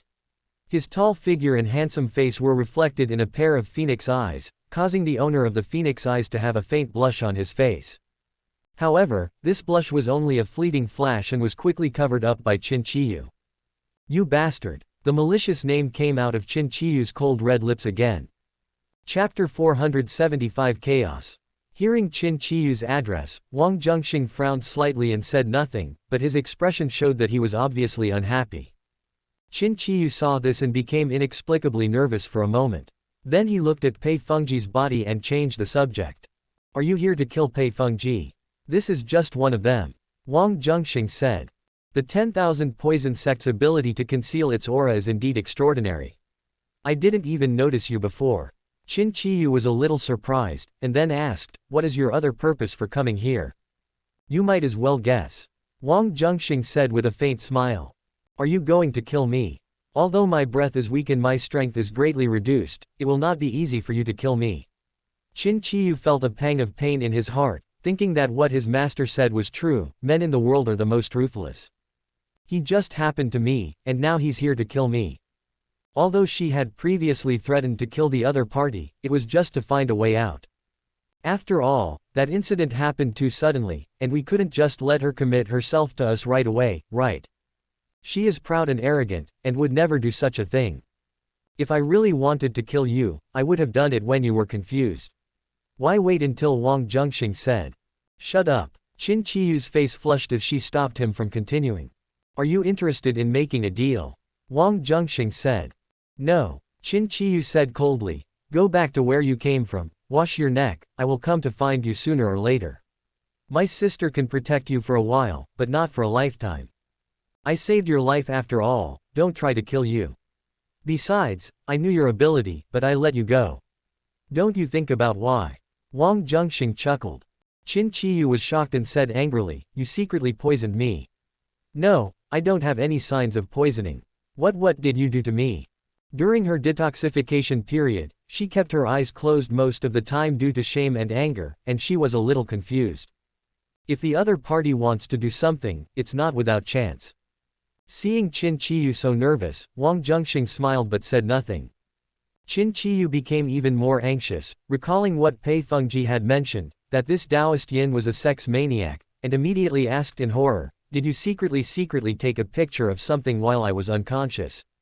Hearing this, Wang Zhenxing was stunned. He is indeed a villain, his train of thought is indeed extraordinary. But to be honest, Wang Zhenxing was quite curious. What if he really recorded it and used it to threaten Qin Qiyu? So will Qin Qiyu be afraid or even compromise? While Wang Zhenxing was thinking, Qin Qiyu continued, Pei Fengji said that you stayed in Qingling for a long time because you wanted to get your hands on those women in Kunlun. The deal you mentioned is to use this disgusting method to coerce me to help you get your hands on those women, right? Wang Zhenxing laughed when he heard this and couldn't help but clap his hands. Although what Qin Qiyu said sounded outrageous, from her perspective and the information she had obtained so far, her speculation was still very tenable. I was right, wasn't I? Qin Qiyu continued. Wang Zhenxing's smile faded. He was not interested in arguing with her any further and wanted to get back to the point. But at this moment, he suddenly realized something and his eyes couldn't help but look in a certain direction in the darkness. For a moment, Wang Zhenxing thought of escaping from here, but when he saw one of the pretty faces with a look of astonishment, he could only sigh. "Why is it him?" a woman murmured in the darkness. The woman was distracted and unable to completely restrain her breath, and Qin Qiyu sensed it from a distance. "Who are you, villain? Get out here!" Qin Qiyu shouted. As she finished speaking, a few breaths later, 6 figures slowly walked out of the darkness and entered the moonlight. All 6 of them are women, with different looks and temperaments, but each one is breathtakingly beautiful. They were Ruan Yuji, Lu Fu, Bai Yining, Shui Miaoshuan, Mu Linger and Yun Qianshan. Lu Fu has amazing perception and can sense the breath and find where others are hiding from a very long distance. When Qin Qiyu was poisoned and weak, Lu Fu accidentally sensed it. Lu Fu told her fellow sisters the news, and then speculated on Qin Qiyu's intention of coming to Qingling. The 6 people were a little worried that Qin Qiyu was coming for them. After all, Xingyu Palace and Kunlun are inherently hostile, and the rift between Qin Qiyu and their head sister is even deeper. Therefore, the 6 of them discussed it and decided to take advantage of Qin Qiyu's weakness to come and investigate. But what they didn't expect was that Wang Zhenxing was also here. Moreover, Lu Fu discovered that the aura exuded by Wang Zhenxing was different from his original self, but was exactly the same as that of Taoist Yin. Qin Qiyu had met the masters of various peaks in Kunlun, so he was naturally familiar with their appearance. If it were usual, she would definitely not take it seriously. But at this moment, I felt weak and couldn't help feeling a little fearful. They are numerous and powerful. Let's put aside our grudges for now and send the people from Kunlun away first. Qin Qiyu came to Wang Zhenxing and whispered to him. Wang Zhenxing looked strange and didn't know what to say. Ruan Yuji, Bai Yining, Shui Miaoshuan, Mu Linger and Yun Qianshan were shocked to see that Qin Qiyu and Wang Zhenxing seemed to be in the same group and were unable to react. He is Taoist Yin. Lu Fu seemed to have figured something out and spoke to clear up the confusion for her fellow sisters. Ruan Yuji had never had any interaction with Master Yin, but she also learned about Master Yin from her junior sister. The other 5 people, including Lu Fu, had fought with Master Yin, and the fight was very close. They all knew that Taoist Yin was the leader of the 10,000 Poisons sect and that the Star Moon Palace was also a demonic sect. It is understandable that Wang Zhenxing and Qin Qiyu are in cahoots with each other. Qin Qiyu didn't understand the relationship between Wang Zhenxing and them. She was very worried about the current situation and said to Wang Zhenxing solemnly. The Kunlun 7 Absolute Formation is well known in the martial arts world. You must have heard of it. The Kunlun 7 Immortals are already 6 of them. Although it is incomplete, they can still perform it together. I can only exert 20% to 30% of my strength now. You help me from the side and don't hold back on these women, otherwise I'm afraid you and I will die here today. After saying this, without waiting for Wang Zhenxing's reply, he immediately circulated his true energy and attacked Ruan Yuji and the others, trying to catch them off guard. Ruan Yuji and others also reacted very quickly. They quickly deployed their troops and joined forces to deal with Qin Qiyu. Although Qin Qiyu was weak, she was at the same level as their senior sister after all, so she naturally did not dare to underestimate the enemy and had to deal with him with all her strength. Wang Zhenxing looked at the chaotic scene in front of him and rubbed his temples. Qin Qiyu was besieged and exhausted from dealing with the situation. Seeing that Wang Zhenxing was still watching the show, he couldn't help but get annoyed and was about to say something. Stop, Wang Zhenxing said. Qin Qiyu felt confused when she heard this, until she saw the 6 women from Kunlun Mountain suddenly stop fighting, then she realized that these words were not spoken to her.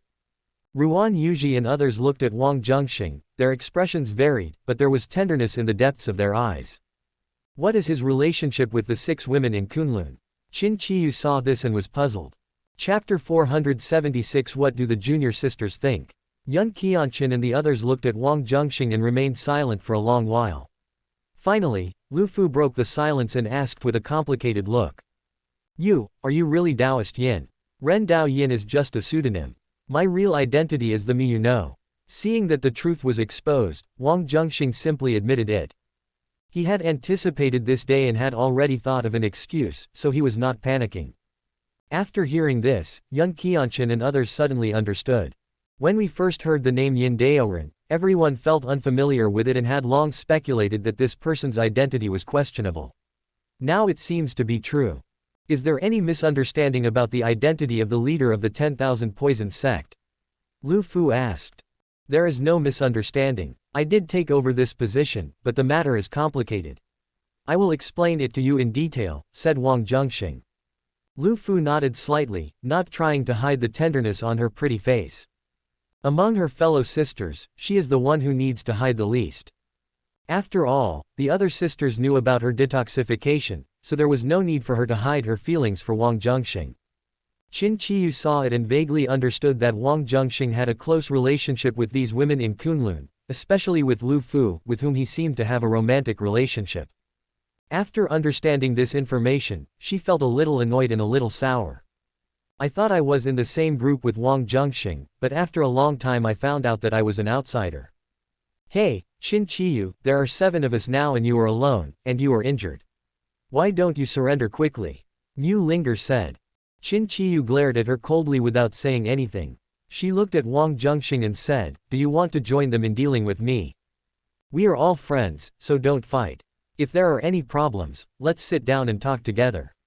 Wang Zhenxing wanted to ease the tense atmosphere. There's nothing to talk about. Qin Qiyu said coldly, you and I are not friends, but enemies. Your life is mine, and I will come to take it sooner or later. See you later. Qin Qiyu said this in anger and fled away. Seeing this, Yun Qianchen and others had no intention of pursuing them at all. Although Qin Qiyu is weak, he has reached the ultimate state after all. If he really fights for his life, the result is hard to predict. In the past, they might have given it a try. But now, I have concerns in my heart and am not willing to do such a risky thing. Xiao Wang, what deep hatred do you have with this female devil? Mu Ling put her hands on her hips and looked in the direction Qin Qiyu left, then turned and asked Wang Zhenxing curiously. It's a long story. Wang Zhenxing said vaguely. Then let's make it short. Mu Ling said. Hey, I haven't seen you for a while. You've grown a little bit and look like you're 20 years old. Wang Zhenxing changed the subject. Of course, the skills I've practiced are now complete.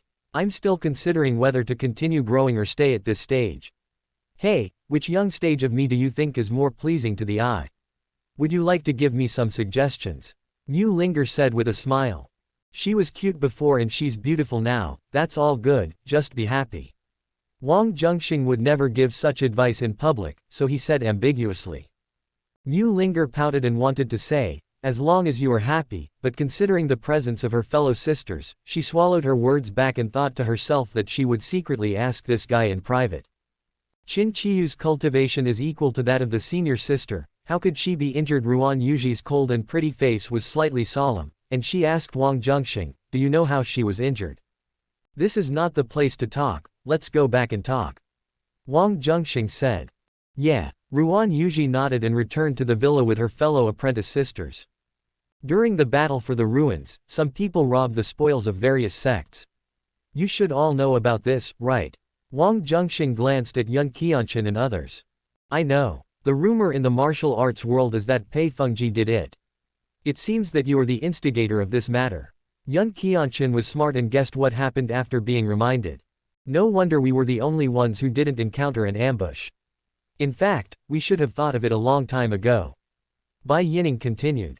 I framed Pei Fengji for the robbery of various sects. Pei Fengji was hunted down because of this, so he hid in the Xingyu Palace and revealed the news of the ruins to Qin Qiyu, hoping to use Qin Qiyu to kill me. Wang Zhenxing continued. It turns out that Qin Qiyu didn't come for us, but because of you. With her cultivation level, if she really wanted to deal with you, you might not be able to resist. How did she deal with it? Shui Miaoshuan said with some fear. There was an internal conflict between the two sisters Qin Qiyu and Qin Longyu, and Qin Qiyu was poisoned by her sister. Wang Zhenxing said. What kind of poison is this? It's so powerful that even Qin Qiyu was infected. Mu Linger asked in amazement.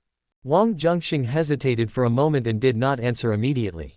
Lu Fu's eyes flickered as she continued, extreme realm cultivation doesn't mean you are immune to all poisons. It's not surprising that you got poisoned. She has a strong sense of perception and had already noticed the clues. Wang Zhenxing and Qin Qiyu were contaminated with each other's scent, and Qin Qiyu even had a very faint smell of blood on his body, probably because he had just experienced a bloody disaster. In addition, Qin Qiyu happened to be poisoned and weak, so it is not difficult to guess that Wang Zhenxing was the murderer. No wonder, Qin Qiyu acted a bit like a shrew just now. When Wang Zhenxing heard Lu Fu's interruption, he knew what she had guessed and looked at her subconsciously. Tell me about the situation in private later. I want to hear it. Lu Fu's tone was a little resentful, but not blaming. How did you get involved with the black-hearted demon, and why did you become the leader of the 10,000 Poison sect? Yun Qianqun hesitated for a moment, but finally opened her mouth to ask. She wasn't angry, just a little jealous. She regarded him as her husband, but he had been hiding it from her. Do you remember when we first met? Wang Zhenxing said. Of course I remember. I fainted on the side of the road and you took me home and saved me. Yun Qianqun said. When I was treating your injuries, you fainted for a while, and then the seriously injured and dying black-hearted old demon broke into the yard. I didn't know his identity at that time, so I treated his injuries. He said that I had excellent qualifications and proposed that I take over the position of the leader of the 10,000 Poison sect. Of course, I refused to agree to his request. Wang Zhenxing still needed the black-hearted old devil to take the blame, so of course he would not reveal the news of his death. This statement was half true and half false. Yun Qianqun didn't doubt it after hearing it, and even figured out some of the follow-up things. When I was recovering from my injury, the black-hearted old demon poisoned you once. At that time, I thought he was taking revenge on me. Now that I think about it, it seems that it was mainly because you refused to take over the position of leader. Not once, but twice. Mu Linger added. Yes. Wang Zhenxing nodded. Even if Yun Qianqun didn't ask, he was ready to tell her about this matter, because it was because the black-hearted old devil poisoned him twice that he became connected with Yun Qianqun and Mu Linger respectively. With your martial arts skills, the black-hearted old demon can't be your opponent. Why are you controlled by him? Is it something difficult? Ruan Yuji asked cautiously. Wang Zhenxing sighed. My ancestors were tired of the disputes in the martial arts world and integrated into the secular world. They had been living a peaceful life. But because I was young and hot-tempered, I fought with others and accidentally revealed my martial arts, so my whereabouts were leaked and I was found by my enemies. At this point, his voice gradually choked up, his face full of guilt and self-blame. My parents fought a bloody battle with the enemy to protect me, and both died. Having said this, Wang Zhenxing could not continue. The 6 women nearby saw this and felt extremely distressed. Lu Fu didn't have so many concerns and couldn't help but walk forward and hug him in her arms, wanting to share his pain. Seeing Wang Zhenxing like this, no one asked any further questions. With the intelligence of the 6 people, they could naturally guess that Wang Zhenxing blamed himself for this incident, so he vowed not to use martial arts in the future and pretended to be an ordinary person. Wang Zhenxing buried his head in Lu Fu's arms for a long time, thinking that his emotions were in place, and then he continued, things in the world are often not as expected. I didn't want to use martial arts again, but unfortunately, it doesn't go as planned. By chance, I learned that the 10,000 Poison sect might know about my enemy, so I changed my mind and took over the position of the leader of the 10,000 Poison sect, hoping to use this opportunity to track down my enemy. Quote. Have you found out? Yun Qianqun and others asked after hearing this. They already regarded Wang Zhenxing as their husband. Among them, Shui Miaoshuan had a wedding ceremony with Wang Zhenxing and they also lived together as husband and wife for a period of time. Naturally, she wanted to avenge her father-in-law and mother-in-law. No. Wang Zhenxing shook his head disappointedly. The place fell into silence, and the women didn't know how to comfort him. The most urgent thing now is to be careful of Qin Qiyu. I think she hates you to the core. If we wait until she recovers, it will be a big trouble. Lu Fu thought of something worse and said with a worried look on her face. You're right. This female devil is inhumane. If she goes crazy, she might kill us all. Mu Linger agreed. Qin Qiyu is hiding, and we can't find her. I received news this morning that the senior sister has come out of seclusion.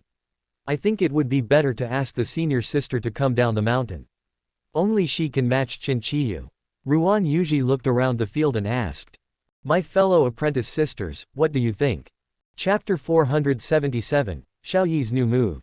After asking, Ruan Yuji became secretly nervous. She and these fellow sisters have left Kunlun for some time. If the eldest sister also goes down the mountain, there will be no one in charge of Kunlun. This is extremely disadvantageous for Kunlun. But for the sake of her lover, Ruan Yuji didn't care about that. As for Lu Fu, Ruan Yuji doesn't have to worry at all, it's mainly about the thoughts of the other 4 junior sisters. I agree with what second senior sister said. Lu Fu was the first to express her opinion. When Ruan Yuji heard this, her expression did not change at all, because this was completely within her expectations. The next step is to wait for Bai Yining, Shui Miaoshuan, Mu Linger and Yun Qianchen to express their opinions. Lu Fu and Ruan Yuji had the same concerns. Before the other 4 could speak, they spoke first. Yining, Miaoshuan, Ling and Qianchen, you are my good junior sisters. I think I have always treated you well. You don't want to see me sad and heartbroken, right? If anything happens to him, I won't be able to live. As soon as she said this, Lu Fu's whole face turned red.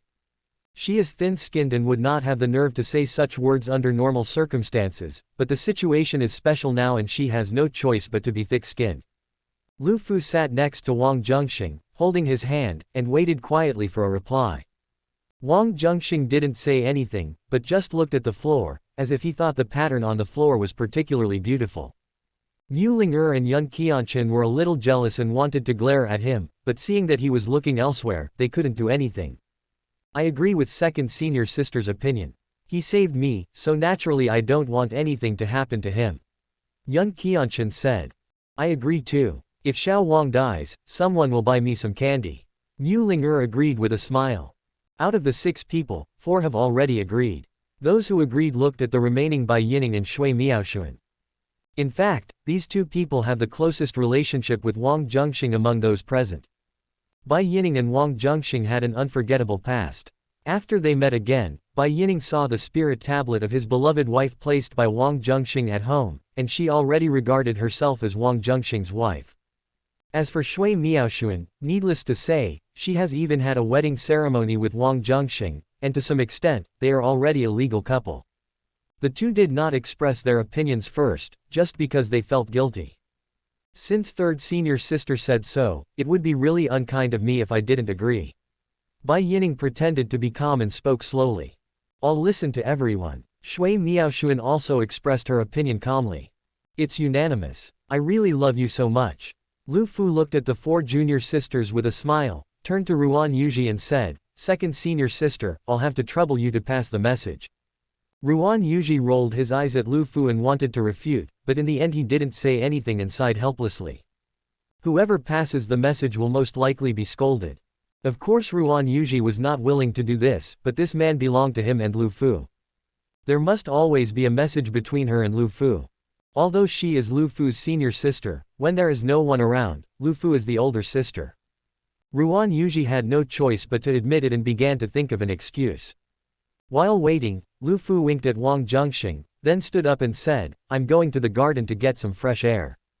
I'm going too, Wang Zhenxing said and followed Lu Fu. The other women in the hall were not stupid. They knew that the 2 were probably whispering to each other, but no one disturbed them. Qin Longyu and Qin Qiyu are sisters and have always had a good relationship. Why did they suddenly quarrel among themselves? And they even helped you to plot against her own sister. This is unbelievable. After arriving in the garden, Lu Fu set up a layer of qi shield to block out the sound and asked Wang Zhenxing in confusion. During the fight for the ruins, I mixed with many demonic sects as the leader of the 10,000 Poison sect. The demonic sects formed secret alliances with each other, and I was a partner with Qin Longyu at the time. Wang Zhenxing said. Just because of the alliance, Qin Longyu plotted against her sister. I admit that you are very charming, but you shouldn't be able to bewitch this enchantress Qin Longyu to this extent. Lu Fu gently poked Wang Zhenxing's face and said with a smile. Of course not. After Qin Longyu and I entered the ruins, we went to the medicine garden together to search for medicinal materials. There was a giant snake in the medicine garden. You are so smart, why don't you guess what will happen next? Wang Zhenxing pinched Lu Fu's soft face frivolously. Lu Fu liked this sweet interaction very much. At this moment, she was like a little girl who had just entered the period of love. She rubbed his hand with her face inadvertently, then looked thoughtful, played with a strand of her silver hair, and replied. You saved Qin Longyu, and she was very grateful to you. She even developed feelings for you. When she knew that Qin Qiyu was against you, she did this. So smart. Wang Zhenxing gently tapped the tip of Lu Fu's snow-white and straight nose as a reward. As for the detailed process of saving Qin Longyu, of course he would not mention it intentionally. I really didn't expect that Qin Longyu, this evil witch from the demon sect, is actually quite loyal and righteous. But she plotted against her own sister. I'm afraid that Xingyu Palace won't be able to accommodate her in the future, right? Lu Fu said. As a member of a righteous sect, why do you care about the evil witch from the demon sect? Wang Zhenxing smiled. I'm just speaking my mind. But how are you going to treat Qin Longyu in the future? Lu Fu asked seriously. No matter what the devil does or whether she lives or dies, it has nothing to do with me. Wang Zhenxing said without thinking. When Lu Fu heard his heartless words, her brows slightly furrowed. Okay, I was just joking with you. Qin Longyu plotted against her own sister for me. If I betray her, I would be a terrible person. Don't you think so too? Wang Zhenxing changed his tone. Lu Fu was a little speechless. She couldn't find any words to refute for a moment, so she asked, then what happened between you and Qin Qiyu? Or, how did Qin Longyu plot against her? Qin Longyu used poison on her. The poison was quite powerful. Even Qin Qiyu couldn't be completely immune to it. Wang Zhenxing said. Poisoned, is it that kind of poison? Lu Fu guessed. That's right. Qin Qiyu was poisoned, and in order to prevent herself from losing control, she closed her senses, which put her life in danger. Qin Longyu blamed herself and begged me to save her, and I had no choice but to agree. I should have let Qin Qiyu die, and now I wouldn't have to worry so much. Wang Zhenxing's tone was full of regret. No wonder she hates you so much, but now that things have come to this, there's no use regretting. Lu Fu sighed. The two continued chatting for a few more sentences and returned to the hall. Ruan Yuji had already thought of a story and passed the news to the small town at the foot of Kunlun Mountain. It was late at night, but no one was sleepy and everyone was waiting for a reply. What has Xiaoyi been doing recently? Hasn't he come here to be the cook? Wang Zhenxing noticed that the dishes on the table were not as rich as usual, so he asked. The devil has appeared in the world and is integrating the forces of the demon sect. He left a letter and secretly left to gather information. Ruan Yuji said. So that's how it is. Wang Zhenxing nodded and started to calculate secretly with his fingers. Yi Junline's luck as the protagonist is still there, and it is not low. Leaving privately might trigger some plot, so of course he has to be careful. Soon, the divination result came out. Hongluan enters the life, peach blossoms are abundant, and Xiaoyi's peach luck is coming. Of course Wang Zhenxing would stop such a good thing. I have a deep friendship with Xiaoyi's mother. If anything happens to Xiaoyi, I really don't know how to explain it to her. I want to find Xiaoyi. Do you know where I can find Xiaoyi? Wang Zhenxing asked Ruan Yuji and others with a worried look on his face. Chapter 478, Senior Sister Goes Down the Mountain. Hearing Wang Zhenxing's question, Lu Fu said, Xiaoyi left a letter and did not say where he was going, but since he was going to investigate the movements of the demon sect, he must be going to the place where the demon sect gathers. We have received news that after the devil reappeared, he first went to the Lianzu sect, which is also the sect where the devil was born. Other demon sects who want to serve the devil will definitely go to the Lianzu sect to pay homage. I will go with you to investigate near the blood training sect's base. As long as Xiaoyi is within 100 miles, I will be able to sense his presence and bring him back. Wang Zhenxing shook his head and rejected Lu Fu's proposal to go with him. Tell me the location of the blood training sect's headquarters, and I can go alone. The place where the demon sects gather is too dangerous. Don't follow me and take risks. Xiaoyi Zi's love luck has come, and Wang Zhenxing is going to steal it, so of course it is not convenient to bring Lu Fu with him. Just because it's dangerous, I want to go with you. Lu Fu said unwillingly.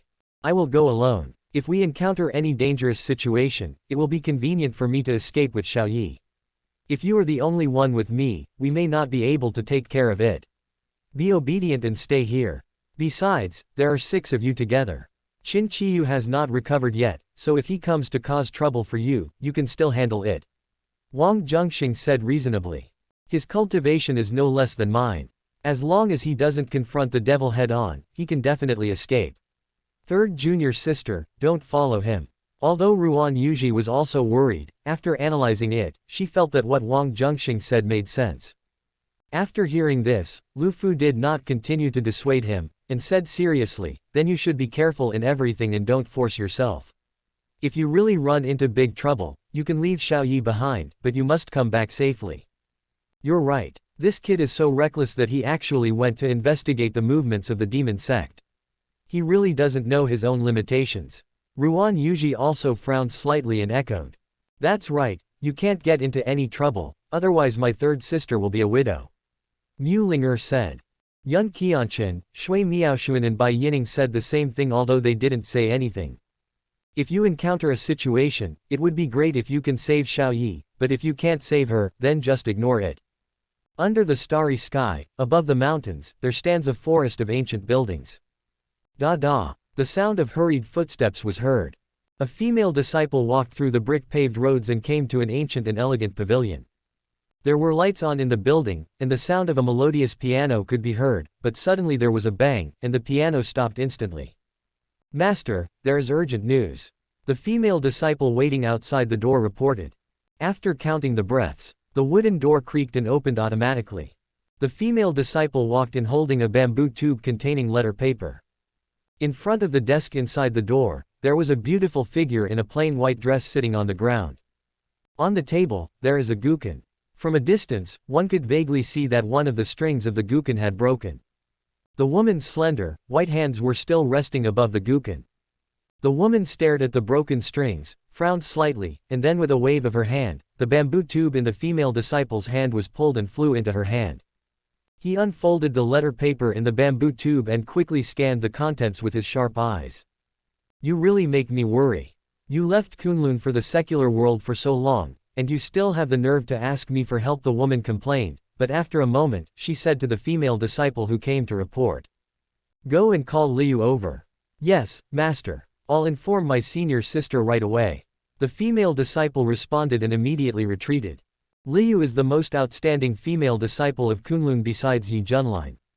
She is also the most prestigious female disciple in Kunlun Mountain besides the head disciple. The woman in the white dress walked to the window and stared at the moonlight. The moonlight fell gently on her face, revealing a beauty that could not be described in words. She faced the bright moon, and the moonlight seemed to be a little dimmer. This stunning woman is none other than Baidang Xuanshuang, the head of Kunlun, and recognized by the righteous world as the most beautiful woman in the hidden world. Soon, a woman named Liu came into the pavilion.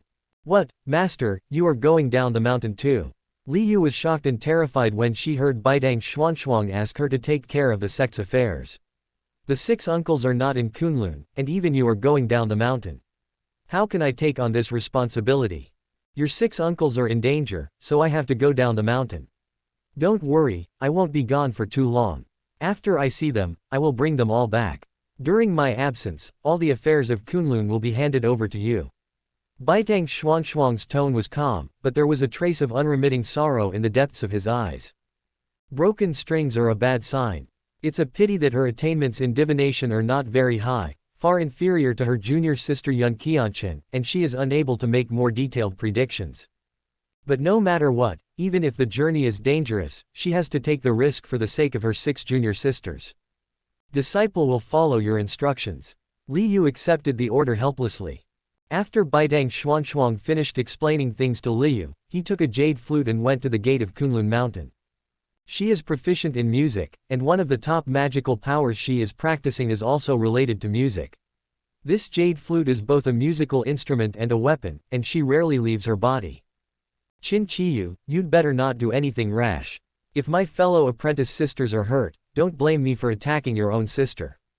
Baitang Xuanshuang gazed into the distance and whispered something, then he quickly moved forward as if shrinking the distance into an inch, and his figure entered the maze of Kunlun Mountains. At this time, another urgent message reached Kunlun. Liu temporarily took over the affairs of Kunlun on behalf of the leader and checked the message immediately. The message was sent in the name of Xiao Yi, and it had Kunlun's special symbol imprint on it, so it could not be faked. Oh no, master is in danger. Liu's expression changed drastically after reading the message. Pure and spiritual. Wang Zhenxing was afraid that the night would be long and full of dreams, so he said goodbye to Ruan Yuji and others, then went back to his mansion, explained some things to Yi Rao, and told Qin Longyu not to run around. Then he set out at night and rushed to the headquarters of the blood training sect. The Lianzu sect is about 500 miles away from Qingling, in a valley. It only took Wang Zhenxing about an hour to reach the territory of the blood training sect. After breaking through the limit, his perception ability has undergone a qualitative improvement. Wang Zhenxing directly scanned the Lianzu sect's headquarters with his spiritual sense. There is no particularly powerful existence in the Lianzu sect, and the strongest one is only at the half-step peak level. That demon is not in the blood training sect. Wang Zhenxing sneaked into the Lianzu sect silently and captured a disciple for interrogation. No, don't kill me. The disciple of the Lianzu sect said in horror. Just answer whatever I ask you. If you answer honestly, I will spare your life. If you tell a lie, I will kill you immediately. Wang Zhenxing, wearing a ghost mask, threatened me before starting to ask questions. From the disciple of the blood training sect, he learned that the devil had left the blood training sect's headquarters yesterday with many experts and was going to attack Kunlun. Wang Zhenxing thought for a moment and then asked, "What is your position in the blood training sect?" "I am of low status, just a senior disciple," the man replied. "In other words, there are many characters like you in the blood training sect." You could say that. After listening to this, Wang Zhenxing quickly figured out some things. The devil led his men to besiege Kunlun, but the confidentiality work was so poor that even the minions of the Lianzu sect knew the news. In other words, if Xiao Yi came here, he could easily get the news by capturing any disciple of the Lianzu sect. "I've finished asking questions. Bye," Wang Zhenxing said. You said you would let me go as long as I answered honestly." "I'm bad." Wang Zhenxing smiled, exerted force with his hands to take the man's life, and then without any stop, he rushed straight towards Kunlun Mountain at the fastest speed. Chapter 479 Where is my master? Under the cover of night, on the top of an unnamed mountain not far from Kunlun, Yi Junlin looked towards the direction of the Kunlun Mountains in the dim light of the moon, with a look of worry in his eyes. "I hope that master can receive the message smoothly and be prepared to respond," Yi Junlin said to himself and prayed silently. Now the 6 masters far away in Qingling are all on Wang Zhenxing's side, and he is also counting on the eldest master to support him. Rustling. While thinking, Yi Junlin heard a strange sound and immediately became alert. He immediately picked up a leaf and infused his true energy towards the source of the noise. A strong wind blew, and before the leaf hit the target, it collided with another flying leaf in midair and then shattered into pieces. Then, a figure emerged from the darkness. Yi Junlin circulated his true energy and fought with this man for nearly 100 moves, but neither of them gained any advantage. After a fierce palm strike, they both retreated. The two looked at each other from a distance and could see each other clearly.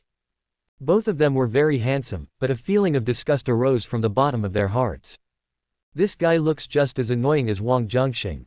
The same thought popped up in both of their minds at the same time.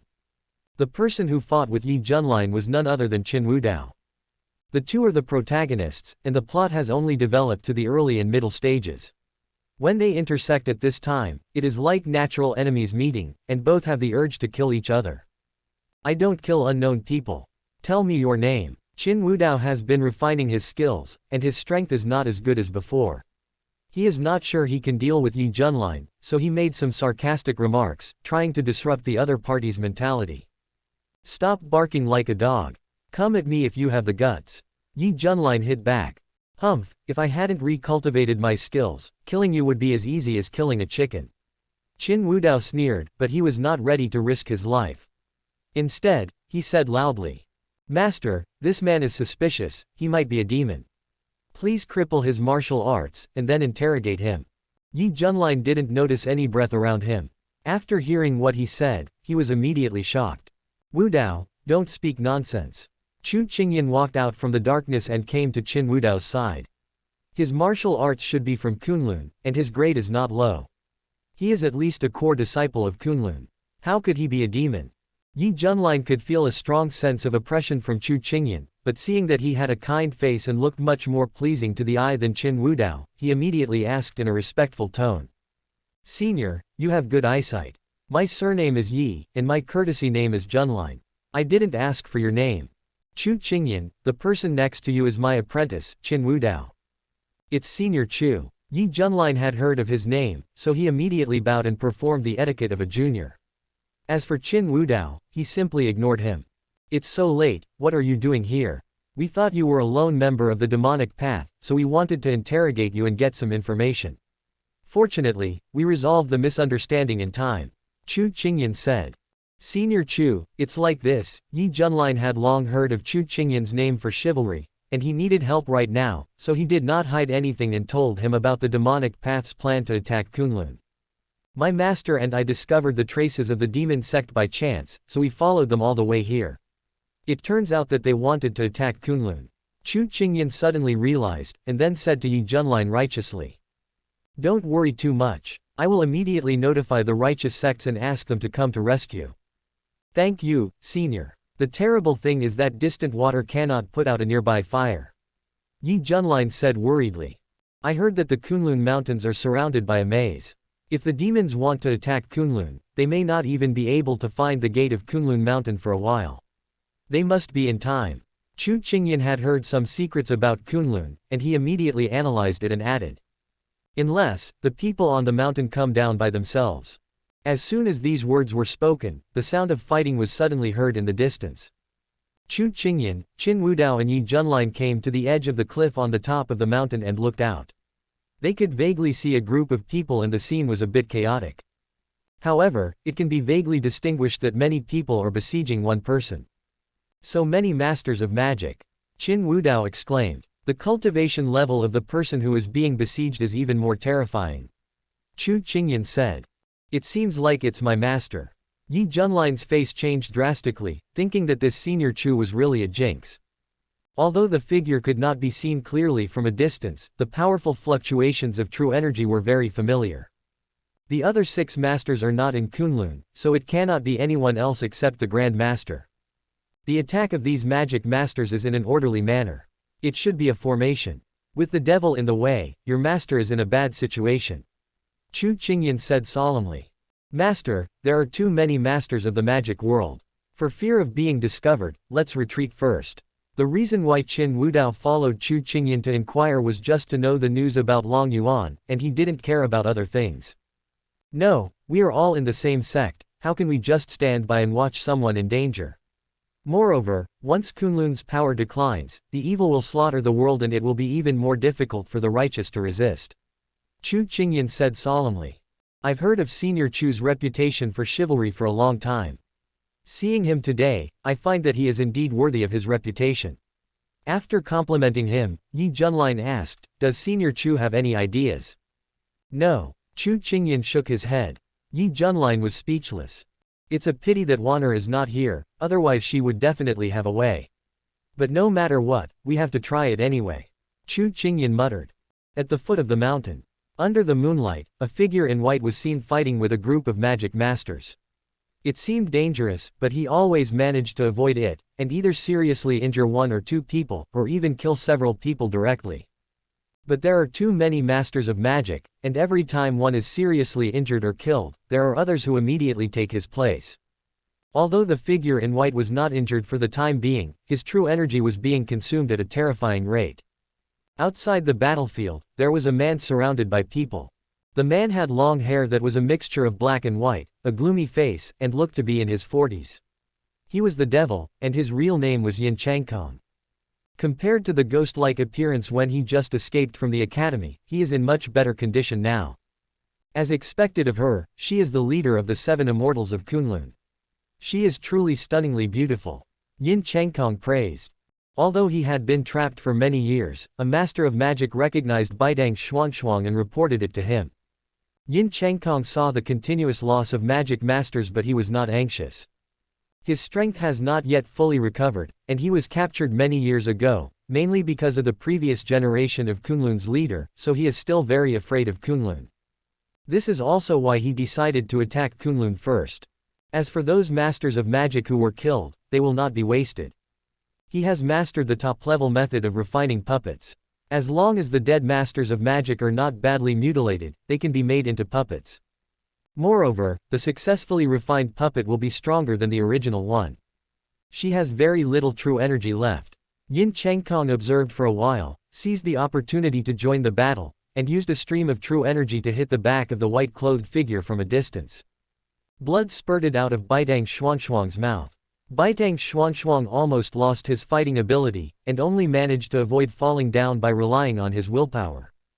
Those masters of the magic world knew that Yin Changkong wanted to capture them alive, so after seeing this scene, they all stopped attacking Baidang Xuanxuang.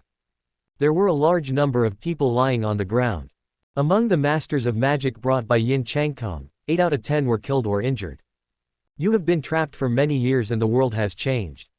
I didn't expect that you have reached the ultimate realm at such a young age.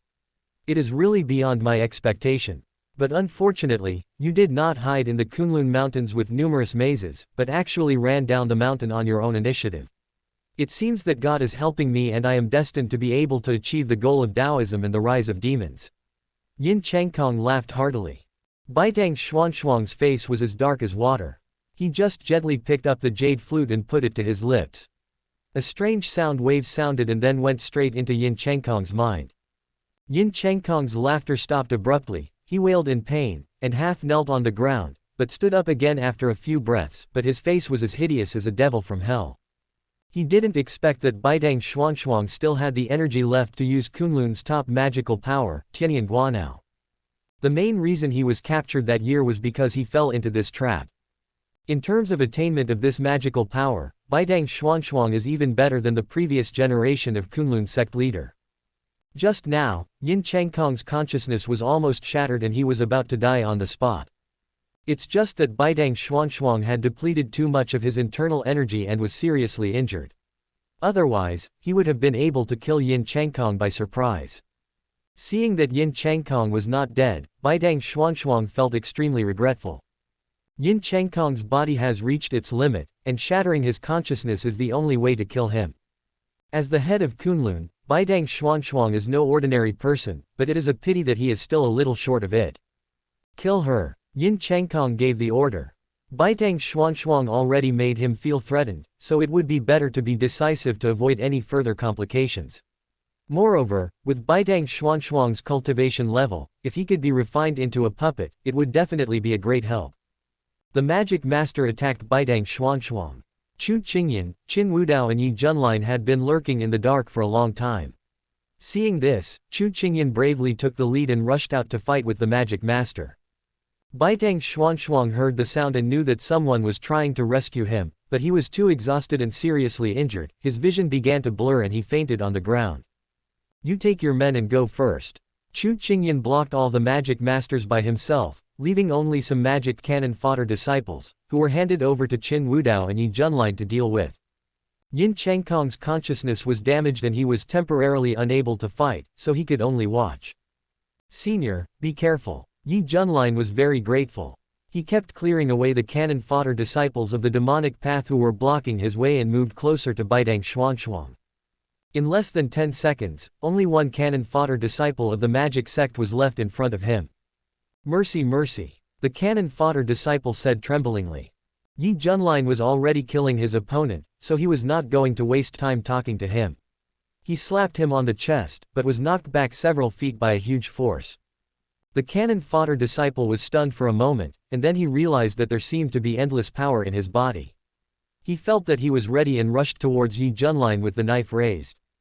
Yi Junlin saw that this cannon fodder disciple was hiding his true strength, and his expression became solemn, but when they fought again, he easily killed the opponent with one move.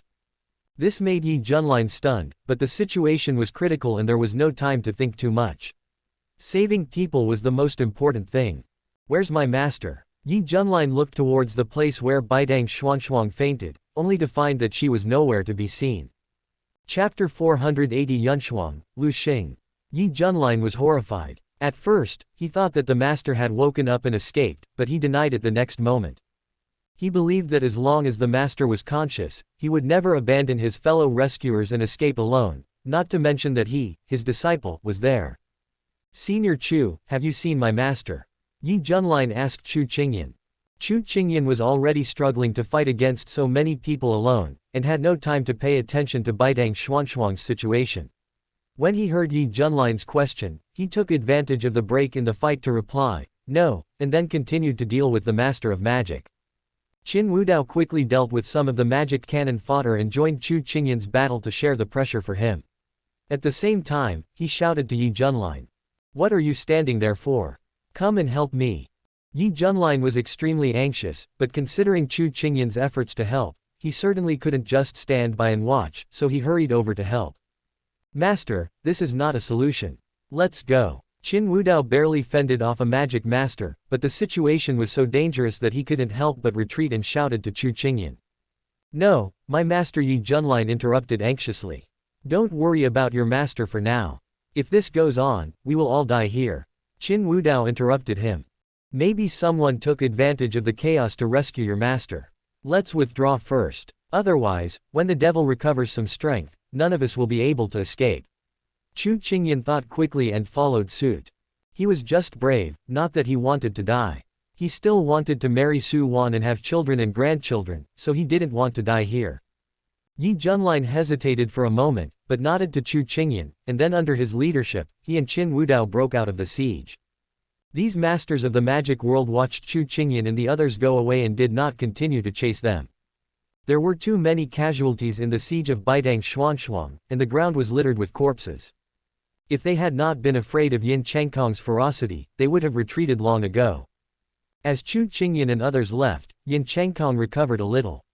Although the trauma of his soul had not been completely repaired, he had recovered some of his combat power. A bunch of rubbish. Seeing that the cooked duck flew away, Yin Changkong was furious and slapped the chest of the nearest subordinate, causing his chest to collapse and kill him on the spot. Upon seeing this, the other magic masters retreated a few steps in fear. Notify others, dig 3 feet underground to find Baidang Xuanshuang. Yin Changkong gave the order angrily. Yi Junlin didn't notice how Baidang Xuanshuang disappeared, but he did notice this. He was a master of light skills and rescued Baidang Xuanshuang. In this attack on Kunlun, Yin Changkong brought many people with him, preparing to surround Kunlun and leave no one alive. The people who were besieging Baidang Xuanshuang here are only a part of them. Following Yin Changkong's order, his men immediately contacted several other teams and began a large-scale search. Outside the Kunlun Mountains, the terrain is dangerous and only small paths are passable.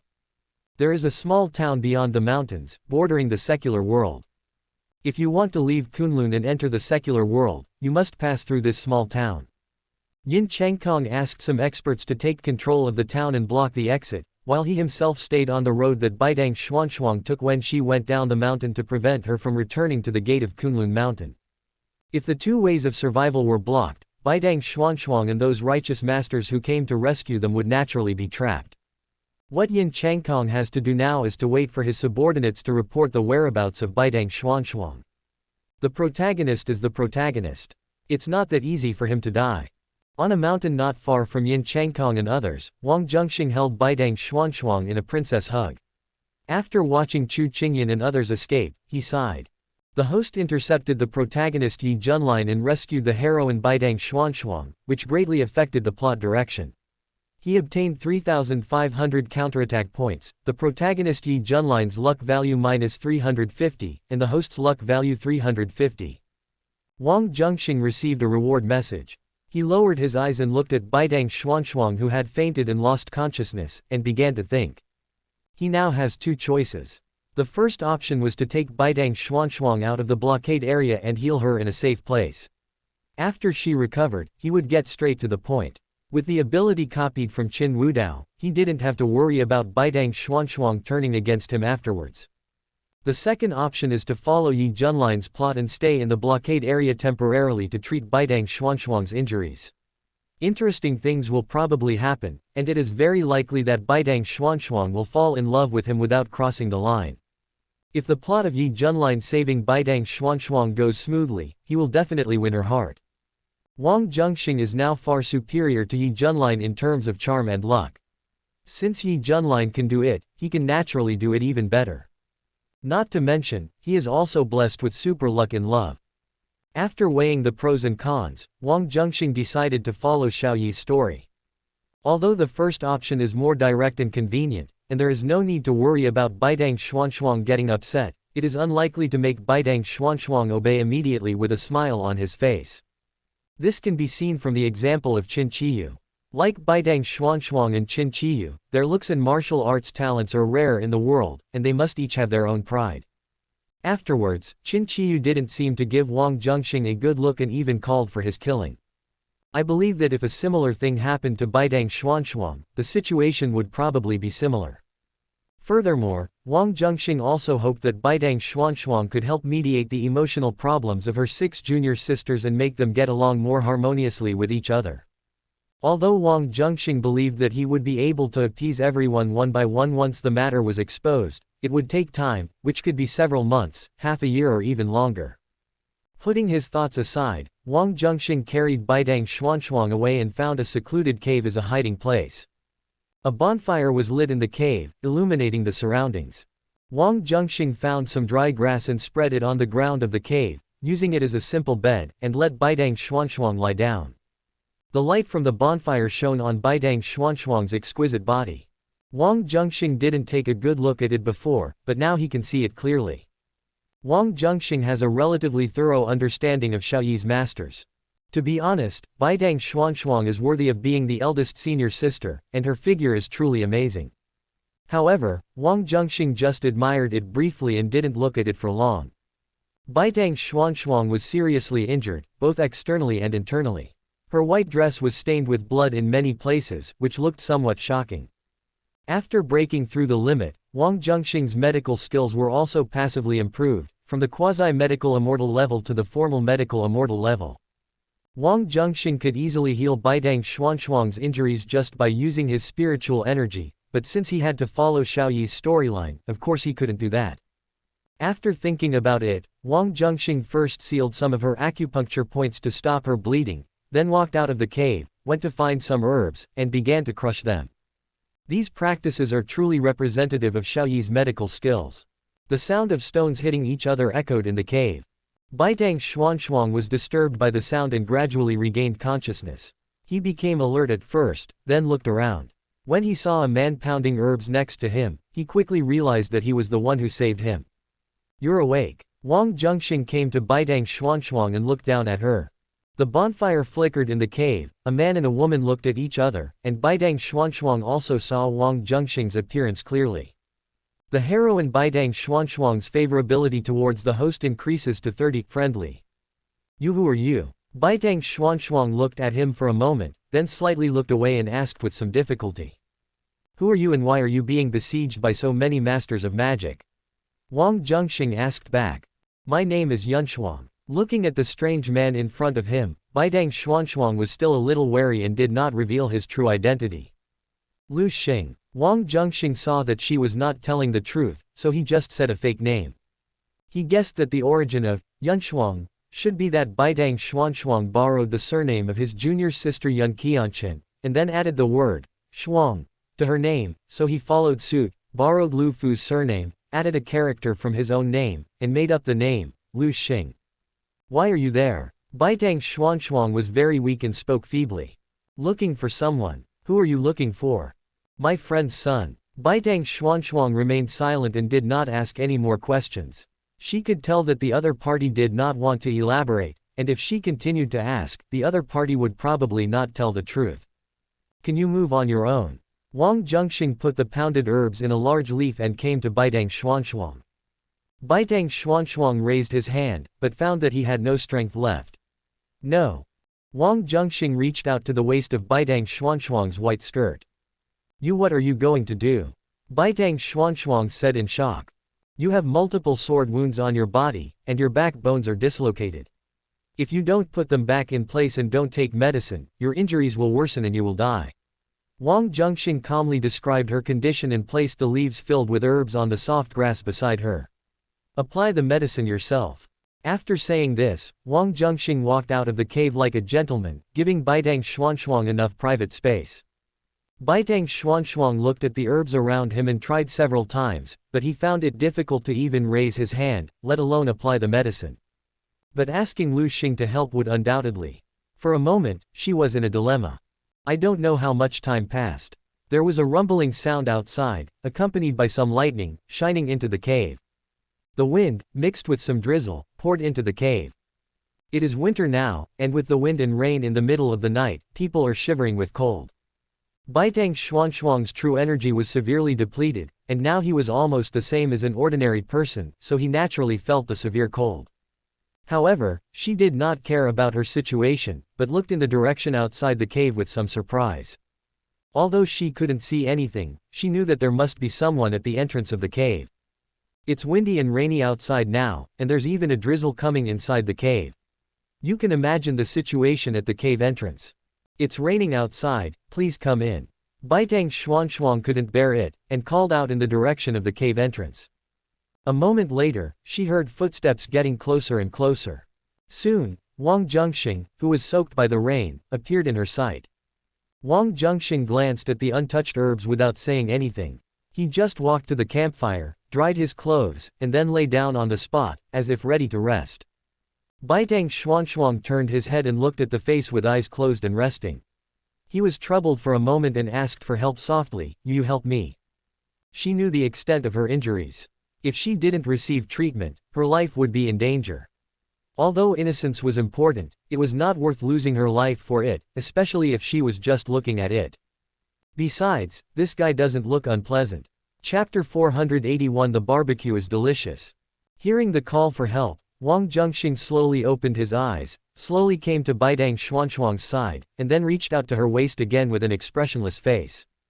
Baitang Xuanxuang clenched her fists nervously, and her long and thick eyelashes trembled slightly. But when she saw the man in front of her looking straight ahead, she breathed a sigh of relief and loosened her fists a little. Soon, Baitang Xuanxuang felt her corset being untied. Panic, shyness and other emotions intertwined in her heart. She simply closed her eyes and let it be done to her. When she heard the words, "Turn around," and so on, she did as she was told. About a quarter of an hour later, Baitang Xuanxuang vaguely felt that the corset was tied again. "All right." A voice without any emotion was heard. Baitang Xuanxuang still didn't dare to open his eyes. He seemed to feel very embarrassed and simply pretended to take a nap.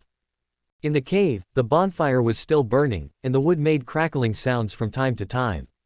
The wind and rain outside have not stopped, and you can hear the whistling of wind and rain blowing through the jungle. The pain from the wounds on his body had dissipated a lot. It was obvious that his medical skills were very good, and the herbs he prepared were very useful. Not long after, some even breathing sounds were vaguely heard nearby. Is he asleep? Baitang Xuanxuang thought so, slowly opened his clear and beautiful eyes, and looked towards a position about 2 meters away from him with the help of the earth-yellow light of the campfire in the cave. There is a sleeping figure. The sleeping face profile, which seemed like an intricate sculpture, was immediately reflected in the pair of beautiful eyes. Then, some rosy colors appeared on the beautiful pale face. The heroine Baitang Xuanxuang's favorability towards the host is 10, and the current total favorability is 40, friendly. After taking a few glances, Baitang Xuanxuang quickly looked away. A feeling of fatigue rose up in his heart, and he soon fell asleep. When she opened her eyes again, the figure not far away had disappeared, leaving only a pile of ashes from the burnt bonfire in the cave. There is light shining from the direction of the cave entrance. It's already daybreak. Baitang Xuanxuang supported himself on the soft straw bed with his hands and slowly sat up. Her hands and feet could move barely, but she had very little internal energy left, and her meridians were blocked, so she was now no different from an ordinary weak woman. There are often wild beasts in the deep mountains. If you go out rashly, you may end up in great danger. Moreover, Yin Changkong will never give up and will definitely send people to track him down. Baitang Xuanxuang felt that the chances of survival were slim just by thinking about it, and now he had to face an even bigger problem. Coo. Her stomach growled uncontrollably and her throat felt extremely dry. Food and water are issues that need to be addressed urgently. Baitang Xuanxuang gritted his teeth, forced himself to stand up, and slowly walked to the cave entrance while holding onto the rock wall. Suddenly, a figure appeared in the field of vision. He was holding a cute white rabbit in his hand. "I thought you were gone." Baitang Xuanxuang felt a little ashamed and a little relieved. "That was my original plan, but thanks to you, I have to come back," Wang Zhenxing said calmly. After hearing this, Baitang Xuanxuang couldn't help but smile, and his sense of vigilance was reduced a little. If he was too attentive, she would find it strange. It was more reasonable now. "Sorry for getting you into trouble." Baitang Xuanxuang guessed that when he went out, he must have discovered that someone was following him. Baitang Xuanxuang paused, then added, "If it really comes to that, you can hand me over, maybe in exchange for a glimmer of hope." "Don't worry, I will," Wang Zhenxing responded immediately. Baitang Xuanxuang. Wang Zhenxing looked around, picked up a sharp stone, and then stretched it towards the little white rabbit's neck. "What are you going to do?" Baitang Xuanxuang was slightly surprised. "Of course you have to bleed it first, otherwise it will have a strong fishy smell and affect the taste," Wang Zhenxing answered. Isn't this too cruel?" Baitang Xuanxuang's beautiful nose wrinkled slightly. Wang Zhenxing looked at her in astonishment, thinking that you killed those magic masters like chopping melons and vegetables, without any mercy. But after thinking again, he guessed her train of thought, probably because she thought the little rabbit looked harmless and was different from those bad guys. "Just don't eat it." Wang Zhenxing began to slaughter the animals, causing Baitang Xuanxuang to frown. More than an hour later, the aroma of the rabbit meat is gradually brought out after being roasted over fire. Seeing that it was almost done, Wang Zhenxing sprinkled honey he found in the wild and some natural seasonings on the barbecue. In an instant, the fragrance became stronger and filled the entire cave. Baitang Xuanxuang glanced at him involuntarily, then forced himself to look away. Wang Zhenxing started eating, picked up the barbecue and took a bite, then looked at the figure who turned his head towards the cave entrance. He tore off half of it and came to Baitang Xuanxuang. "The living or the amulets, the dead or not?" Baitang Xuanxuang saw the steps coming down, raised her beautiful eyes to look at him, then seemed to take the barbecue reluctantly and began to eat it in small bites. At first, Baitang Xuanxuang was able to remain calm, but as he ate, he soon couldn't hold it anymore. "It smells so good, how did you roast it?" Baitang Xuanxuang looked at him in surprise, but he regretted it the moment he said it. "Then just be more generous next time and I won't laugh at you," Wang Zhenxing said. Baitang Xuanxuang felt his face getting hot after his thoughts were revealed. He opened his mouth but didn't know what to say. He could only take a bite of the barbecue, as if he was taking revenge on someone. Wang Zhenxing glanced at it out of the corner of his eye and smiled in his heart. This woman is the leader of a super righteous sect after all, but she still has a bit of the mentality of a little girl. However, Wang Zhenxing also understood that this was probably because she had temporarily lost her terrifying cultivation and was in a weak state, which was an inadvertent side of her. Once she recovers her skills, I'm afraid it will be difficult for her to see these scenes. Unless, at that time, there was a breakthrough in my relationship with her. Baitang Xuanxuang ate all the barbecue, then picked up a simple cup rolled up with leaves and drank most of the warm water, only then he was completely full.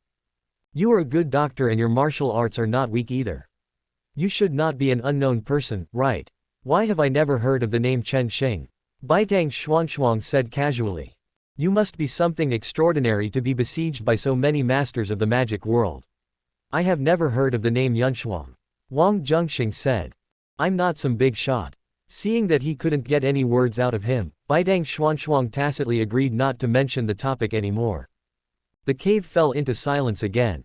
Until Baitang Xuanxuang found that he was staring at her intently. "Why are you looking at me like this?" Wang Zhenxing did not answer, but silently came to Baitang Xuanxuang, and then slowly stretched his hand towards her face. A handsome face kept getting bigger and bigger in the field of vision. Baitang Xuanxuang's beautiful eyes couldn't help but widen a little. Her cheeks, which were pale due to the injury, were also rippling with a circle of intoxicating blush-like ink falling on rice paper. Chapter 482 Don't Forget Me. What are you going to do? Baitang Xuanxuang's heartbeat quickened as she looked at the handsome face so close to her. She had never felt this way before, and she thought the food she had just eaten was poisonous, but after a closer look, she realized that it was not a sign of poisoning.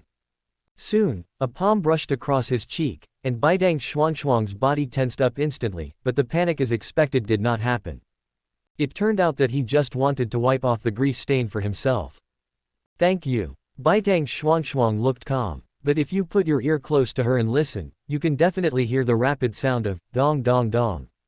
The heroine Baitang Xuanxuang has a favorability of 10 towards the host, and the current total favorability is 50, heart beating.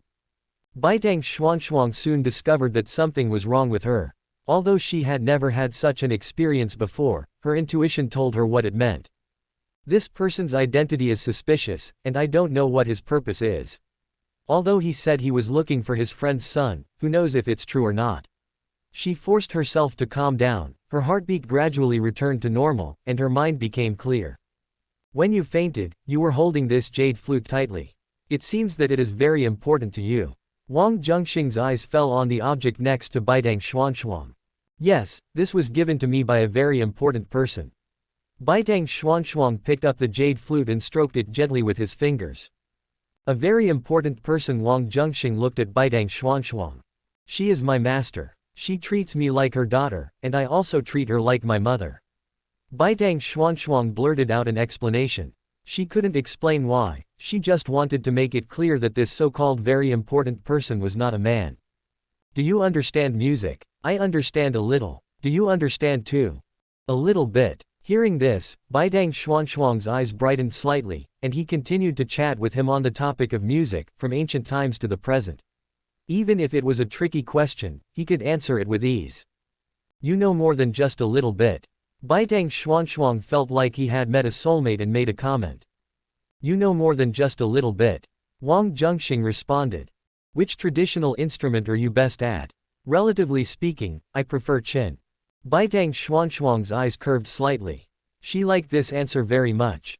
Among traditional musical instruments, the ensemble of qin and flute is the most complementary. It's a pity that the conditions here don't allow it. The two of them had a pleasant chat and time passed by unnoticed. In the evening, Wang Zhenxing went out again and came back with some medicinal herbs and a pheasant. Baidang Xuanshuang's hands and feet can move, so he has no problem crushing the herbs, but applying the medicine is still a little difficult. That Baidang Xuanshuang looked at the crushed herbs, then looked at Wang Zhenxing, seeming to be hesitant to speak. Wang Zhenxing understood, walked silently to her side, and untied her corset as if he was familiar with the process. Baidang Xuanshuang shivered for a moment, but soon he was no longer nervous. Perhaps because he had already experienced this once before, the second time he was much more natural. Of course, the atmosphere was still a little awkward. Baidang Xuanshuang simply closed his eyes. After an unknown amount of time, the aroma of pheasant meat filled the cave. Baidang Xuanshuang took half of the pheasant meat handed to him by Wang Zhenxing, blew it gently to cool it down, and then started to eat it in small bites. He finished it in a short while. Is it delicious? Wang Zhenxing had just finished eating. It's fine, but Baidang Xuanshuang suddenly stopped. It's just that there's not much meat. How do you know what I'm going to say? I'll catch the rabbit again tomorrow. Wang Zhenxing answered the question irrelevantly. Baidang Xuanshuang opened his greasy red lips in astonishment and wanted to say something, but found that he had already said it. Between roast pheasant and roast hare, she prefers the latter. But because her inner thoughts were guessed, she seemed to be angry. Actually, I don't really like eating rabbit. Wang Zhenxing looked at her and said nothing. The next day, Wang Zhenxing silently brought back a wild rabbit. Baidang Xuanshuang looked at the fragrant roasted rabbit meat handed to him and forgot everything he said yesterday. Several days passed quietly. During these few days, when Wang Zhenxing went out, in addition to bringing herbs and food, he also found some clean ancient clothes. When Baidang Xuanshuang saw this, he immediately determined that he had been to the small town where Kunlun borders the secular world. Why don't you leave? Baidang Xuanshuang's original white dress had long been torn and stained with blood, making it very uncomfortable to wear. The dress he brought was of ordinary material, but it was clean and tidy. After putting it on, she felt much more comfortable. There are masters of magic stationed there. Wang Zhenxing said. Baidang Xuanshuang had guessed this a long time ago, but since he was able to take something away from there, he should also have a chance to escape. But he didn't leave. Why? Baidang Xuanshuang didn't think about it further, nor did he ask. But ever since this incident, besides meditating and regulating her breathing, the second most common thing she did was standing at the entrance of the cave, staring blankly. Whenever she saw a figure appearing in the distance, a gentle smile would always appear on her lips unconsciously. When he came in front of her, her eyebrows were always filled with anticipation. What are we eating today? After filling the stomach, it is time to apply medicine. After doing it so many times, when that hand reached for the waist, Baidang Xuanshuang was no longer nervous. What's more, in order to make it easier for him, Baidang Xuanshuang would occasionally take off her corset herself. After all, it's not good to always trouble others. I learned it. Let me bake it today. On this day, Baidang Xuanshuang took the initiative to take on the job of roasting the rabbit, looking full of confidence. Of course, the slaughter was still done by Wang Zhenxing. Baidang Xuanshuang was very serious and strictly followed the steps he had witnessed in the past few days, controlling the size of the flame, turning the rack of the roasted rabbit, and gradually sprinkling natural seasonings. There was some light smoke coming out of the fire, which brushed past Baitang Xuanxuang's nose.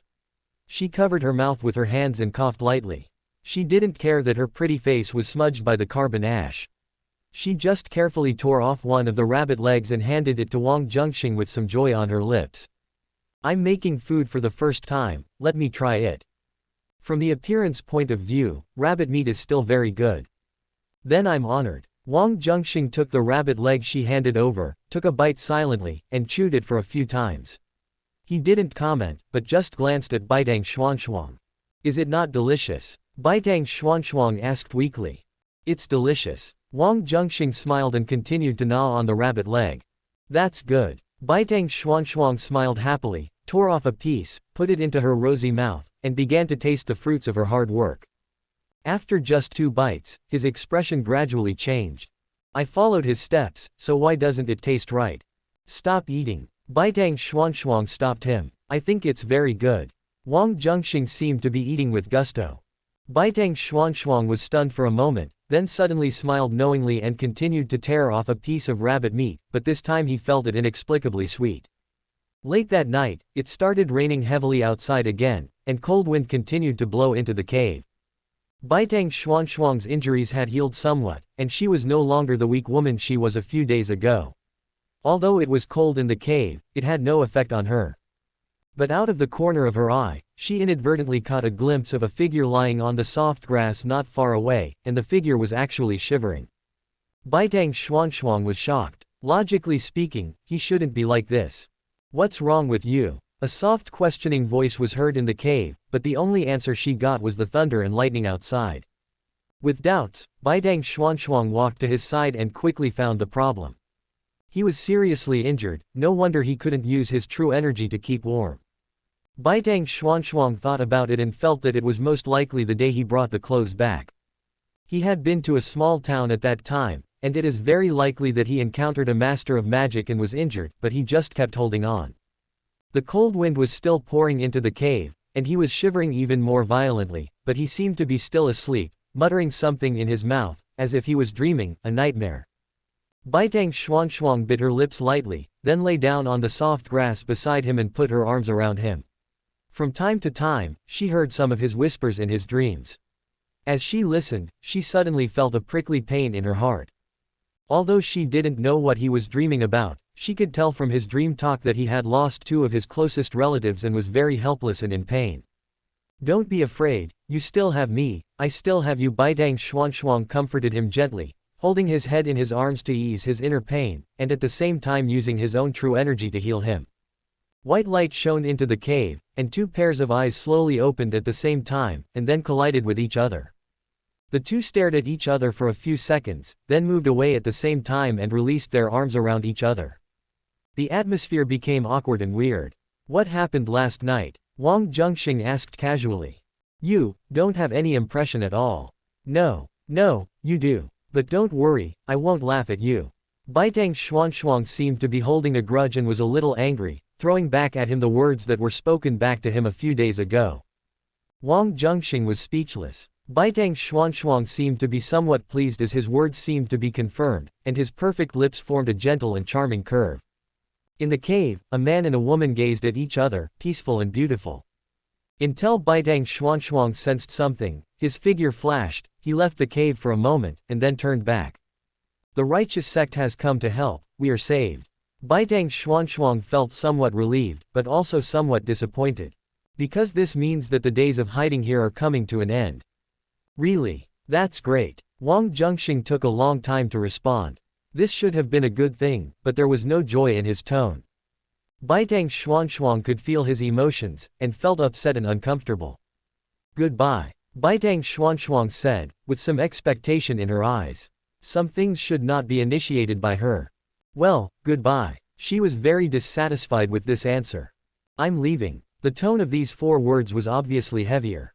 After a long silence, he nodded and said, "Okay." Baitang Xuanxuang gritted his teeth, turned around and walked out of the cave. His steps were slow. It was obviously a short distance, but it seemed like it took a long time. Until she reached the entrance of the cave, she still didn't hear any footsteps following her. She turned back angrily, and came in front of him with some resentment, then she tiptoed slightly, moved her gentle and charming face closer, and pressed her lips against his, gently at first, but a little bit rudely at the end. Hiss, a sound of pain was heard. Goodbye, no, maybe we won't see each other again, but you are not allowed to forget me. Looking at the blood flowing from his lips, she said something seriously with a red face, then she hardened her heart and turned away, quickly disappearing in the direction of the cave entrance. Chapter 483, Heading to Qingling. Baidang Xuanxuang's mood was quite complicated at this moment. She has the mission of promoting Kunlun and upholding justice and destroying demons, but it is wrong for her to be tied down by love. Moreover, when the master was alive, he also warned her that love between men and women was a stumbling block to spiritual practice and that she must stay away from it.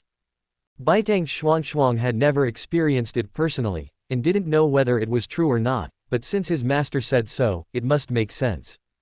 Before this, Baidang Xuanxuang had always followed his master's instructions and not been bound by love between men and women. Of course, the most important thing is that she has never met a man who caught her eye, let alone been attracted to him. The conflict between her master's instructions and her inner feelings was the biggest cause of her complicated emotions. It all depends on God's will. If we are destined to meet, we will meet. If not, she muttered to herself, and suddenly stopped at the end.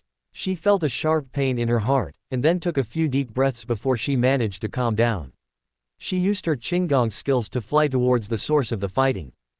During these days, Yin Chengkong sent people to block the exit and search for Baidang Xuanxuang's whereabouts, and also trapped Chu Qingyan, Qin Wudao and Yi Junlin. Chu Qingyan sought help from the outside world and explained the situation. The three forces of Taishuan sect, Dian Temple and Longfeng Academy took the lead and rushed over with some other righteous sects and collided with the evil forces. Yin Chengkong's threat was too great, and he threatened to massacre all the righteous sects. The righteous sects, which were not very united in the past, are now united as one. Because no one wants to be the next target of attack. A fierce battle began, and the righteous side was in high spirits. On the other hand, Yin Chengkong of the demonic sect was not a good person. Because his men could not find Baidang Xuanxuang's trace, he had killed many people to vent his anger.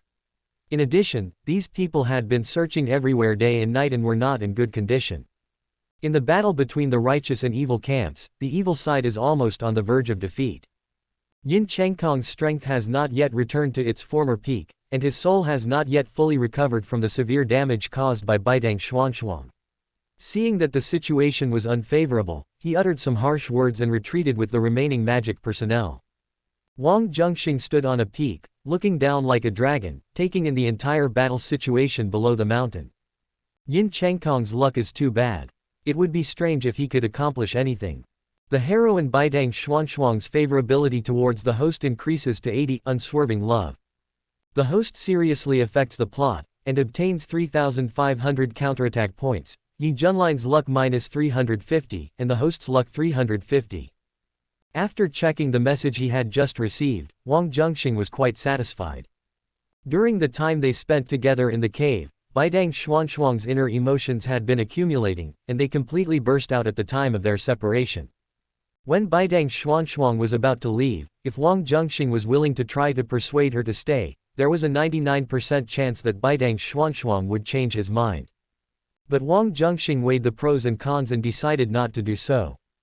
If he takes the initiative, then it is his fault, but if he does not take the initiative, then he is not at fault. How could he not understand such a simple truth? The trip was a complete success and met expectations. Seeing that the battle was over, Wang Zhenxing did not stay for long and set off to return to Qingling. At the foot of the mountain, after the evil forces were defeated, the righteous camp did not pursue them, but instead each checked on their own injured personnel, or collected the bodies of some of their own unlucky ones. In the conflict just now, although the losses on the righteous side were not great, there were still some casualties. Baidang Xuanxuang was wearing a very ordinary ancient-style long dress, but her stunning beauty was hard to hide. Even among the crowd, she was still particularly eye-catching, like a fairy who had fallen into the mortal world. Qin Wudao's body was incomplete, but his eyes still lit up when he saw that peerless figure. Baidang Xuanxuang's beauty and figure are naturally needless to say, and with the added bonus of her identity as the head of Kunlun, she has a unique appeal. Looking at the entire hidden world, the only one who can compare with Baitang Xuanxuang in all aspects is Qin Qiyu, the leader of the Xingyu sect. Chu Qingyan was also stunned for a moment, but he was just admiring her, without any other bad thoughts. In his heart, there was only Su Wan, and there was no room for anyone else. After seeing this, Yi Junlin walked over with a smile on his face. "Master, I'm so glad to see that you are safe and sound. Why are you here too?" Baitang Xuanxuang was a little surprised to see his disciple appear here. On the day of the attack, she only knew that someone rescued her, but before she could figure out who it was, she fainted due to her serious injuries. When Yi Junlin heard the question, he immediately explained. Baitang Xuanxuang then realized that Yi Junlin had discovered Yin Changkong's plan and passed the message to Kunlun, but because he was in a hurry to go down the mountain, he missed this information. If she had seen the message at the time, she might not have been ambushed. But fortunately, good luck came to him and he was able to turn danger into safety in the end.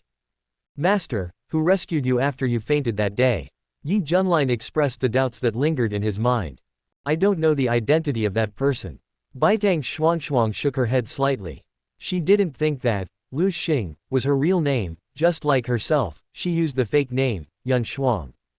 Is this person a man or a woman? Yi Junlin was more concerned about this question.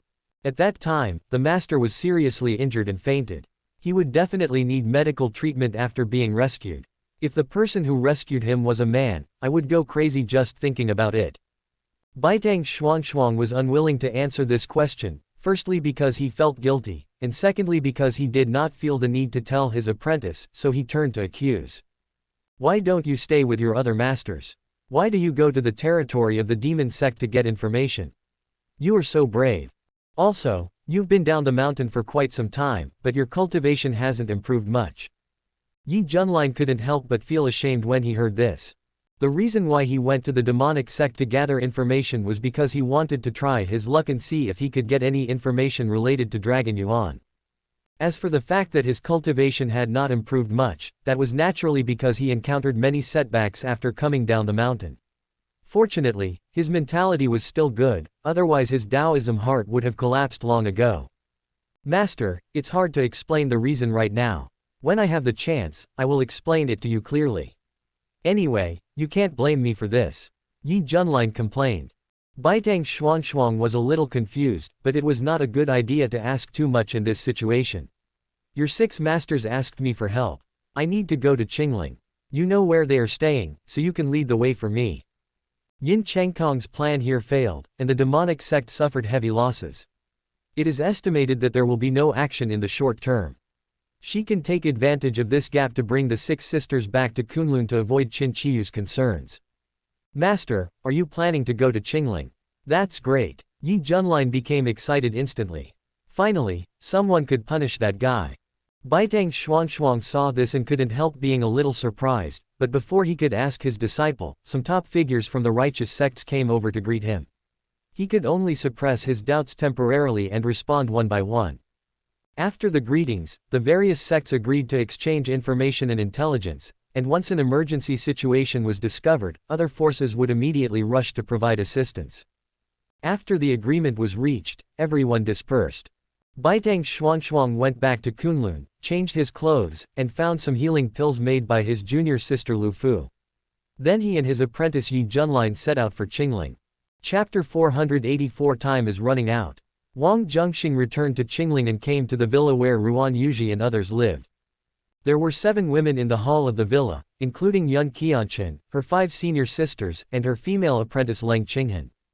This villa was bought by Leng Qinghan to honor Yun Qianchen, but Leng Qinghan felt constrained and did not live here. He has always lived in the teacher's apartment in the university.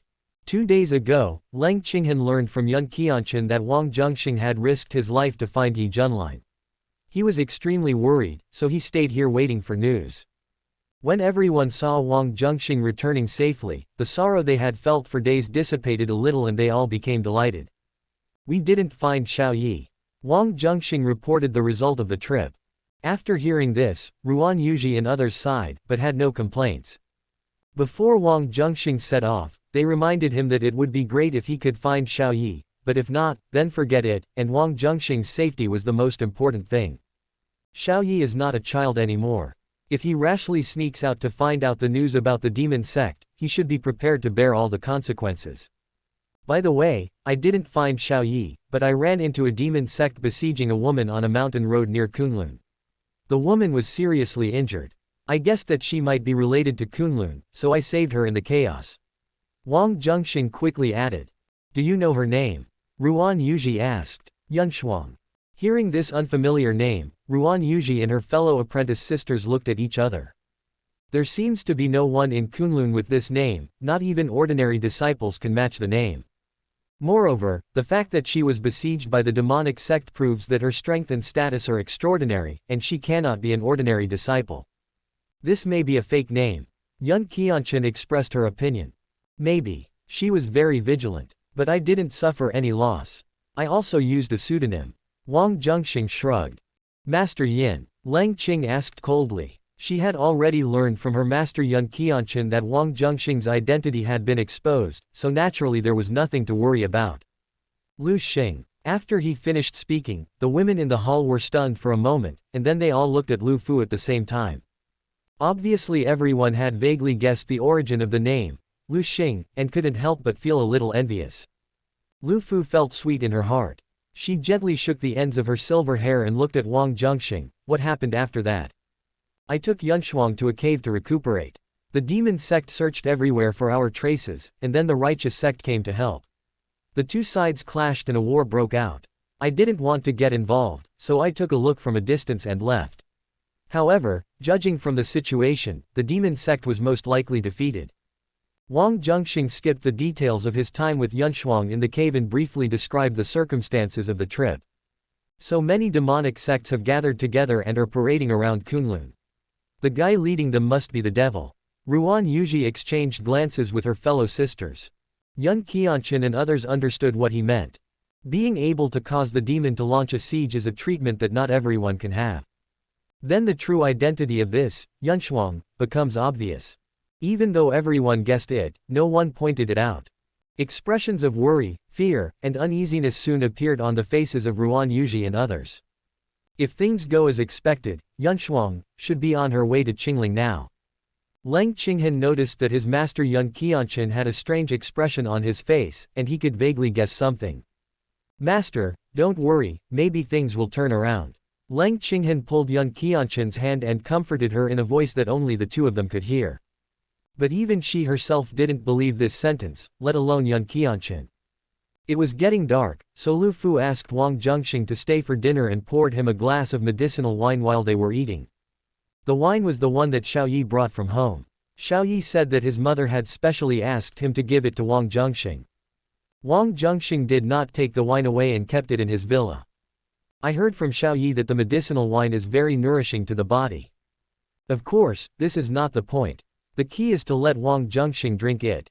After a glass of wine, Wang Zhenxing didn't even need to show his acting skills. Lu Fu said he was drunk. No one else exposed it.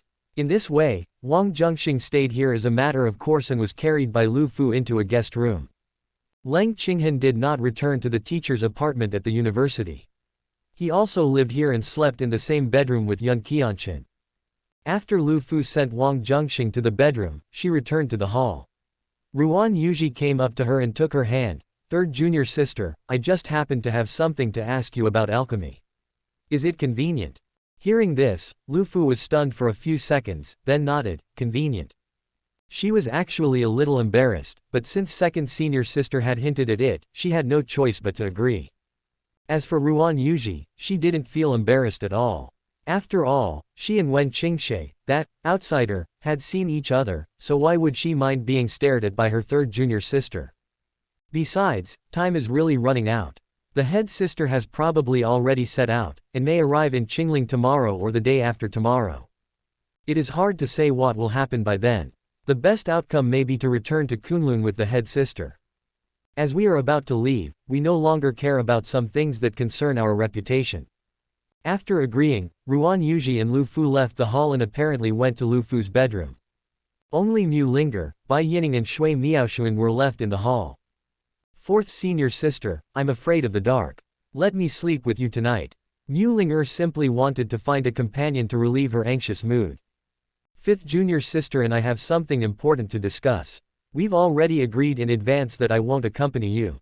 Bai Yining politely declined Mu Ling proposal, then gave Shui Miaoshuan a wink.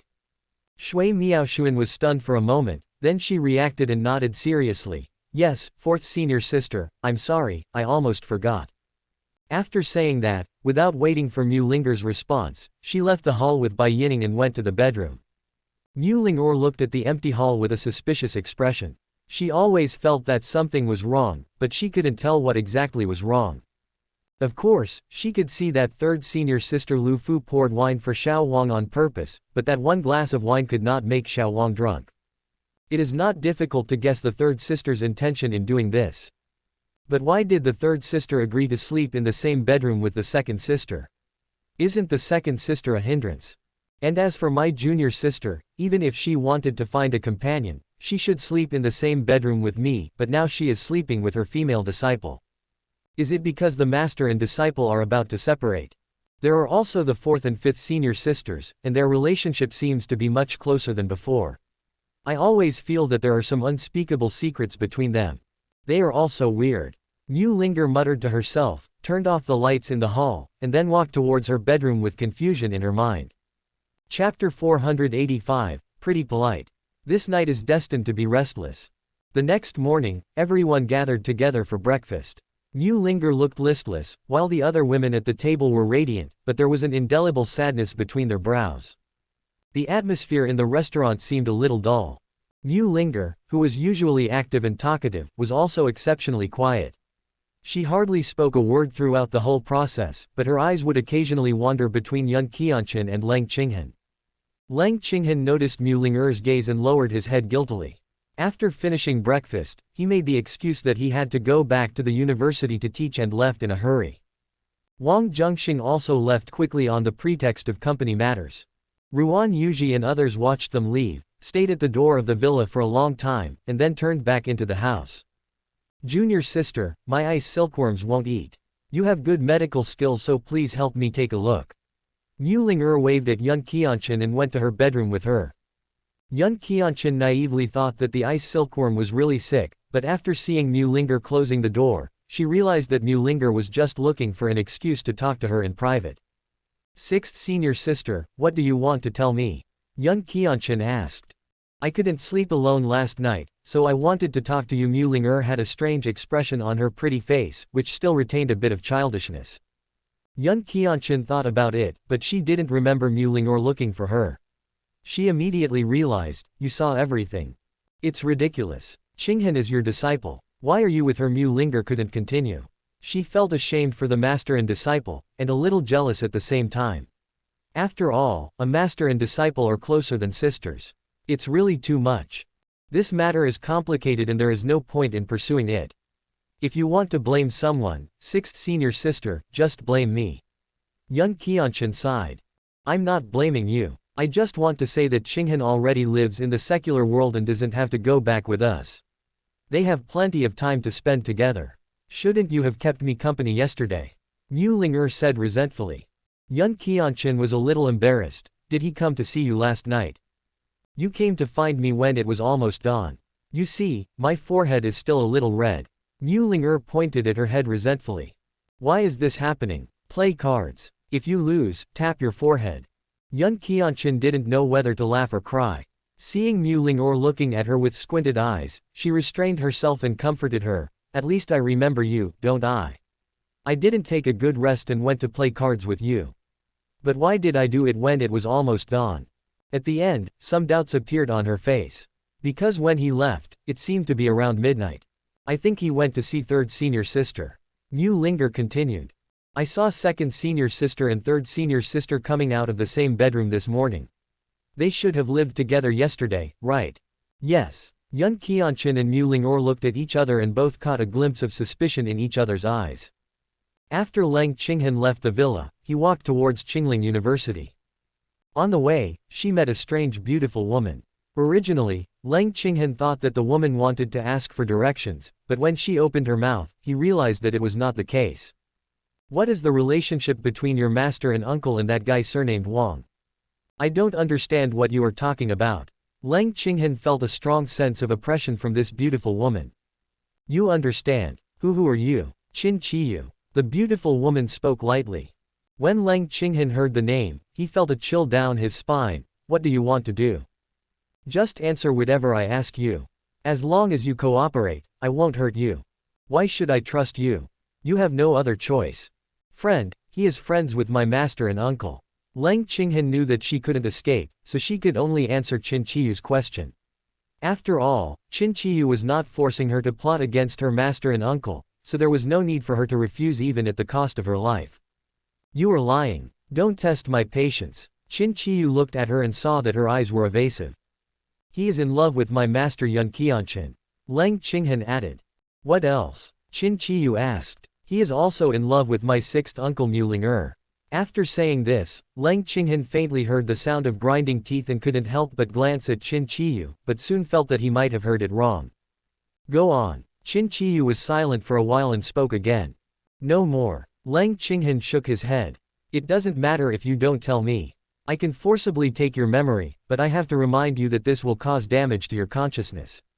You'd better think it over before you speak. Qin Qiyu's eyes were cold. Leng Qinghen looked at her and felt a little frightened, but he did not doubt her words.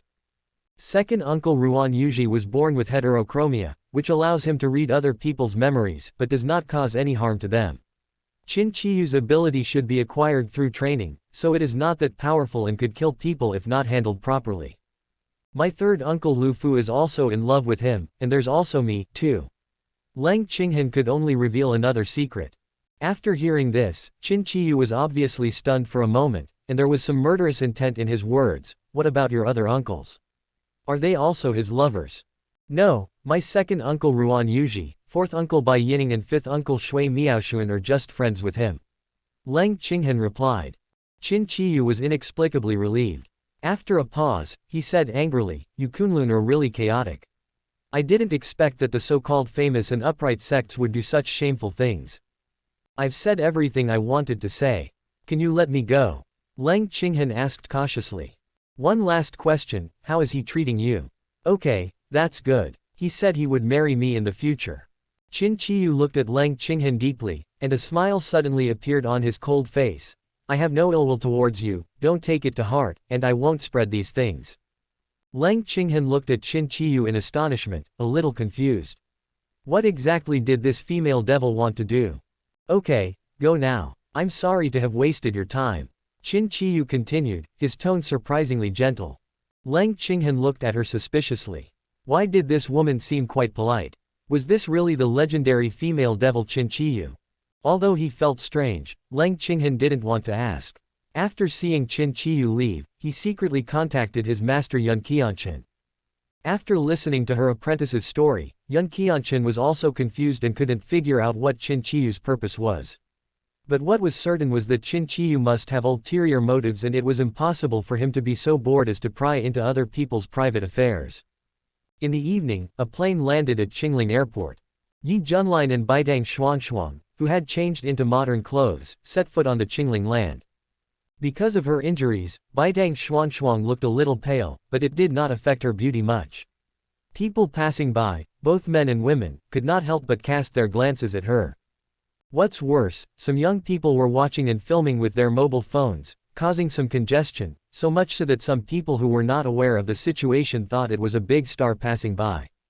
Baitang Xuanshuang had been in the secular world for at least 10 years, and he felt very uncomfortable, especially disliked being stared at. Yi Junlin guessed what his master was thinking, so he quickened his pace and quickly walked out of the airport exit with Baidang Xuanshuang and came to a square outside, where he got rid of the onlookers. There is a huge screen on the outer wall of the square building. A round of commercials had just finished playing on the screen, and then some people in formal attire began to appear, saying slogan-like words into the microphone. These were interviews with local entrepreneurs by the Qingling Economic Channel. Yi Junlin was leading the way, but as he walked, he found that the master was not keeping up.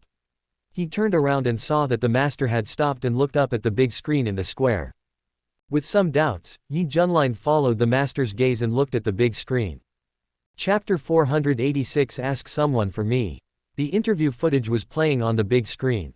Unlike the middle-aged and elderly entrepreneurs who were interviewed before, the man being interviewed in the picture looks very young, with smooth and delicate skin without the slightest trace of makeup. His facial contours and features can easily beat the top male stars in the entertainment industry. After Yi Junlin looked at the person who appeared on the screen, a look of resentment instantly appeared on his face. Then he walked towards Baidang Xuanxuang, who was standing there watching with confusion. "Master, what's so good about this? Shall we go?" Baidang Xuanxuang pretended not to hear anything and his eyes fell on a short line of introduction at the bottom of the big screen. Chairman and President of Zhenxing Group, Wang Zhenxing. She had long guessed that Lu Xing was a fake name, so she was not surprised after seeing this line of introduction. After they parted in the cave, she dreamed of him many times, and after some years, she met him again due to various circumstances. But anyway, I never thought it would happen so soon. Although, I only saw him on the screen. But this also means that the city he lives in is Qingling. This made Baidang Xuanxuang sigh. Is this fate? It seemed destined that two people with a predestined relationship would meet again. A faint smile bloomed on Baidang Xuanxuang's cold and pale face, and everything around him seemed to be eclipsed. Some passers-by, both men and women, were stunned when they saw it. Yi Junlin was naturally no exception. In his memory, the master was cold and majestic, and seemed to have never smiled. This made him even doubt that the master could not smile. But now, Yi Junlin knew he was wrong. "Master, do you know him?" Yi Junlin was very nervous and asked Baidang Xuanxuang in a low voice. Perhaps he was traumatized by what happened before, so when he saw some strange clues, he couldn't help but think in a wrong way. The interview with Wang Zhenxing on the big screen has ended. Baidang Xuanxuang retracted his gaze, and the faint smile on his face quickly disappeared. He said expressionlessly, "No." Hearing this, Yi Junlin breathed a sigh of relief. Fortunately, the master has nothing to do with this guy. Just now, when he was looking at the big screen, maybe he just thought that the guy on it was good looking, so he glanced at him a few more times. "I talked to my aunt on the phone. She sent a car to pick us up. It should be over there. Master, please follow me." Yi Junlin pointed and led the way. After successfully finding the special car sent by his aunt Shu Yunyan, Yi Junlin opened the back door and let the master get in. He then sat in the passenger seat and gave directions to the driver, heading to the villa near Qingling University where the masters were temporarily staying. On the way, Yi Junlin received a call from his aunt Shu Yunyan. Swordsman, directed by Shu Yunyan, will be released during the Spring Festival. Recently, she and the main actors of the crew attended various promotional activities to pave the way for the movie's box office. At this time, Shu Yunyan had just finished a promotional event. When Yi Junlin heard Shu Yunyan's story, he immediately congratulated her. In the movie, Swordsman, he made a friendly appearance as Lin Pingji, and was somewhat concerned about the film's performance. "Xiao Yi, I should be going to Qingling in a day or two, and I'll come to see you then," Shu Yunyan said on the phone.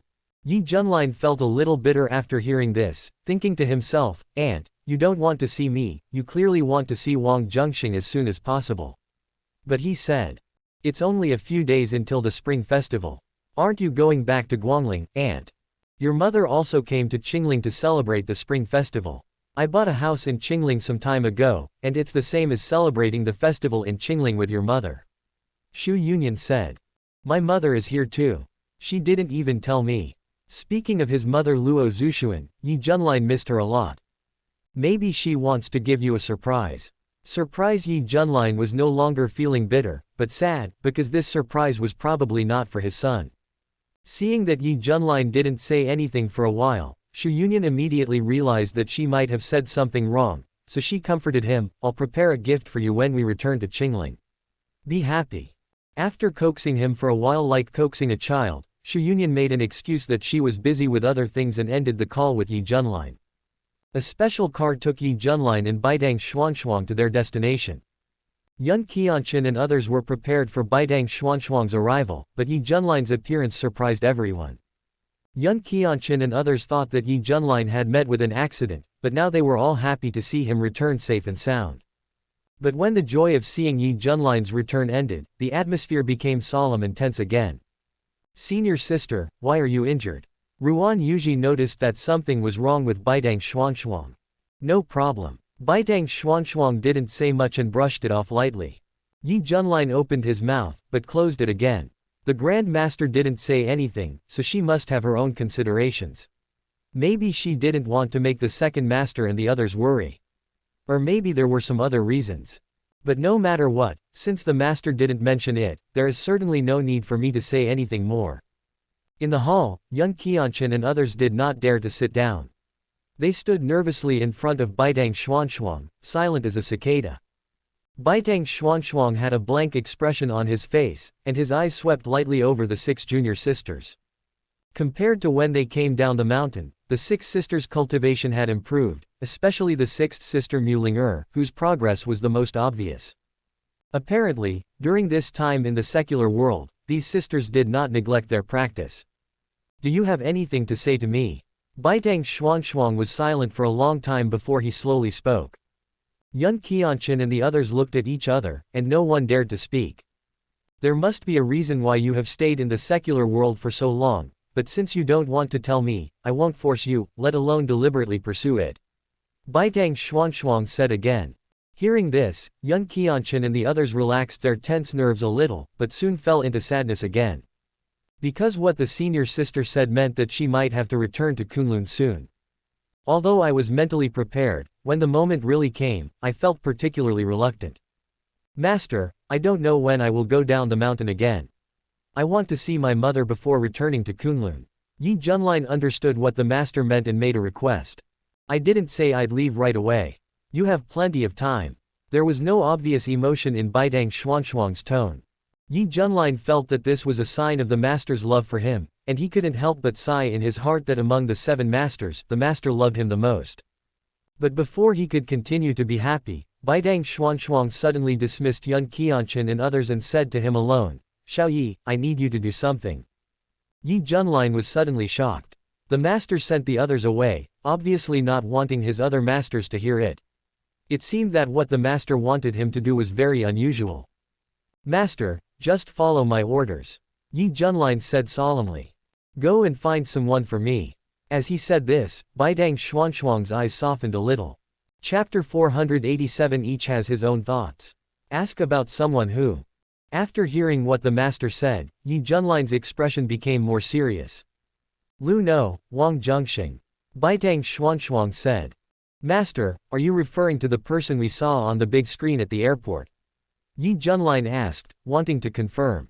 That's right. Baitang Xuanshuang had a cold expression, and from the surface, there was no obvious emotion at all. Yi Junlin had a bad feeling, and his nerves were tense. He asked cautiously, Master, why did you ask me about him? Don't worry about that. Baitang Xuanshuang stared at Yi Junlin, just do as I say. I want to know his residence, life trajectory, and interpersonal relationships, and. After a pause, she showed a solemn expression on her face. You must not let your other 6 masters know about this matter. If it is leaked. Baitang Xuanshuang didn't continue speaking, but Yi Junlin felt a chill. Master, don't worry. I will definitely keep it a secret. Yi Junlin quickly made the promise. Go ahead. Now. Yi Junlin was startled, thinking that this was too hasty, as it was almost dark outside. However, after seeing the serious look on Master's face, he quickly changed his words and said, Yes, Master, I'll go right away. After saying this, Yi Junlin walked out of the house, feeling suspicious. No wonder the master stopped when he saw Wang Zhenxing's appearance at the airport. Judging from the current situation, the great master probably got some information from somewhere, and vaguely knows that the third master and the others are staying in the secular world because of their love affairs. Otherwise, he would not have privately instructed him to inquire about Wang Zhenxing's residence, life trajectory and interpersonal relationships, and he must not disclose this matter to his other masters.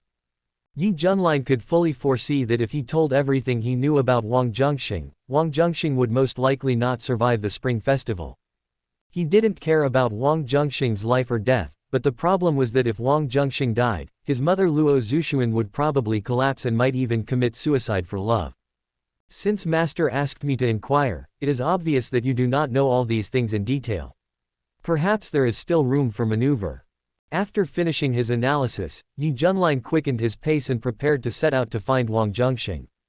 Yun Qianqin and others were in the yard, watching Yi Junlin leave in a hurry and exchanged glances with each other. Don't you think that the eldest sister's behavior is a little strange? We have stayed in the secular world for such a long time, especially the younger sister, but the head sister did not pursue it at all. This is not like her previous style. Bai Yining spoke first. I have the same feeling. Senior sister is so strict. When we made mistakes in the past, although we were not really punished severely, we had to go to the back mountain to face the wall. This was definitely unavoidable. Shui Miaoshuan continued. Perhaps, senior sister is not unwilling to pursue the matter. Lu Fu looked worried, gathered her silver hair on the side of her face, and looked around at some of her fellow sisters. Tell me, senior sister deliberately sent us away. What did she say to Xiao Yi? Since they don't want us to hear it, then what they are talking about is most likely about us. Ruan Yuji had a sad face and looked in the direction of the hall with his purple eyes. Second senior sister, why are you so worried? You haven't done anything wrong. You just came to see us after the academy celebration. You didn't stay in Qingling for a long time. Mu Ling'or looked at Ruan Yuji with suspicion, or did you do something bad behind everyone's back? Ruan Yuji's heart skipped a beat, and he said in a timid tone, You're still teasing me, are you asking for a fight? It's just a joke, Mu Ling'or muttered. Before returning to Kunlun, we must not let senior sister out of our sight. Yun Qianqin, the youngest sister, said something that everyone agreed with after a long silence. No matter what the eldest sister is planning, as long as he keeps an eye on her and doesn't let her leave his sight, she naturally won't be able to hurt Wang Zhenxing. Just as the 6 people finished their discussion, Baidang Xuanshuang suddenly called them into the house. Compared to when they first met, Baidang Xuanshuang's expression was not so serious. He did not ask the junior sisters why they stayed in Qingling for so long.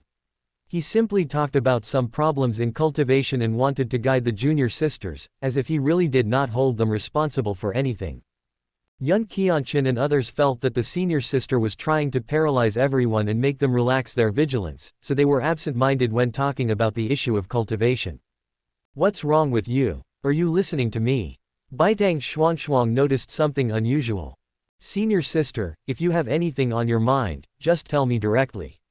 You are so calm, which makes me nervous. I admit that I did some things that may make you angry. If you want to investigate, I will take the responsibility alone. Lu Fu said tentatively. Baitang Xuanshuang's eyes flickered for a moment, and he was somewhat curious about what third junior sister Lu Fu had done wrong, but he eventually suppressed his doubts and said in a fairly gentle tone. I've already said I won't pursue it, so you can rest assured. Everyone makes mistakes, and some things may not be what you want, but it's fate. Since you can't escape it, you might as well do what you want. By the end, her tone had become one of emotion. However, Lu Fu did not hear it clearly. Because of her preconceived notions, she even thought that the senior sister was deceiving her and wanted her to confess. Lu Fu didn't say anything else, feeling a chill in her heart. It is obvious that the eldest sister knows something, but she is not very sure.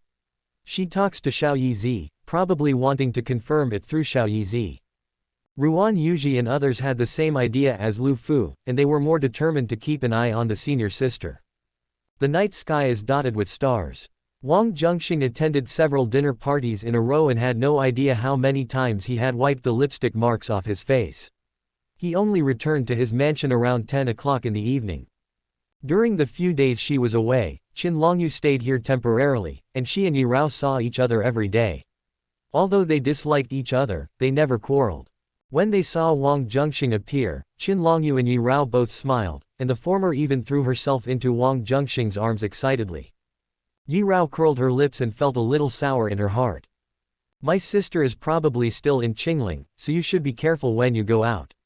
Qin Longyu said with some concern. Wang Zhenxing smiled inwardly after hearing this. As soon as he returned to Qingling and went to the villa of Yun Qianqin and others, Qin Qiyu secretly spied on them, and at this moment, he was hiding in the garden of the mansion. Seeing Wang Zhenxing remain silent, Qin Longyu thought he was worried, so she comforted him, don't worry too much. If my sister wants to harm you, even if I can't persuade her, I still have a way to stop her. Poison? Wang Zhenxing asked with a smile. Of course not. With my sister's level of cultivation, there's no way she would fall for the same trick a second time. Qin Longyu shook her head, turned to glance at Yi Rao next to her, lowered her voice, and told her about the sensation she had with her sister. What Qin Longyu meant by saying these words was that if a dangerous situation arose, she could injure herself, implicate her sister, and create a chance for Wang Zhenxing to escape. Wang Zhenxing had a different idea after hearing this, and even found it oddly interesting, so he casually looked toward the garden outside the window, and then said to Qin Longyu, "I haven't seen you in a few days. I have something to tell you. Come with me to the bedroom." Okay. Qin Longyu agreed happily. Yi Rao was curious about what the two were talking about, but she didn't dare to eavesdrop.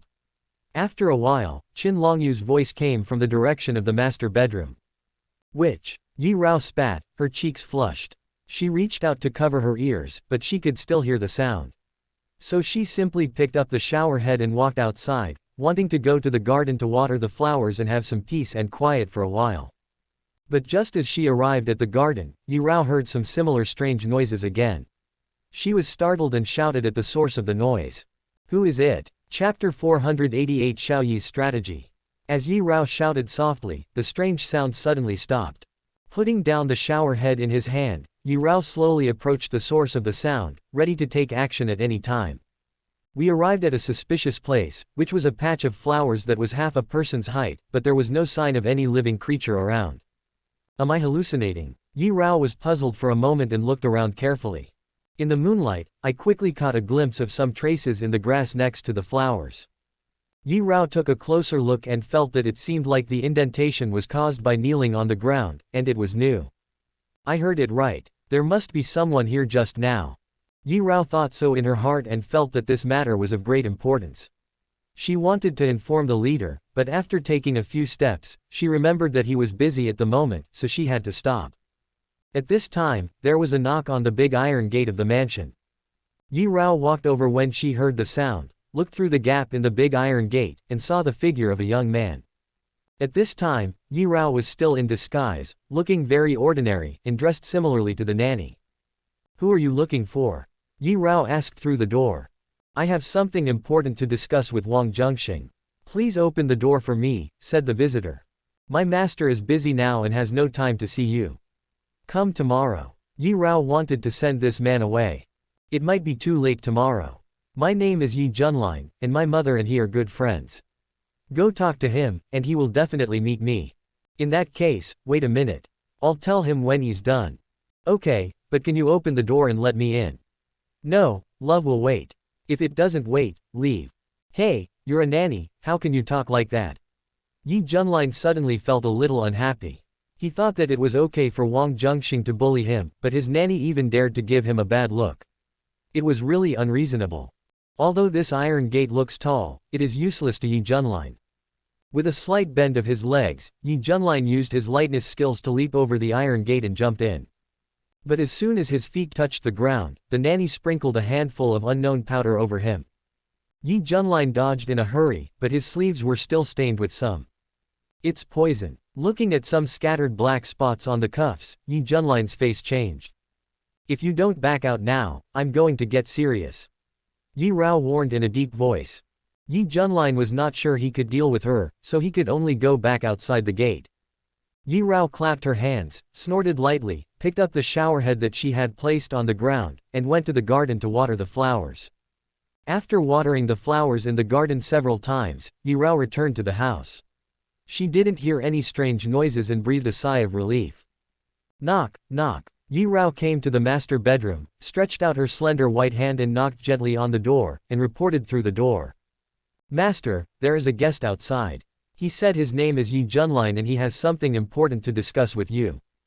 "I understand." Wang Zhenxing's voice came from inside the door.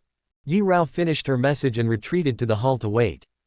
The first person to appear in the hall was Qin Longyu. Although she didn't want to say it, Yi Rao had to admit in her heart that Qin Longyu was indeed extremely charming, like a vixen.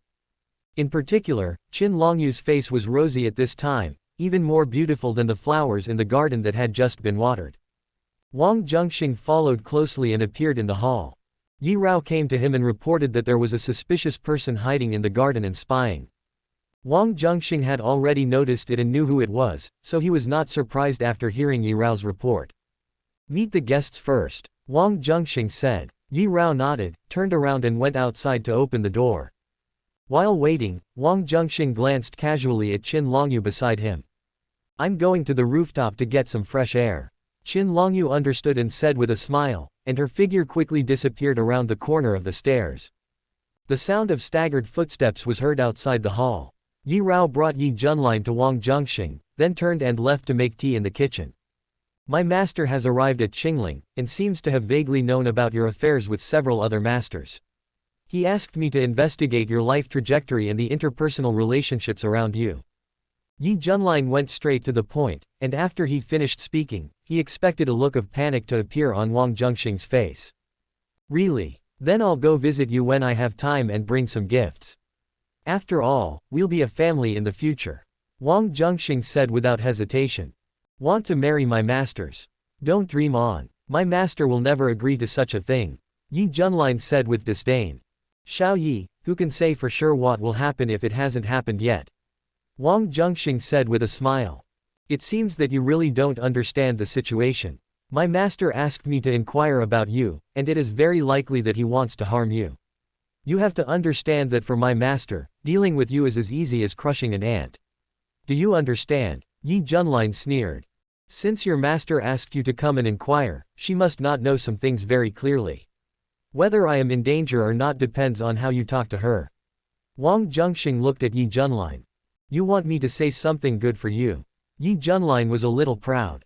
I never ask for help from anyone. But you are a filial child. You came to me so late at night.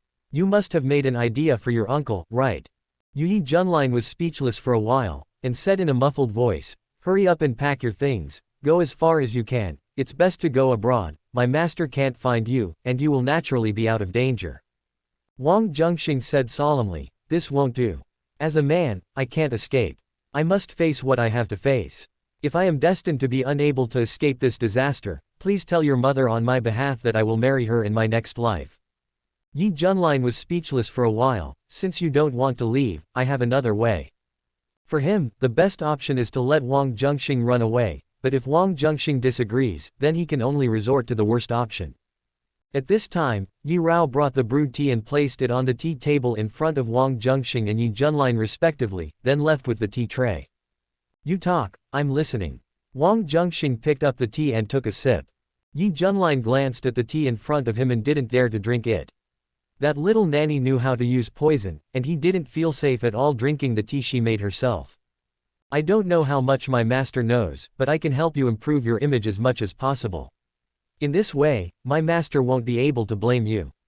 Yi Junlin suggested a bad plan.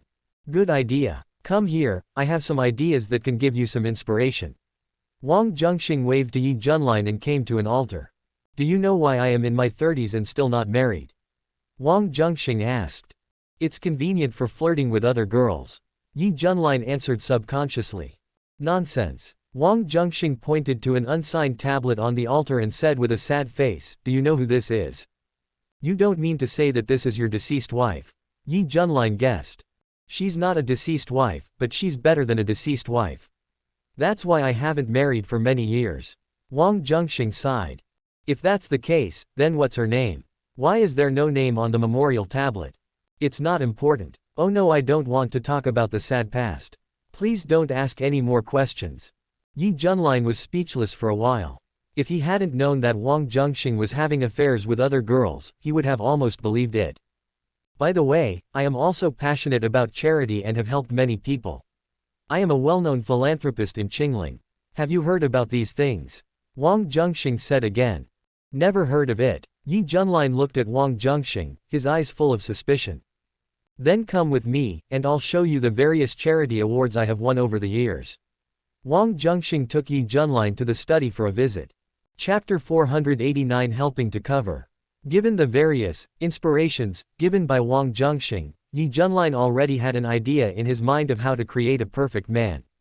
Although Yi Junlin was very reluctant to do this, when he thought of his mother Luo Zhuxuan, he could only help Wang Zhenxing cover up. In order to avoid being discovered by Baidang Xuanshuang, Yi Junlin did not sleep after returning to his own residence from Wang Zhenxing's mansion in the early morning. He rehearsed in front of the mirror many times until he could lie without even blinking.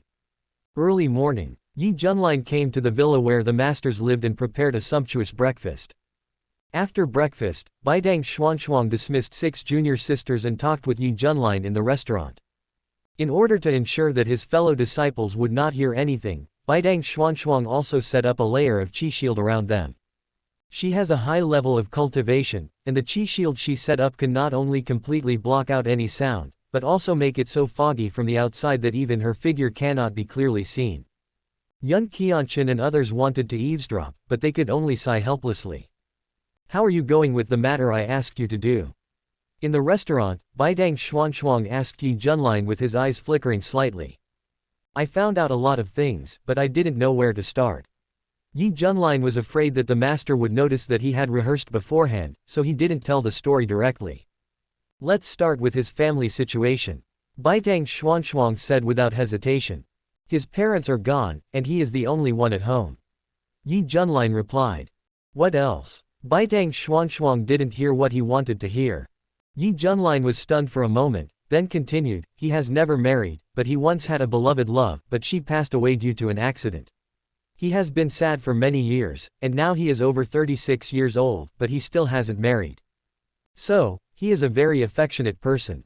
Baidang Xuanxuang's tone sounded very calm, as if without any emotion. "Absolutely." Yi Junlin was extremely reluctant in his heart, but he still nodded heavily on the surface. "So what is his life trajectory?" Baidang Zhan paused for a moment and then asked. "His ancestors were also people in the underworld, but they retired because they were tired of disputes and lived in the secular world for a long time. As for his secular identity, you already know it, Master. He is an entrepreneur and is particularly keen on charity. He has helped many people. He is an extremely kind person." As Yi Junlin narrated the story, he observed the changes in Baidang Xuanxuang's expression, trying to guess what she was thinking, but to no avail. Baidang Xuanxuang always maintained a cold and calm expression, and it was impossible to tell what she was thinking from her facial expression. "What about the interpersonal relationships around you?" Baidang Xuanxuang continued to ask. "It's quite simple, it's nothing more than having more friends." Yi Junlin paused here, and then continued. "He is willing to help others, so he naturally has a wide range of friends. My mother and aunt are all his friends. I already knew some of his affairs, otherwise I wouldn't have been able to find out so quickly." Hearing this, Baidang Xuanxuang's expression finally showed a slight change. So, he should have quite a few female friends around him. Yi Junlin felt that this was a hint, so he could only say, "Yes, except for you, my other 6 masters all know him. Especially the 3rd master, the 6th master, and the 7th master, who have a good relationship with him." He knew these things, it was impossible for him to hide them all. After all, the master had doubts in his heart, so he asked me to investigate Wang Zhenxing. If I completely deny the connection, master will definitely not believe it. Are we really just friends? Some subtle fluctuations appeared in Baidang Xuanxuang's beautiful eyes. Yi Junlin was shocked after hearing this. The master finally asked about the key point. And judging from the master's tone, it was obvious that he was not sure about the relationship between Wang Zhenxing and his other masters. Trying to stay calm, Yi Junlin said, "Otherwise what else could it be? The 6 masters are like fairies in the sky, how could they possibly look down on ordinary people? As for whether Wang Zhenxing has any ideas, I don't know." Just after he finished speaking, he felt something was wrong, so he added, "But in my opinion, his beloved has been dead for many years, but he has never married. Maybe his heart has already died. Even if he sees a beautiful woman, he may not have any thoughts." Baidang Xuanxuang remained calm and continued to ask some questions. Yi Junlin answered one by one. "Just go and do your thing." Having basically understood what he wanted to know, Baidang Xuanxuang stopped asking questions and removed the qi shield around him. Yi Junlin breathed a sigh of relief. The master did not question his own words, and it seemed that he might have believed them. "Master, I will take my leave now." Yi Junlin slowly retreated. But as soon as he walked out of the door, Yun Qianchen and others surrounded him. "Xiao Yi, what did the master say to you?" Lu Fu asked solemnly. "Nothing, just some guidance on my cultivation." Yi Junlin lied. "Tell the truth," Lu Fu said seriously. Third master, please don't push me anymore. Yi Junlin cried out. Baitang Xuanxuang had specifically told him to keep it a secret, so how could he dare to tell it out? Yun Qianqun and others saw Yi Junlin's expression and roughly guessed what he had thought, so they did not continue to ask questions and embarrass Yi Junlin. Seeing this, Yi Junlin quickly ran away under the pretext of buying groceries. Yun Qianqun and the others did not stop them, but they all made up their minds to keep a close eye on the senior sister. After dinner, Yi Junlin cleaned up the mess and then said goodbye to the masters. Before Baitang Xuanxuang came, the other 6 people were very relaxed and played and chatted after dinner. But with the arrival of Baitang Xuanxuang, the atmosphere became serious and restrained. The sisters stayed in the living room, occasionally saying a word or two, and then fell into silence for a long time.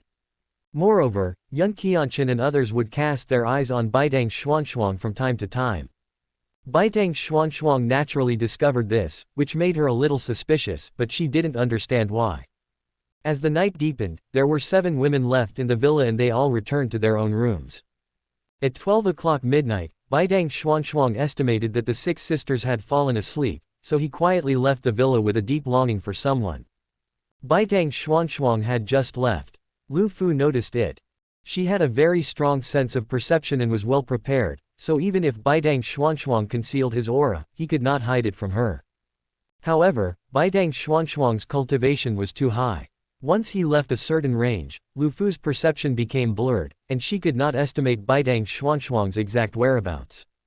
But Lu Fu could roughly guess it just by thinking about it. Lu Fu informed the other sisters and brothers, and the 6 of them used their lightness skills to rush to where Wang Zhenxing lived, not daring to stop for even half a second. Chapter 490. The younger one is shameless, and the older one is also shameless. Lu Fu and other sisters rushed to the villa where Wang Zhenxing was as quickly as possible. There is no trace of him in the villa. Lu Fu said quickly after sensing it, her face full of anxiety. Upon hearing this, the others also showed worried expressions. He's so busy, is it possible that he hasn't come back yet? Yun Qianqun asked. No, there is his residual breath here. He might have been here just now. In addition, there are also traces of the breath left by the senior sister. Lu Fu said. So what you mean is that the senior sister came here and took him away? Ruan Yuji asked. Perhaps it would be more appropriate to say, hostage, Lu Fu said. Xiao Wang told us about his experience in finding Xiao Yi. It is not difficult to guess that the Yunshuang he saved should be the eldest senior sister. The eldest senior sister should not repay kindness with enmity and do harm to Xiao Wang, right? Mu Linger said uncertainly. Killing my husband may be not killing him, but who can say for sure whether he will be disabled? Shui Miaoshuan almost let it slip, but the others were so confused that they didn't care about these details. What does disabled body mean? Is this what you mean? Mu Linger made a knife-wielding gesture. Hearing this, the faces of the people around them all turned a little pale, but because it was night, they couldn't see clearly. Pale, but because it was night, they couldn't see clearly. If senior sister really did this, then I will definitely fight her to the death. Bai Yining was a little anxious, and the swordsman's sharp true energy was inadvertently released, making her look very sharp. After these words were spoken, except for Shui Miaoshuan, the other sisters looked at her in surprise. I'm angry on behalf of third senior sister. If he gets disabled, wouldn't that ruin third senior sister's happiness? Bai Yining knew that she was a little excited just now, so she quickly made up for it. Third senior sister, can you sense where they went? Shui Miaoshuan helped to cover and immediately got back to the topic. I can't sense the specific location.